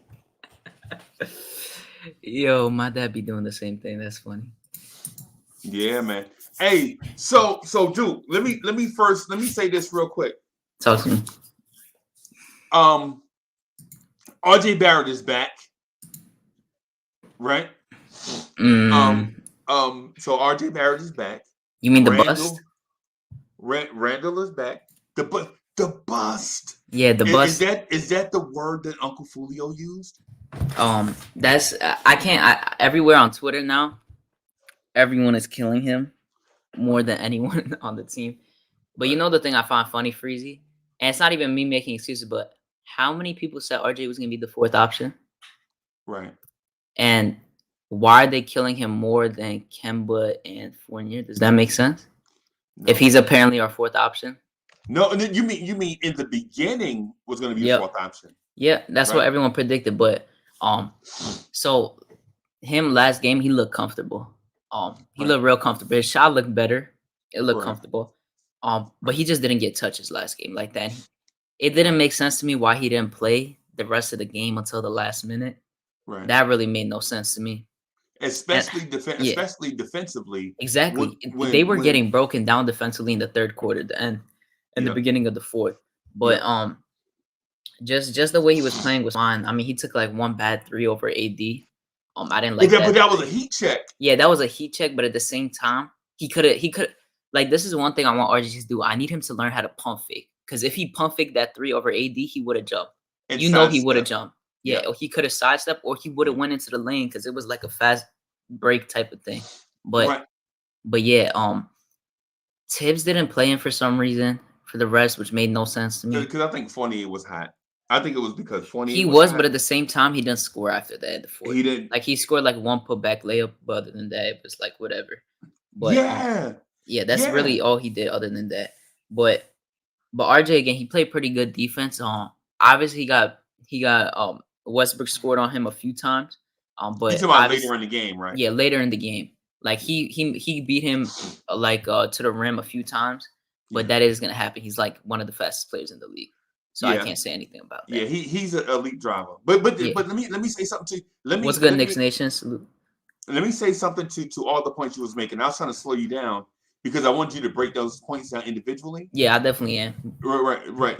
Because the first thing that the miss 3 over Anthony Davis, it looked bad in real time, but if you go back to the beginning of the game, the second 3 he made was a 3-pointer over Anthony Davis. Yeah, I wasn't mad at it. I just think he could have just done a pump fake because I see so many opportunities for him to do so. Because after last year of him shooting 40%, people are gonna bite for that pump fake no matter what. So I need him to do that a little bit more so he could get himself into it. Cash was good. Hey, Cash, can you turn it down in the background? So I need him to do that a little bit more so he could get himself into it. Cash, that's my man. That's my man. Oh, yes, sir. Hey, Cash, what's good, bro? Happy Thanksgiving. What's good, David? My man's, where you been? Yo, man. Just watching y'all, man. Man, stop playing, bro. You know we be wanting to see you, man. Just watching y'all, B. Listen, y'all more than enough for me, man. I don't got nothing to say. Man, come on, dog. It's a family affair right here. We don't just do this until this ain't ESPN, bro. This is a family right here. Listen, man. How the family? Oh, family's good. The family's great, actually. I'm doing my thing. You just came back from Disney World. That's lit. That's what's up. Yo, that's dope. That's dope. Yeah, my 2-year-old. I brought him to Disney World early. That's my first time there, so I told him I'll give him a head start. Hey man, you know Disney World is for the little kids and the big kids, bro. Yes, I know. What I'm saying? I was having a blast, my brother. bro, it's dope. It's dope. It can kind of get a little pricey sometimes for normal stuff. Listen, I was my first. I said, you know what? I'll give it to him this time. Right. Yep. Yeah, man. It's good. It's good to see you, bro. I was like, as soon as I saw you pop up backstage, I was like, yo, that's Cash. Let me get him on. Listen, man. Yo, Freezy, come on, man. Man, you know what it is, bro. Yes, sir. You know what it is. How about these Knicks, bro? Ah, man. That's the Knicks are an enigma. I would say right now, man. It's wrapped in a puzzle, placed in a riddle. We know it. Yeah. Oh, hey, hold on. Let me do this. Let me do it the right way, bro. I gotta do it the right way. I keep forgetting every time a man come on. I gotta. Let's get it. Y'all be spitting with your flows, I'm just podcasting. That's right. On the air every day, I'm just podcasting. You don't know what that mean when I say I'm podcasting. I'm broadcasting these flows with the podcasting. Every day of my life, I'm just podcasting. Share my dreams with you, mean I'm podcasting. You can see my vision through the podcasting. But don't forget J Boogie when I'm broadcasting. I'm podcasting, he podcasting. J Boogie was good. Salute. The dopest intro in the game. Man. Hey, salute to y'all guys, man. And, man, before I even go into anything, let me holler at the chat real quick. Okay. Y'all doing so with the like buttons. You know what I'm saying? But I'm gonna tell you, if you do not go back from the point in time when Sergeant Nick said, Hadouken, I don't know where Freezy is at. When Hadouken was trying to come aboard, from that point in time all the way through the conversation that Sergeant Nick and Rob Paul was having, yo, you need to go back and look at that and listen to that. Because some major jewels was dropped. Some major conversations was just going on. You know what I'm saying? I'm gonna tell you, see, we live and breathe New York Knicks every day. You know what I'm saying? But when it comes to dealing with life issues and life situations, that's more than anything. You know what I'm saying? So I wanted to let y'all guys know in the chat, get them like buttons up and appreciate real life situations because they was talking about it. Now salute to everybody rocking that orange and blue. Big time dub last night is better than the L. But remember, we don't take losses. We take learning experiences and carry over with them. You know what I'm saying? So everybody just be patient a little bit with what's going on. Let them guys grow and develop together, man. Shout out to everybody in the chat. Shout out to all the men on the channel. Shout out to everybody on the panel. Shout out to, you know what I'm saying, the Freezy himself, you know what I'm saying, putting all that hard work and energy that he always do, man. Appreciate when guys is doing what they're doing. Because, you know what I'm saying, they're not just doing it for themselves. They work hard for you, man. So appreciate them and do something small, like just hit the like button. You know what I'm saying? He ain't forcing or asking nobody to give. Hit the like button so the lights can stay on, man. You know what I'm saying? God bless everybody, man. Everybody doing, man. Hey, hold up, bro. Hey, I'm going to the game. Put your number in the chat. In the chat. I'm going to the game on Saturday. Oh, I'll be there, and I'm supposed to be performing somewhere at one of these clubs, either Friday or Saturday night. Nobody going to that Golden State. Hey, put your number in the chat so I can get it. I'll be down there Friday night. Okay. No, you ain't got to do that, right? I'll send it to you. All right, Freezy, send it to me because I'm gonna be down there. I'm gonna get up with J Bug. Yeah, I'm trying to wait for the last moments and get the best available because I'm trying to get close up on them. You know what I'm saying? Close up on. I need to holler at the team. Hey, look, man, them scalpers be doing justice. That's who I'm waiting on. Huh? Them scalpers been doing me justice down there. I'm going game night. Y'all talking about in Atlanta, right? Yeah. Dang, Yeah. man. Why you gonna tell me Wednesday that you going, bro? See, I could. Man, you knew we was going, man. Yeah, we done said that. You can't get out like us. Freezy, we know you can't get out like us. Well, that is for certain. Hey, man, Rob, I told that brother, 3 weeks ago when we played the Hornets, when I couldn't make that game because of work, and I said, yo, I'm going to that Atlanta game. I told him the day of the Hornet game. After the game, I was going to Atlanta. He knew. Man, I had drunk 14 Bud Lights. You want me to remember that? You want me to remember that? Yes. Yes. Nick time, baby. Every time, all that stuff you told me Friday night, I don't remember nothing, bro. Wow. You need to stop that. You the only man that drinks sober. Only one. Right? Everybody else is drunk. Who's sober? It didn't look like it had no effect on him. Yeah, man. Matter of fact, he went to the second bar wanting to drink 14 more, I think, but it got cold out there. Yeah. Hey, Freezy, what I do need for you to go ahead and text me that hotel where we was at during the playoffs. I like that joint. Okay. All right, Text I me that got you. hotel. I got you. Let me. I'll do I'll be in the that building. later I'll on. be in the building also in the garden for the Golden State. When Steph Okay. comes. Oh, What? that's a nice one. That's for me and wifey. She bought me them tickets, man. We gonna be in like 104. Okay. That's fine. What's up, man? Hey, so Jay Boogie, so this is Cash. Hey, everybody, this is Cash, right? So What up, Cash? Cash, Yes, what's sir. good with you, my dude? So Cash showed up What's a good, few what's months good? ago.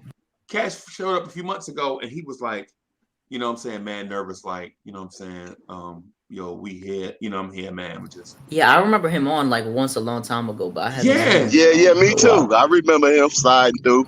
Yeah, I was like, just talk, bro. It's us. Yeah, see, now we doing all of this now. Now you just put it on my chin.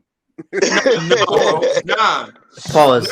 Nah, bro. Nah, what I'm saying is this. I'm not saying it to do you like that. What I'm saying is I get more comfortable when the homies show up. Mm-hmm. You know what I'm saying? That's what I'm saying. That's my point to it. Not that Uncle Freezy is some expert at doing such and such. I'm like, nah, man. Homies come through. We talking Knicks. This is real life. This like the neighborhood. You gotta understand, Uncle Freezy, your brothers is talking that talk right here, man. You know what I'm saying? Hey, man. Yeah, Cash. Hey, But man. one thing about it, Cash, like me and Freezy, me and him, like, probably, you know what I'm saying? Me and Freezy, we actually go looking for people when we don't see you in a while. We want to make sure you okay and everything. So even if you just say something in the chat, you know what I'm saying, or something, Yeah. you know No what I'm saying? doubt. That's our way because we'll call you out. We see such and such. Yo, anybody heard such a, we go, me and Freezy do that. You know what I'm saying? So that's what he's saying, yo. Just making sure you are right. Also, what you said, J Bug, earlier, that conversation, that brought me right up in here, man. Yeah. You know, when we was talking about that real life, Real besides life, the next life, because that's Mhm. the next life is somewhat our real life, That's right.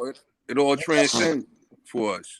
That's Yeah. really fans, Yeah, And you get it from the podcasters, man. Mhm. When you tune into the podcast, don't think we just going Nick. Don't think, you got multiple things going on. And then outside of those things that's going on, you never know what type of conversation you're going to get from whoever's on the panel, man. We are all grown men that care about life. You know what I'm saying? And we got young people like Hadouken that's on deck. They get ready to take over when we're completely gone. You know what I'm saying? And you never know what you're going to get, man. So when you tune into the podcasters, you know what I'm saying? Listen, man. Don't just, think about one thing because you might get multiple things that's going to help benefit you in your life, man. Right. Guaranteed. Right. Especially cats like me, G-Man, Soulfinger, Ryan Yo, Cleveland. I was in the, You know I what I'm was saying? in this, it's like a multiverse right now. It's like the Avengers and I know you got all these, you got all of these sections and all that. And I was in there early before. I was in there early. I'm not necessarily what's the guy name, man? Who's Quickly's counterpart right there? John Stark. I came a little bit after John Starks as far as my fandom goes. Okay. But my relatives, my parents, everybody, they was in there. We West Indian, so Patrick, you know what I'm saying? Right. That was the guy. So that's how I kind of got into here. But when I finally picked up and watched all these guys, and I'm in here, Right.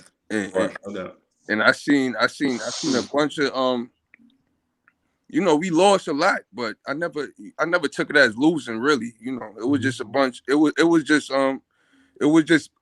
just being a New Yorker. Being a New Yorker, it's everything. The trains be late, the buses, everything, and you know what I'm saying. For sure. For sure. It was just being a part of that. Yeah. But we that's what people hear bing bong, and it's cute now, right? That's cute now. People say bing bong. That's cute now. Right. Hey, it was if it's not organic, if now they're trying to corporatize the thing. Yeah. And now it's a little spoiled, but I mean, I feel we're gonna bring it back playoff time and bing bong on them. You know what I mean? Yeah. Sure. Yeah. Hey man, I'm so I want to throw in a little bit of Knicks right here, right? Just because I need y'all help to make it through a certain thing. Right. So here's the thing I'm struggling with. Why are we paying Kemba Walker $8 million to get 6 points and 4 assists? Right. And so the thing is, I heard G-Man for Life about 3 hours ago slander Julius Randle, right? But at the same time, I'm like, yo, our point guard is doing diddly poo, right? Quickly. Now, here's the thing that Tibbs has done with 3 guys, right? So what Thibodeau has done is he is making RJ Barrett irreplaceable, right? Because RJ Barrett used to be the scorer that couldn't shoot, but he had a lot of heart. He had the Kobe heart. You know what I'm saying? Like he was unbreakable, and he had a heart made out of granite, right? But the shooting his scoring didn't equate to anything because he couldn't score, he couldn't shoot from 3, and he couldn't finish at the rim, right? Those are facts. We knew that. We watched him struggle with it, right? Mm-hmm. And then we looked at Quickly, who looked like a tough guard. It Quickly is the babyface assassin.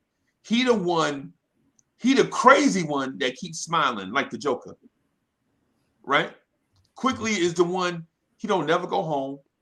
He break his days up into 3s, right? It's the church, it's the gym, and it's the game. That's it. You know what I'm saying? Right. Quickly mentally is just as tough. Oh, here come Keyshawn with that noise. Oh boy, Keyshawn was good. Keyshawn, no, don't come in here jumping on G-Man's side just to be friends with G-Man. G-Man, Keyshawn, hey, listen, and I'm not saying, sometimes you just like somebody, right? Sometimes you just, you know what I'm saying, but anyway, the point that I'm getting at is Tom Thibodeau is playing the long man's game, and in the short term, people don't have patience because, you know what I'm saying, it's like watching your seeds grow. Like when you plant your garden, you plant your seeds, and then a week later, you like, man, these seeds ain't doing nothing. They doing something. They just ain't doing it at your pace. Right. They doing something. You can't just go from planting to reward. That's not how this thing works. Because in the middle, there's a process of growth. You know what I'm saying? You know, and when you breaking down Quickly's ascension from, you remember when Chuck B used to come on here and say, Quickly a combo guard. He just an undersized 2. Remember that? Remember when Chuck B used to say that? He was like, nah, Chuck, he learned how to play point guard. He was a 4-star point guard in high school. He went to Kentucky. Calipari didn't want to have him play over Ashton Higgins, who is a bum, and Quickly should have been playing over him at point guard with Tyrese Maxey. They should have been playing together. And when they did play together, you saw success, right? So the thing I'm getting at is Tibbs is grooming these kids. What he's doing with Obi Toppin right now is a miracle. Because any other coach would have gave up on Obi by now. I ain't gonna lie to you. All you do is you just a leaper that you 6'9" and won't rebound. Tibbs is like, no, I'm breaking you all the way down. And if you get mad at me, frustrated, and 30 years, and when you're doing your Knicks retirement jersey speech, you're gonna thank me for showing you how to be a pro, right? Mm-hmm. because no dudes come in the NBA just dunking every basket. You got to learn how to play the NBA game, right? So what Tibbs is doing with RJ and with Quickly, you seeing nuanced stuff. Last night, RJ Barrett threw a lob to Obi Toppin. Did anybody remember that? You remember that play? Yes. I remember all those. Yes. Yeah, so he threw the lob to Obi. On the Knicks call, they were like, "Oh, that was a bad shot by RJ. He can't finish." Right?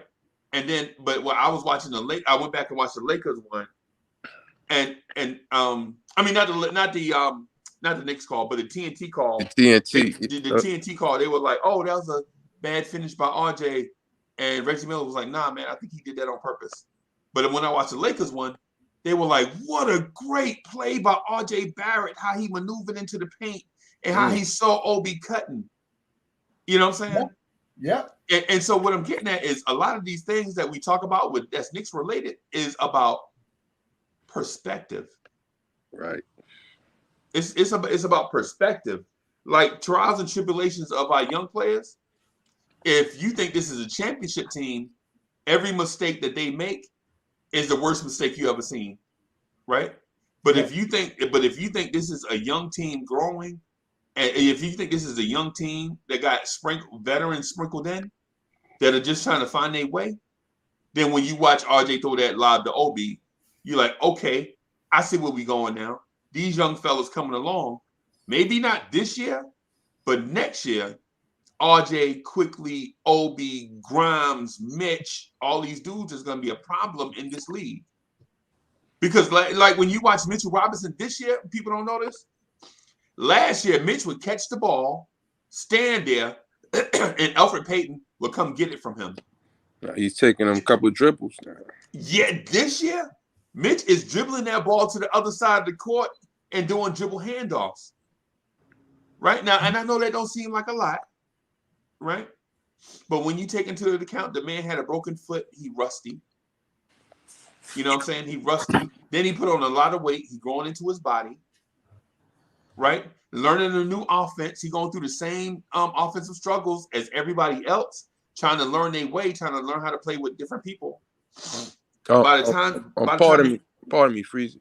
Go ahead. Did you see that? I don't know if it was viral, but it was like a post about Mitch. He was replying to some guys that was talking about him on Instagram. No, I ain't seen it. Yeah, so basically he was saying he got a little derogatory, as far as using the N, it was like, yo, N-word, you know what I mean? At least I'm playing. I didn't have no off season or no camp or nothing, and I'm playing. Right. He got real agitated with social medias, which he's prone to do. I've seen. Right. I wish he wouldn't do that, bro. Because you shouldn't. Because hey, Cash, I ain't gonna lie to you, bro. Even I'm like that on social media. But the thing is, not with the language, but certain stuff people say to me, I shouldn't respond to it because they fishing. You know what I'm saying? Like they'll tag me in some stuff. Like Mitch literally called dudes out. He said, "What's happening?" He said, "What's happening with it?" He said, "When I'm in your city, y'all not saying nothing. What's happening?" And I'm like, "Yo, look, I wish he wouldn't say stuff. You like that. You $1 million guy, man. You know." See, that's why you gotta appreciate the life, not basketball, the life of guys like Quickly and guys like Obi. Right. Because they don't allow things to bother them. Yo, preach, man, preach. Yeah. They don't allow things to bother. When things ain't going right or looking right or feeling right, they don't get stuck in that moment. They try to figure it out, you know what I'm saying, and learn from it and bring it to the table again the next game. And that's what I like about them guys. That's why I say, and I'm going to continue on saying it.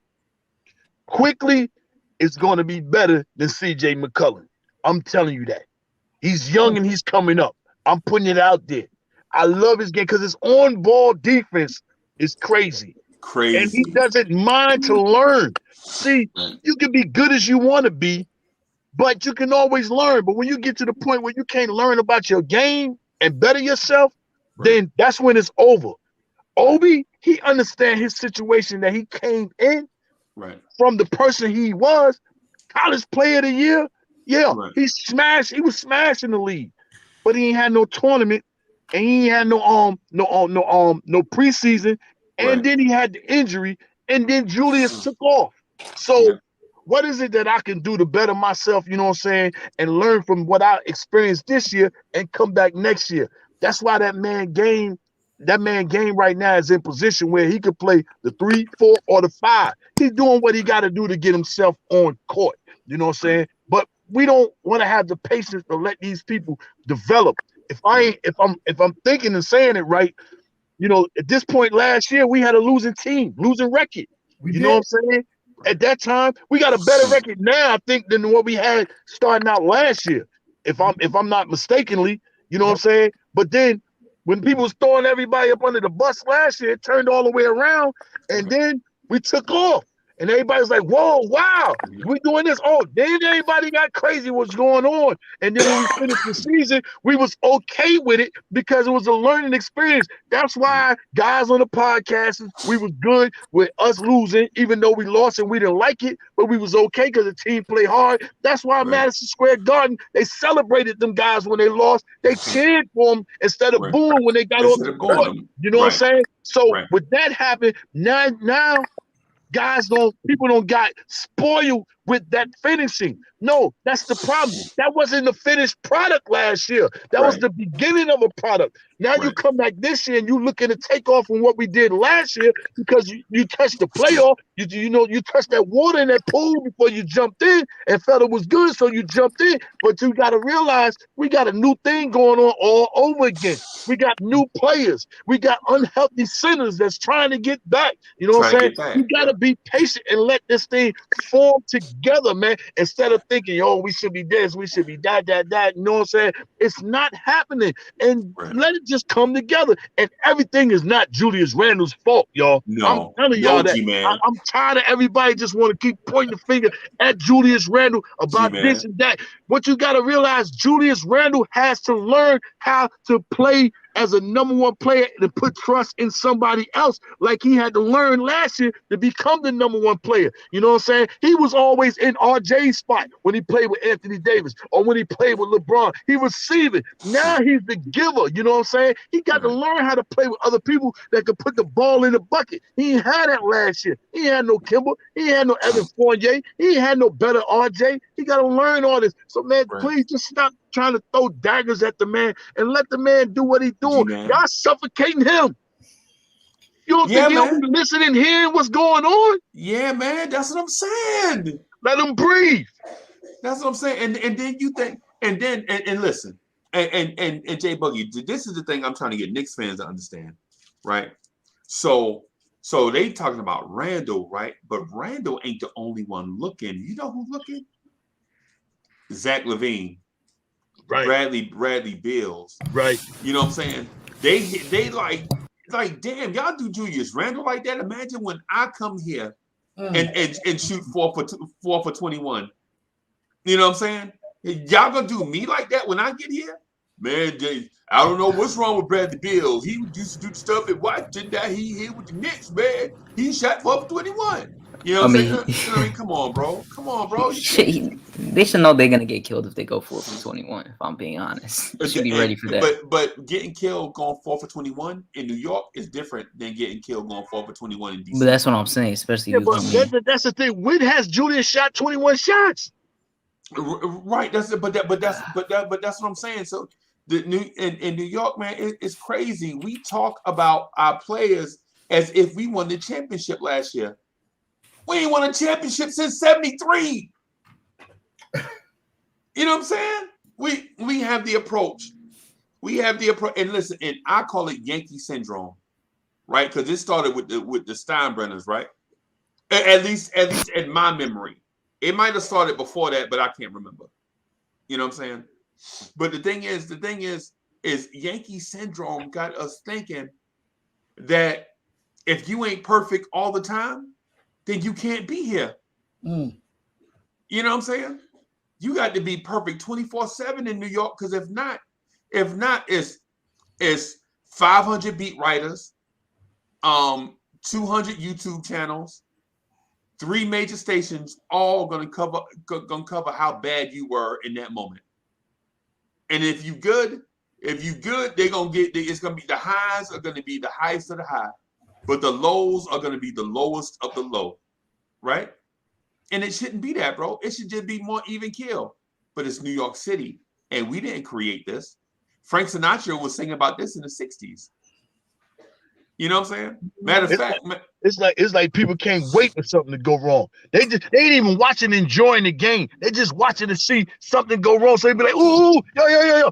That's all they doing, man. You know what I'm saying? What are y'all so mad and upset about? I mean, I'm not even mad. I don't put like $15,000 in this album. And I had to go back and do 2 different songs because of what's going on. You know what I'm saying? For promotion, beats, studio time, getting clearances, and all everything I'm doing. I'm not mad and upset. You got guys just being mad just for nothing, man. For nothing. Nothing, man. For nothing. Come on, man. For nothing. But Matter you of fact, know what? I'm getting ready to go up in the studio right now, man. I gotta go get my ad-libs and all that. I just need to jump on and give, Sergeant Nick and Rob Parr, you know what I'm saying, they flowers for that conversation, everything they was doing, you know what I'm saying? And I see my man, the young, you know what I'm saying, E40, man. God bless my man, and that's my brother. I got to call him, man. And Hot Duke, man. That's my young one right there, man. The youngest Nick in charge, man. But he don't Appreciate like you. when I just say him. I gotta shout out his, you know what I'm saying, his Cato. He Cato in the 3-1. What's his name? Ethan. Y'all gotta shout him out too, man. You know what I'm saying? Because them two right there. And And any other don't forget Minty Sports, because Minty Sports Where is Minty at? Minty Sports used to love to go at Hadouken, bro. I think Where is he at, Since man? when? What? Hadouken. Coming at me? What? Yeah, man, yo, one night, bro. I Yeah, he almost was had at to your mute him neck. one night, He was bro. at your neck.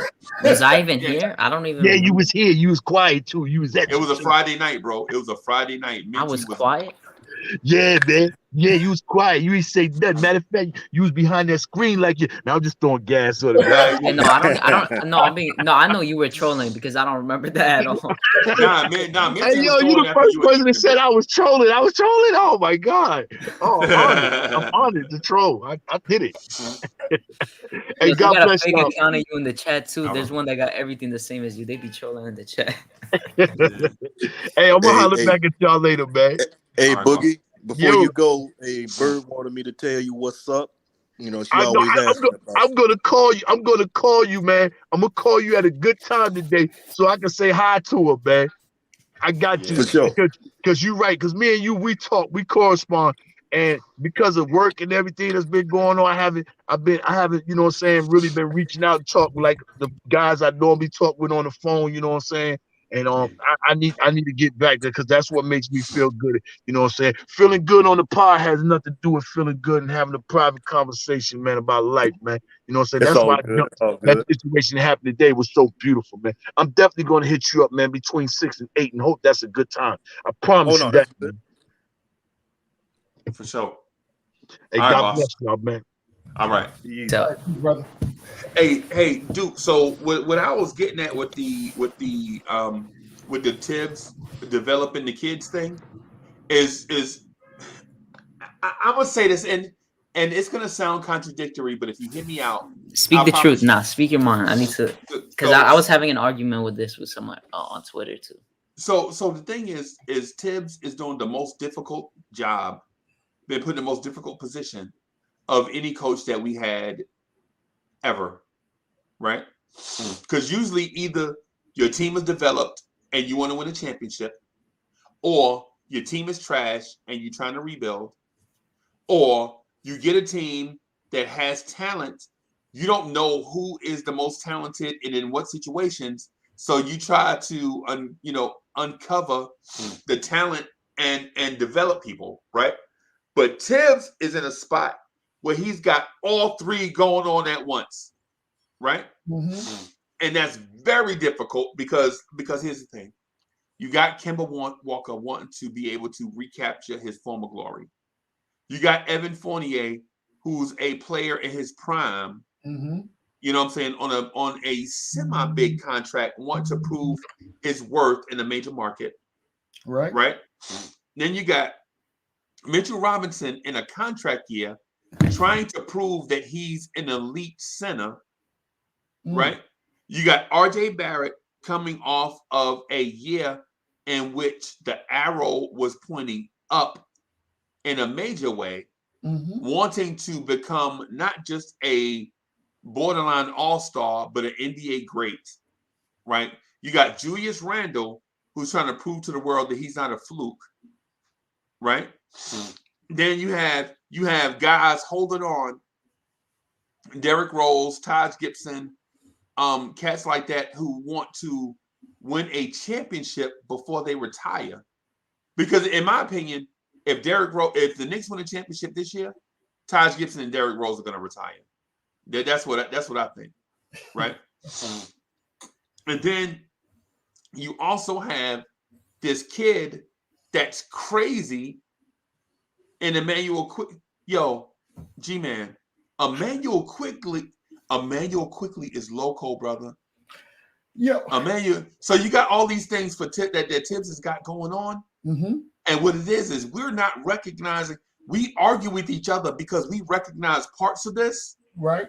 But we don't recognize all of this stuff that's going on at the same time. So we argue because all of us are right because we see different parts taking shape, but we don't understand how good a job Tibbs is doing managing all this stuff. And then on top of all of that, G-Man and Duke, the fan base wants to play the kids. So it's interesting that you went there. So last night there was a spot in the game where I saw a rotation that looked like Emmanuel Quickly, Alec Burks, Obi Toppin, Nerlens Noel, and Quentin Grimes. Right. So the bench unit. Yeah. So there is no way possible that you would see a rookie playing in the starting five, unless there were substantial injuries or people couldn't go. They were a top pick in the draft. Bless you. Yeah. Thank you. Even that, right? So tell me, in what universe do you see a Quentin Grimes starting in that lineup without injuries, or without something substantial happening? Where do you see Quentin Grimes starting in the starting five? Right. It's not going to happen. But when you remove a Derrick Rose from the equation, that elevates. Go get something for this allergy. Hold on. I'll be back. I got you. That elevates the next person. So think about this. Think about when Randle was out because of the birth of his child, and Obi Toppin got his chance to start. People were a little nervous. I was one of them. But I wanted to see what Obi could bring to the organization. I like the fact, I like the rotation, even though Quentin didn't score last night, but those 4 minutes that he played, I think, were impactful from the standpoint that he was able to play a defensive game against the Lakers. He was able to get it up in people's chests and have them, respect that game. I say all that to say this. When people talk about playing the youngsters, I think we need to look at it from a realistic standpoint as to 9 times out of 10, the only reason that Quickly or Obi got on the floor last year was out of necessity. Would you guys agree with that? Last year? Last year, yes. I'll say he's the same thing as this year. He's still kind of a trade piece in a sense. Whom are we talking? Are we talking RJ or not RJ? I'm sorry. IQ or Obi? They're both like trade assets / players you're developing. Okay. I would, because if you're trading, they're most likely the ones they ask for if you're not giving up RJ or Randle. Okay. That I can agree with. But he is definitely better than last year. His defense, I'll say. And he's every few games he's showing he's making one post move, so that's an improvement. With that, I would agree. I would also say this. I would say that at a certain point, both IQ and Obi, I'm gonna give you a take together, and then I would give you a take separate. So with IQ and Obi, I think IQ looks for Obi more in the transition game. That gets him those highlights and have fans standing on their necks screaming Obi's name. But on an individual basis, I think that IQ, although I think that he dribbles a lot more than he needs to, and puts himself in or put the team in a situation to where they're taking ill-advised shots with the last 3 seconds on the shot clock, and then at the same time, Obi takes some ill-advised shots as well from the three. So there have been a couple transitional baskets into where I wanted to see Obi be a little bit more aggressive, to where when he comes down court, he's finger rolling or doing a reverse or just dunk on the dude. Take him, put him on a poster, and go to the other end of the court and be done with it, right? I don't think it's not something that he can't do. I think that's something that as he develops, he gets more confident in his game. It will happen, but I think those two together with IQ and Obi, there's something special on that second unit. And then you have Burke coming and doing Burke's things. Finally, yes, on a consistent basis, that elevates that second unit. let me ask you this real quick, G-Man. I'm gonna ask you about Obi and IQ too, but first with Burks. Burks has this. By the way, Cash, I think you have something in the background. But this thing happens with Burks where he's good in the fourth quarter and like in the game in like small stretches, and then he goes like games missing without doing anything. Do you think that's about to happen again? I think I believe in Burks' game is all about confidence, right? And opportunity. So as long as he knows, and I think so when we talk about Obi, IQ, Burks, any of those guys, I believe that. What? I believe this. I believe that these guys are a product of their environment, meaning that if I go out and I make a bad shot, I don't think the coach is going to take me out of the game, right? Okay. So a lot of times what happens is, and you see it when a play happens on the opposite end of the court and they're running back up to the other end, they took the hard where Derrick Rose says, when you make a bad play, don't look at Tibbs. Just keep going. Don't look at him and keep playing. At some point, he's going to get to the point where he's going to remove you from the game. I think with those three in particular, inconsistencies are a problem. The more they play, the more confident they become in their game, the more consistent they will become. But they got to bring their flaws up. That's the thing. Their ceiling is unquestionable. The floor is the part that you know what I'm saying. And so Duke, what I want to point out is I believe the future of this team is Randle led, right? It's Randle led, but I don't think that means Randle will be the best player. Right. Also, I don't think Julius Randle. Okay, so some of us are natural leaders, right? Like if you ever been in a situation with a group of people, some people are just natural leaders. They have a leadership gene in them that others don't have. And I'm one of them. I can't help it. Right. You know what I'm saying? And G-Man is one also. He can't help it. You know what, Uncle Freezy? It's that Randle may look like the leader. Right. He's you know the typical, you know, he's a big guy. You know what I'm saying? Right. He's a brute. And you're gonna think this guy is gonna take us, you know. Right. But sometimes all of that, you know, you need more mental capacity sometimes. Right.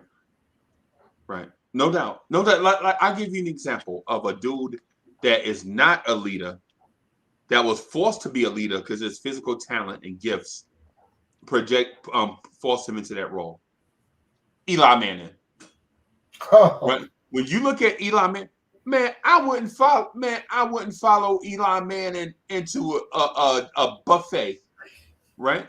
Because he don't look like a leader. He don't project his. He got slumped shoulders. Yep. He looked like, oh shucks, I'm just happy to be here. Right. You know what I'm saying? Great analysis. But when he throw the football, you're like, oh okay. And also, you know what I'm saying? you could look at Dwight Howard Dwight Howard is not a natural leader. down there in Orlando. Everybody was, they was thinking this is the guy that's going to take us there. Right. That's a great point. Yeah.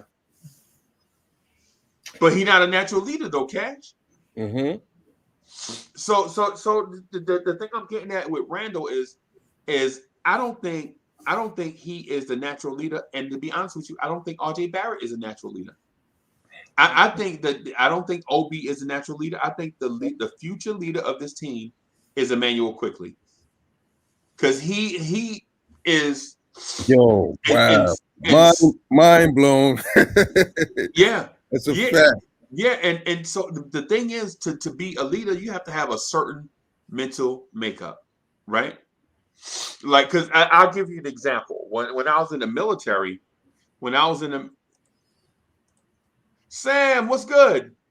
What's going on? Long time no see, gentlemen. I've been in the background in the shades. I saw you. I saw you back there, man. What's good? How you doing? I'm doing all right, man. It's just school just wrapped up for me about a week ago with college for fall semester. So I've been down, between the classes and lacrosse fall ball. We've been at it. So I haven't really had a chance to be on that podcast like I want to.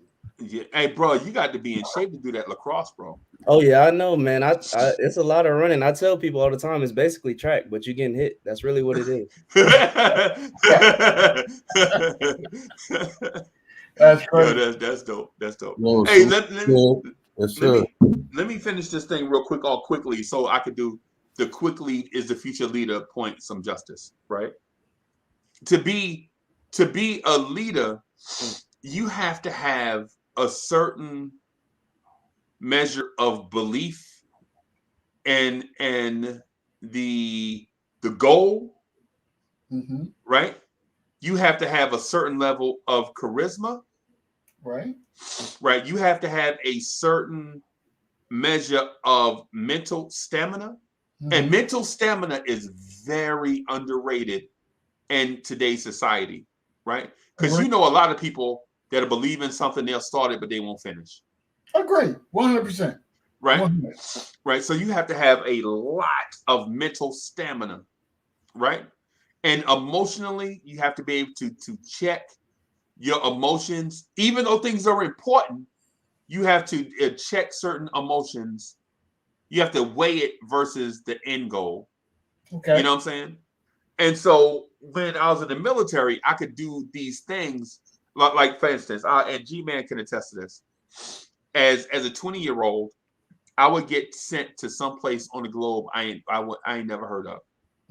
Soulfinger can attest to this too. Soulfinger. Matter of fact, I forgot Soulfinger was here. So as a 21-year-old, I would get sent to these places, right? That other people wouldn't be sent to. Like my basic training unit, I would talk to them on the phone. They're like, "Yeah, man, I'm in Hawaii, bro. Did you know chicken costs $30? You know what I'm saying?" And I'm like, "Bro, you in Hawaii?" I'm like, "You in Hawaii, bro?" You know what I'm saying? I can't tell you where I'm at, but it damn sure ain't Hawaii, right? And I'm not eating spam right now. Right. And so the guys that I be with, I'm 20, 21. They 26, 27, 28. They married. They got babies. That's it's their first day of school. Yep. And I'm just gonna make up they in Honduras with Uncle Freezy. Right. And they baby it's their baby first day of school. That's right. Right. And they missing that. Yeah. And so they think about all these things. And you know what Uncle Freezy think about?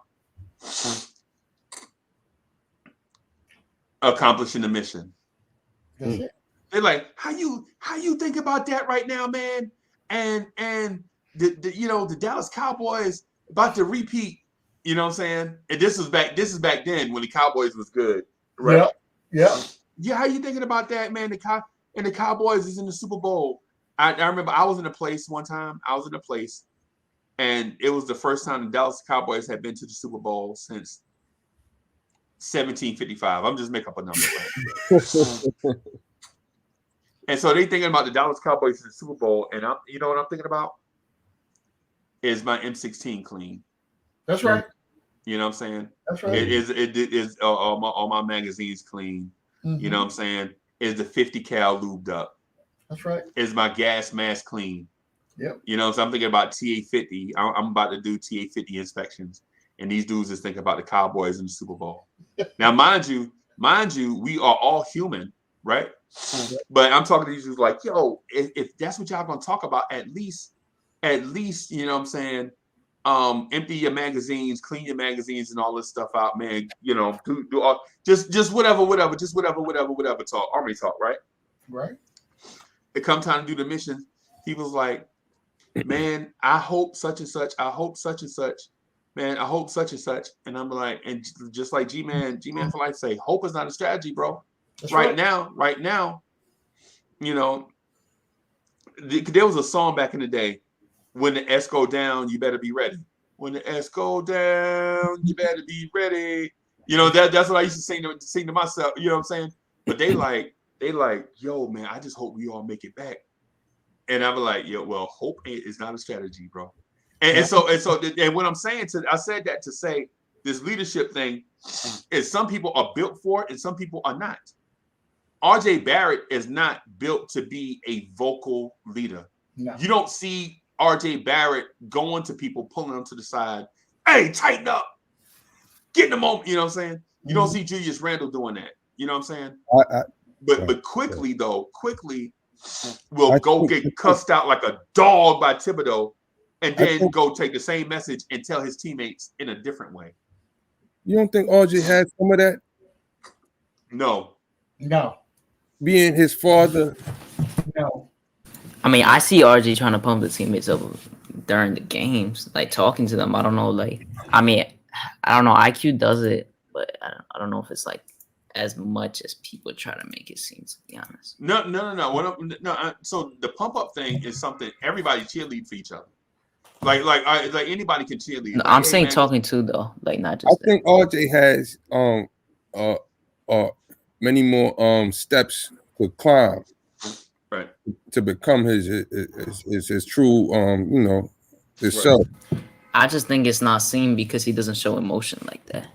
But like the communication within the team in general is just bad. But I mean, IQ does talk more in the second lineup. I'll say that. Right, but dude, the point I'm getting about Quickly is he's more of a natural lead because we saw this at Kentucky. No, Quickly he's head above shoulders. He'll tell you, yo, I'm gonna do this, you're gonna do that. RJ, he stands in the corner. He doesn't take initiative to, you know, get his points across. Right. Now, and certain leaders are going to be different. Like with me, I'm more of a vocal lead, and I'm not saying that I'm an expert in leadership, but what I'm saying is I have experience. I have experience in being in leadership positions. Through training. Yes, sir. Through years from military training through corporate. So I got a bunch of awards on my wall. Y'all can't see them, but I got a bunch of stuff on my wall. Belated Veterans Day for all y'all vets, man. Thank you, man. Thank you. Thank you. And so what happens is the way my leadership thing is, I'm more upfront. I'm like, I tell G-Man, like, say if I'm talking to them about the pod couple, I'll just be like, hey, G-Man, listen. We said we was gonna do it Monday. Here it is Wednesday. We ain't did it. This thing better not be whack. And G-Man in retort to that is like, oh no, we behind, but we ain't gonna be whack. Just because I ain't wrote it down, No, don't but mean I don't have it. that. You know what I'm saying? G-Man, just because I didn't show it to you, don't mean I don't have it. You know what I'm saying? And then I'll be like, well, okay, I tell you what we do. We gonna rock and roll together. And then if you just give me some cues on some stuff, don't throw me out to dry. You know what I'm saying? Give me some cues on some stuff before you need it, and then I'll make sure it be there when you need it. Right? Like don't wait till 6 o'clock. Don't wait till 6 p.m. to be like Uncle Freezy cooked dinner. So Uncle Freezy, what kind of as far as Carmelo Anthony, what did you consider him? A leader or? No, he's a terrible leader, in my opinion. And the reason why I say he's a terrible leader is because some situations call for I'm sorry to cut you off. Here's my question: Carmelo or Amari Stoudemire? Who was the better leader? They were both horrible. Horrible, both. I think Carmelo was a better leader. I feel like Amari was more. He could. I think he could have rattled up his team a little bit more. Right. Right. So I think that there's a difference. Let's be clear. Let's be clear. I don't want any sort of misconception of what we're talking about right now. There's a difference between being a cheerleader for your team and a leader for your team. A leader for your team is going to tell you when you're effing up, right? Right. Yep. And let you know up front, this is what you do, what you need to do to fix the situation to make the team better. You may not want to hear it, but guess what? I'm going to have to tell you that anyway. I'm Freezy. Check this out. This is what we need to do. You may not want to hear it, but I'm telling you what the opinion is based on what I've seen, right? And then we have to make those specific adjustments. Hold on, because the princess is here and she wants my attention. I'll be right back. Okay. All right. And so what I was going to say. The Stars, right? Okay. Right before. I would say that, and potentially that team we had in I forget the year with Rasheed Wallace and all of them. 2011? Yeah, that might be the team. Okay. It was more leaders on that team with the OGs than we've had in a long time. Right. Yeah, that's true. Wallace, Kurt Thomas, Chauncey Billups, them guys, Rasheed Wallace, J Kidd. Yeah. They was probably calling the shots there. Even though they were not the best players. Right. They was the leaders. Right. No doubt. So that's what I'm getting at with the whole thing with the narrative about Emmanuel Quickley. Emmanuel Quickley can go to Tom Thibodeau and literally get his brains busted in by Tibbs because Tibbs is the general and he wants everything to be a certain way. Tibbs takes that message Quickley takes that message from Tibbs, takes it back to the troops and says it in a charismatic way. Right. So the troops can buy in and perform it. Mm-hmm. You know what I'm saying? Because at the end of the day, like Cash, you might know this, but you can only get yelled at for so long before you start tuning stuff out. Right. Hey, Duke, would you agree? With which part? With you can only get yelled at for so long before you start tuning stuff out. Yeah, I mean you got to get used to it at one point. Yeah, and so that's what I'm saying about Quickley. Like, I think Quickley can get yelled at. Like RJ can get yelled at, and it don't bother him, right? Not outwardly. It don't bother him outwardly. You know what I'm saying? Like you don't see RJ Barrett going back at Tibbs. Like, who you talking to? I'm a man. You don't see none. You know. Every reporter says that every time they interview Tibbs, they say Quickley's the last guy in the gym. Yeah. You know, even after everything we talk about, we get into these shouting matches. Yeah. Maybe it's one-sided, but Quickley he's there to prove a point because that's what leaders do. Right. You know, you tell him you can't do it, and he goes out there and he gets it right to show you, like, look, this is what it is. Right. But Tibbs, see, give you an example. I'm gonna give the chat an example. See, Tibbs couldn't do that to Kevin Durant. Right. Kevin Durant would have had a meltdown, bro. You know what I'm saying? Yeah, he'd be in the locker room swinging at the air like Trey on Boys in the Hood. Listen, he would have been on Twitter like, yo, listen, man.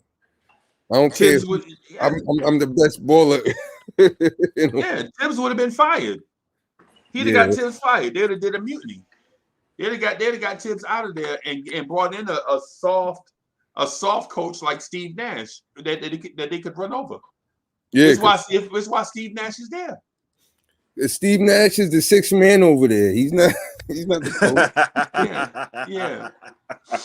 Right. That's what I'm saying. So my thing is for Knicks fans, be patient with this coming together thing, because there are a lot of points that are coming together, and everybody's not going to agree with what I'm saying. But I'm telling you, I promise you, if you look at things for what they are, if you look at the Knicks rebuilding, the rebuild is centered around RJ, Quickly, and Obi. Right? So a question, who would you consider this in the starting five, the leader? We don't have one, bro. That's the reason why we struggle. That's the point I'm getting at, Cash. That's the point I'm getting at. No doubt. So and the reason why I'm saying it is because I think once Quickly starts at point guard, you'll see us turn the corner. That's heavy. That's heavy. But here's the thing: once you move Quickly out of the second unit and put him in the first unit, who do you put in the second unit to keep that synergy? You know, I kind of felt like this is really the first blemish on the front office as far as Kemba goes, because you got to make it look good. You did the whole coming home tour. Yep. And now, and when it's percolation time, you can't just, sit them out or trade them, or I don't know. I mean, you could do that as an organization, but it's gonna look funny. It's gonna look funny either way you do it, because the thing is, we thought we were getting a certain version of Kemba that we hadn't gotten. I don't think we thought that. The guys in OKC, they didn't even want to trade him for no assets. They bought him out. Right. They didn't even want no parts of the guy. Right. Yeah, they knew more than what we did in a sense, and I'm being honest. I put myself out there on. I when it came to the whole thing with Kemba, I was like, cool. Like I said, I didn't expect to see the Charlotte Kemba, but also I knowing that he had the injury thing and the D Rose being where he's being with us, and see how D Rose is basically resurrected his career, if you want to say that, or extended after those two horrible injuries he had. Right. He was a good mentor for him to try to get, well, what did you do type to change his game.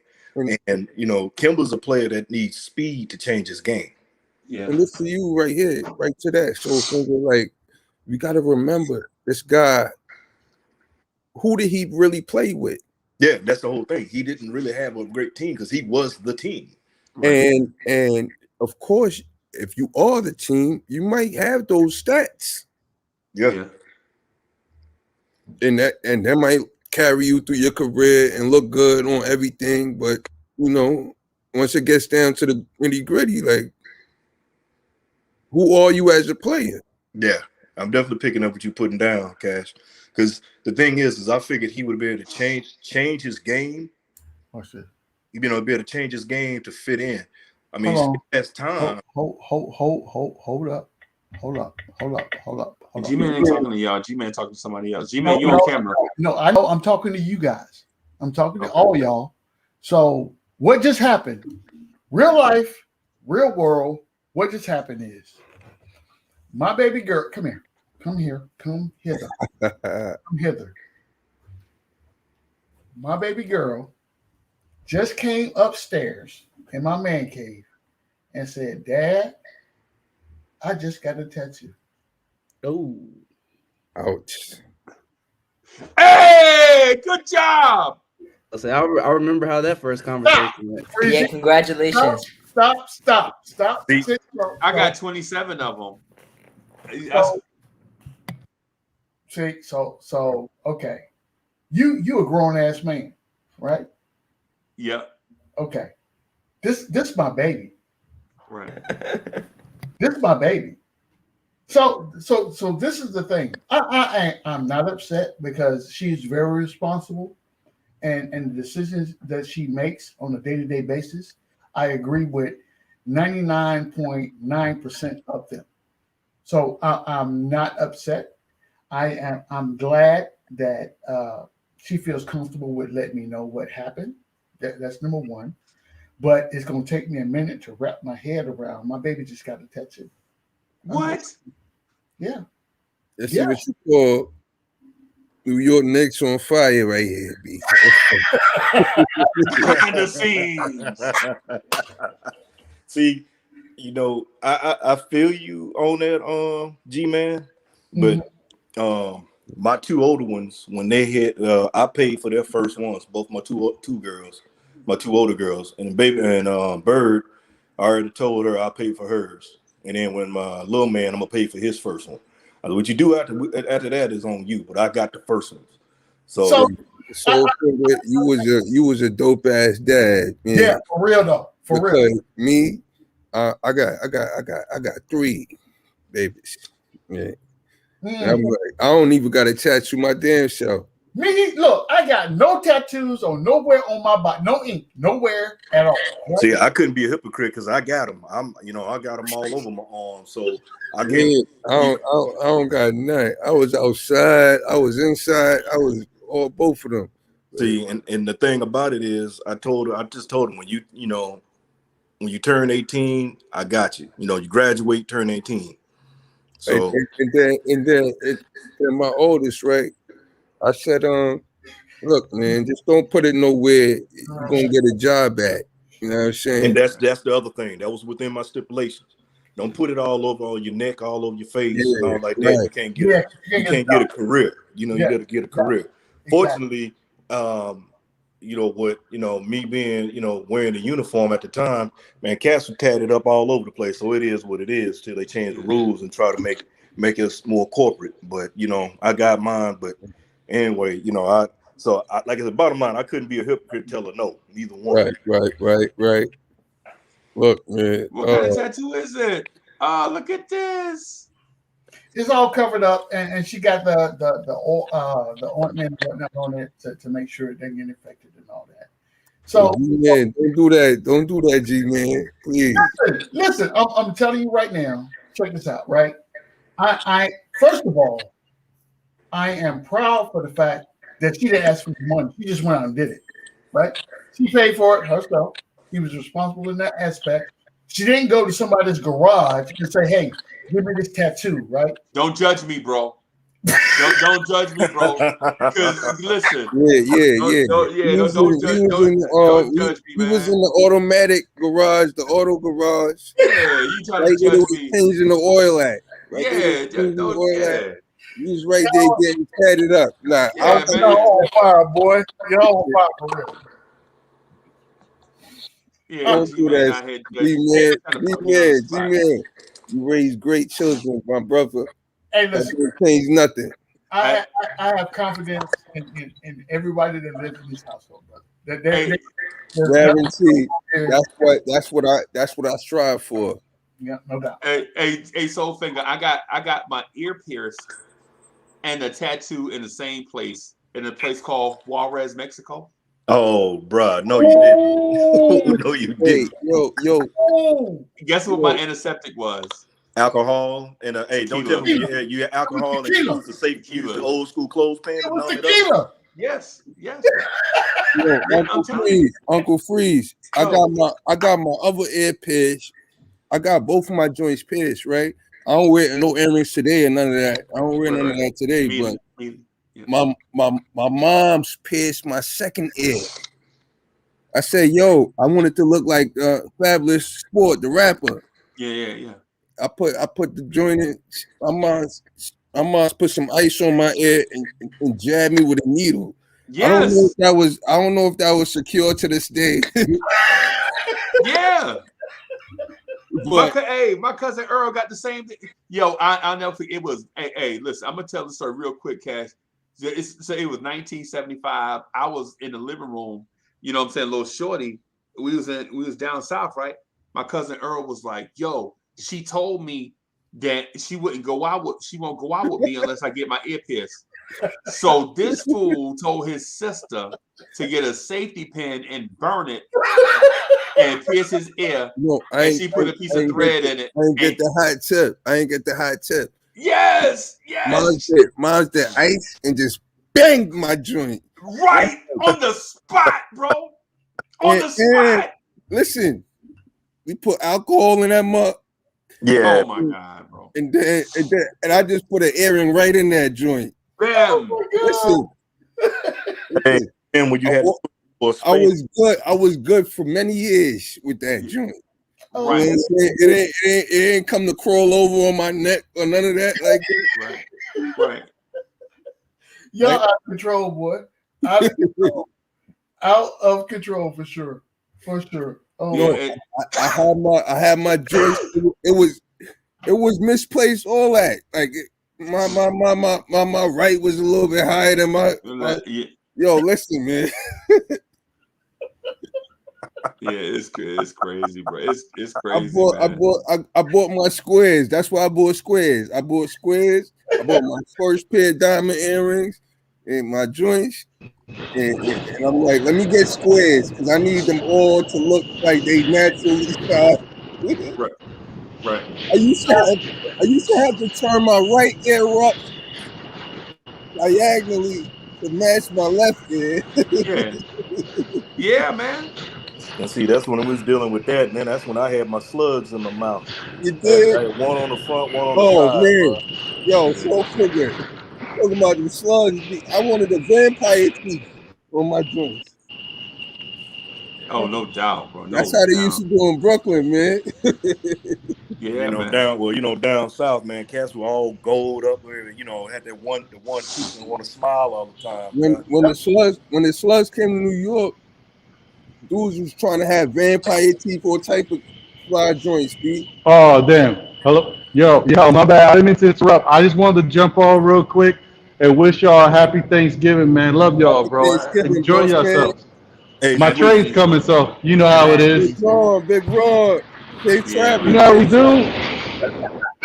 Yeah, New York bound, baby. We out here. Yeah, man. All right, y'all. I'ma holler. All right. I took the day off today, man. Enjoy yourself. Yeah, man. I would have been down there with you, man. I took the day off, brother. Yeah, man. It's a good day to have the day off, bro. I'm telling you. Just kick it. I mean, it's overtime today. I'm a little. I should have went in, but No, yeah, man. Week off, and I ain't got nothing to do. Yeah, man. Hey, G-Man. That's why they call you Sergeant Nick, man. hey, G-Man. I gotta wrap this video up because it's at 5 hours plus, right? No doubt. What I'm gonna do is wrap up, and I'm gonna jump back on. I'm gonna take about an hour and a half, and just get back on.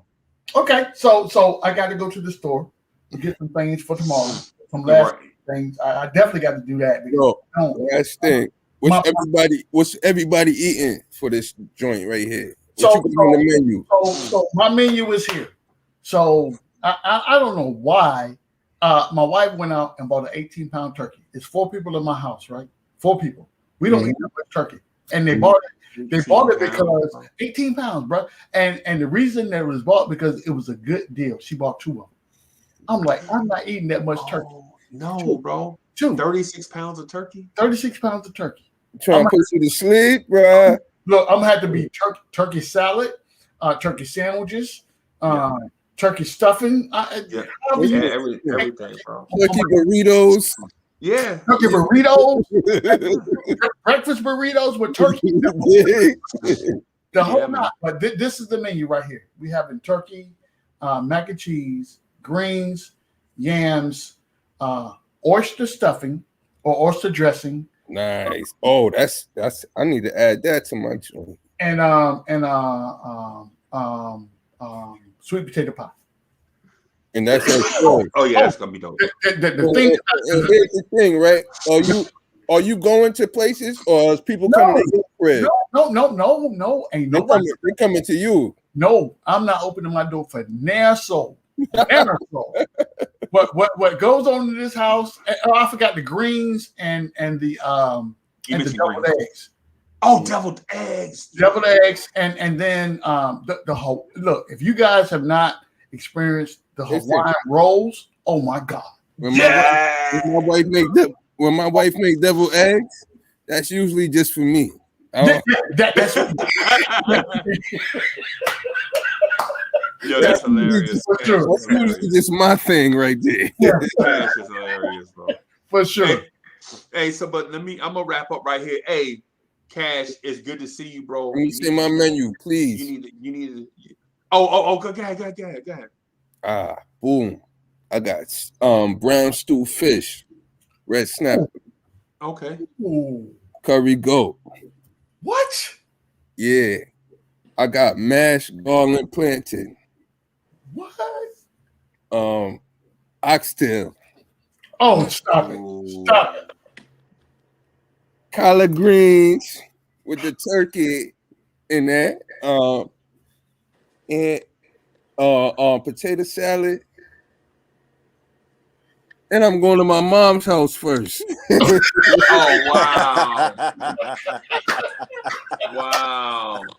wow. That's how you do it. That's how you get down. That's what's up. That's just what wifey gonna do. I'm going to my mama's place and eating some of her best givings. No doubt. We lost Auntie last year, who always do the Thanksgiving ain't never gonna be the same, man. Right. I feel you. Blessings. Hey, I want some of them oxtails though, for real, for sure. Listen, slow cook. Listen, dude, some black beans or something like that. Stop playing right now, boy. Look, you're about to make me change my menu. Listen, Freezy got to turn the chat off because I'm about to start talking about food, and we ain't never gonna go home. Bro, this is crazy, man. But hey, so hey, man, dinner sounds delicious, man. I want in case I don't get a chance to come back, man. Everybody have a happy Thanksgiving. Happy Thanksgiving. We won't rock tomorrow for Thanksgiving, but I'll definitely be on tonight for the Knicks for the Knicks at Night podcast. Right. So I'll do that later on tonight. You can do a quick rock. Yo, I'll be looking for this every day. Look, I don't watch regular TV no more. This is like a drug. This is what my wife hates it. She says, how much more could you learn about the Knicks? That's what she tells me every day. Right. And I'm I get it, bro. I get it. Mo be like, yo, y'all talk Knicks 24/7. And I'm like, but if we had more time, we would talk more Knicks. You know what I'm saying? I'm like, what do you want me to talk about? Politics? No. We talk about stuff that matters. Yeah. Let me talk about these Knicks. You got me for the whole summer. Right. Get me this time with my Knicks. Hopefully, you got me half of this summer. and we bring something back over here. Yeah. For sure. Yeah. And the world will never be the same, bro. At all. If the Knicks win a chip, listen, man. That's a wrap. She would probably not have you for that whole year. I don't even think we're gonna have no more streams on this joint. Yeah. Because I'll be laid up somewhere in the just gonna be in a like, bottle and look, smoking a cigar. This is what we did it all for. That's right. We did it all for this one point right here, and it's over. Goodbye, guys. Yeah. Now figure out your own life. Look, this is my life every day, man. Yeah, man. Well, hey, I'm gonna wrap right here because I want to do a couple things. Then I'm gonna jump back on. Duke, you jumping on today? When for? Nah, I'm just gonna. I'm not doing the next thing, so I'm gonna do it tomorrow. Okay. Soul Finger, salute, my brother. Appreciate it, my man. Hey, good seeing you. Hey, good meeting you, bro. Because I'm gonna tell you had some good taste, but bro, you had me rolling, bro. Yo, Slow Finger, I'll be watching you all the time. I'm like, yo, one day I'm gonna get that accent and I'm gonna talk to my girl like that one day. I'm gonna say, Yeah, man. That Southern gentleman. Listen, I'm gonna tell her one day, you got your head too high in your horse, baby. Freezy, what time you jumping back on, bro? I'm not for sure yet. I think I need a couple hours. Okay. Because I got to do some planning too with the family. For some dinner today, people coming in town, a bunch of stuff. You know, I'm gonna sort that out, and then I'm gonna jump back on. But I'll text you before I can jump on. I was about to shoot me a text. That's called a Freezy's giving right there. Yeah, you know? man. Yeah, man. It's gonna be amazing. Yeah, we gonna and you know, because we gonna let the people do their thing. No doubt. So You always let the people do their thing. Thank you, Freezy, for having us on this platform, my brother. Hey, no doubt, bro. Sure. No doubt. We'll holler at y'all later, though. Okay. All right, bees, everybody.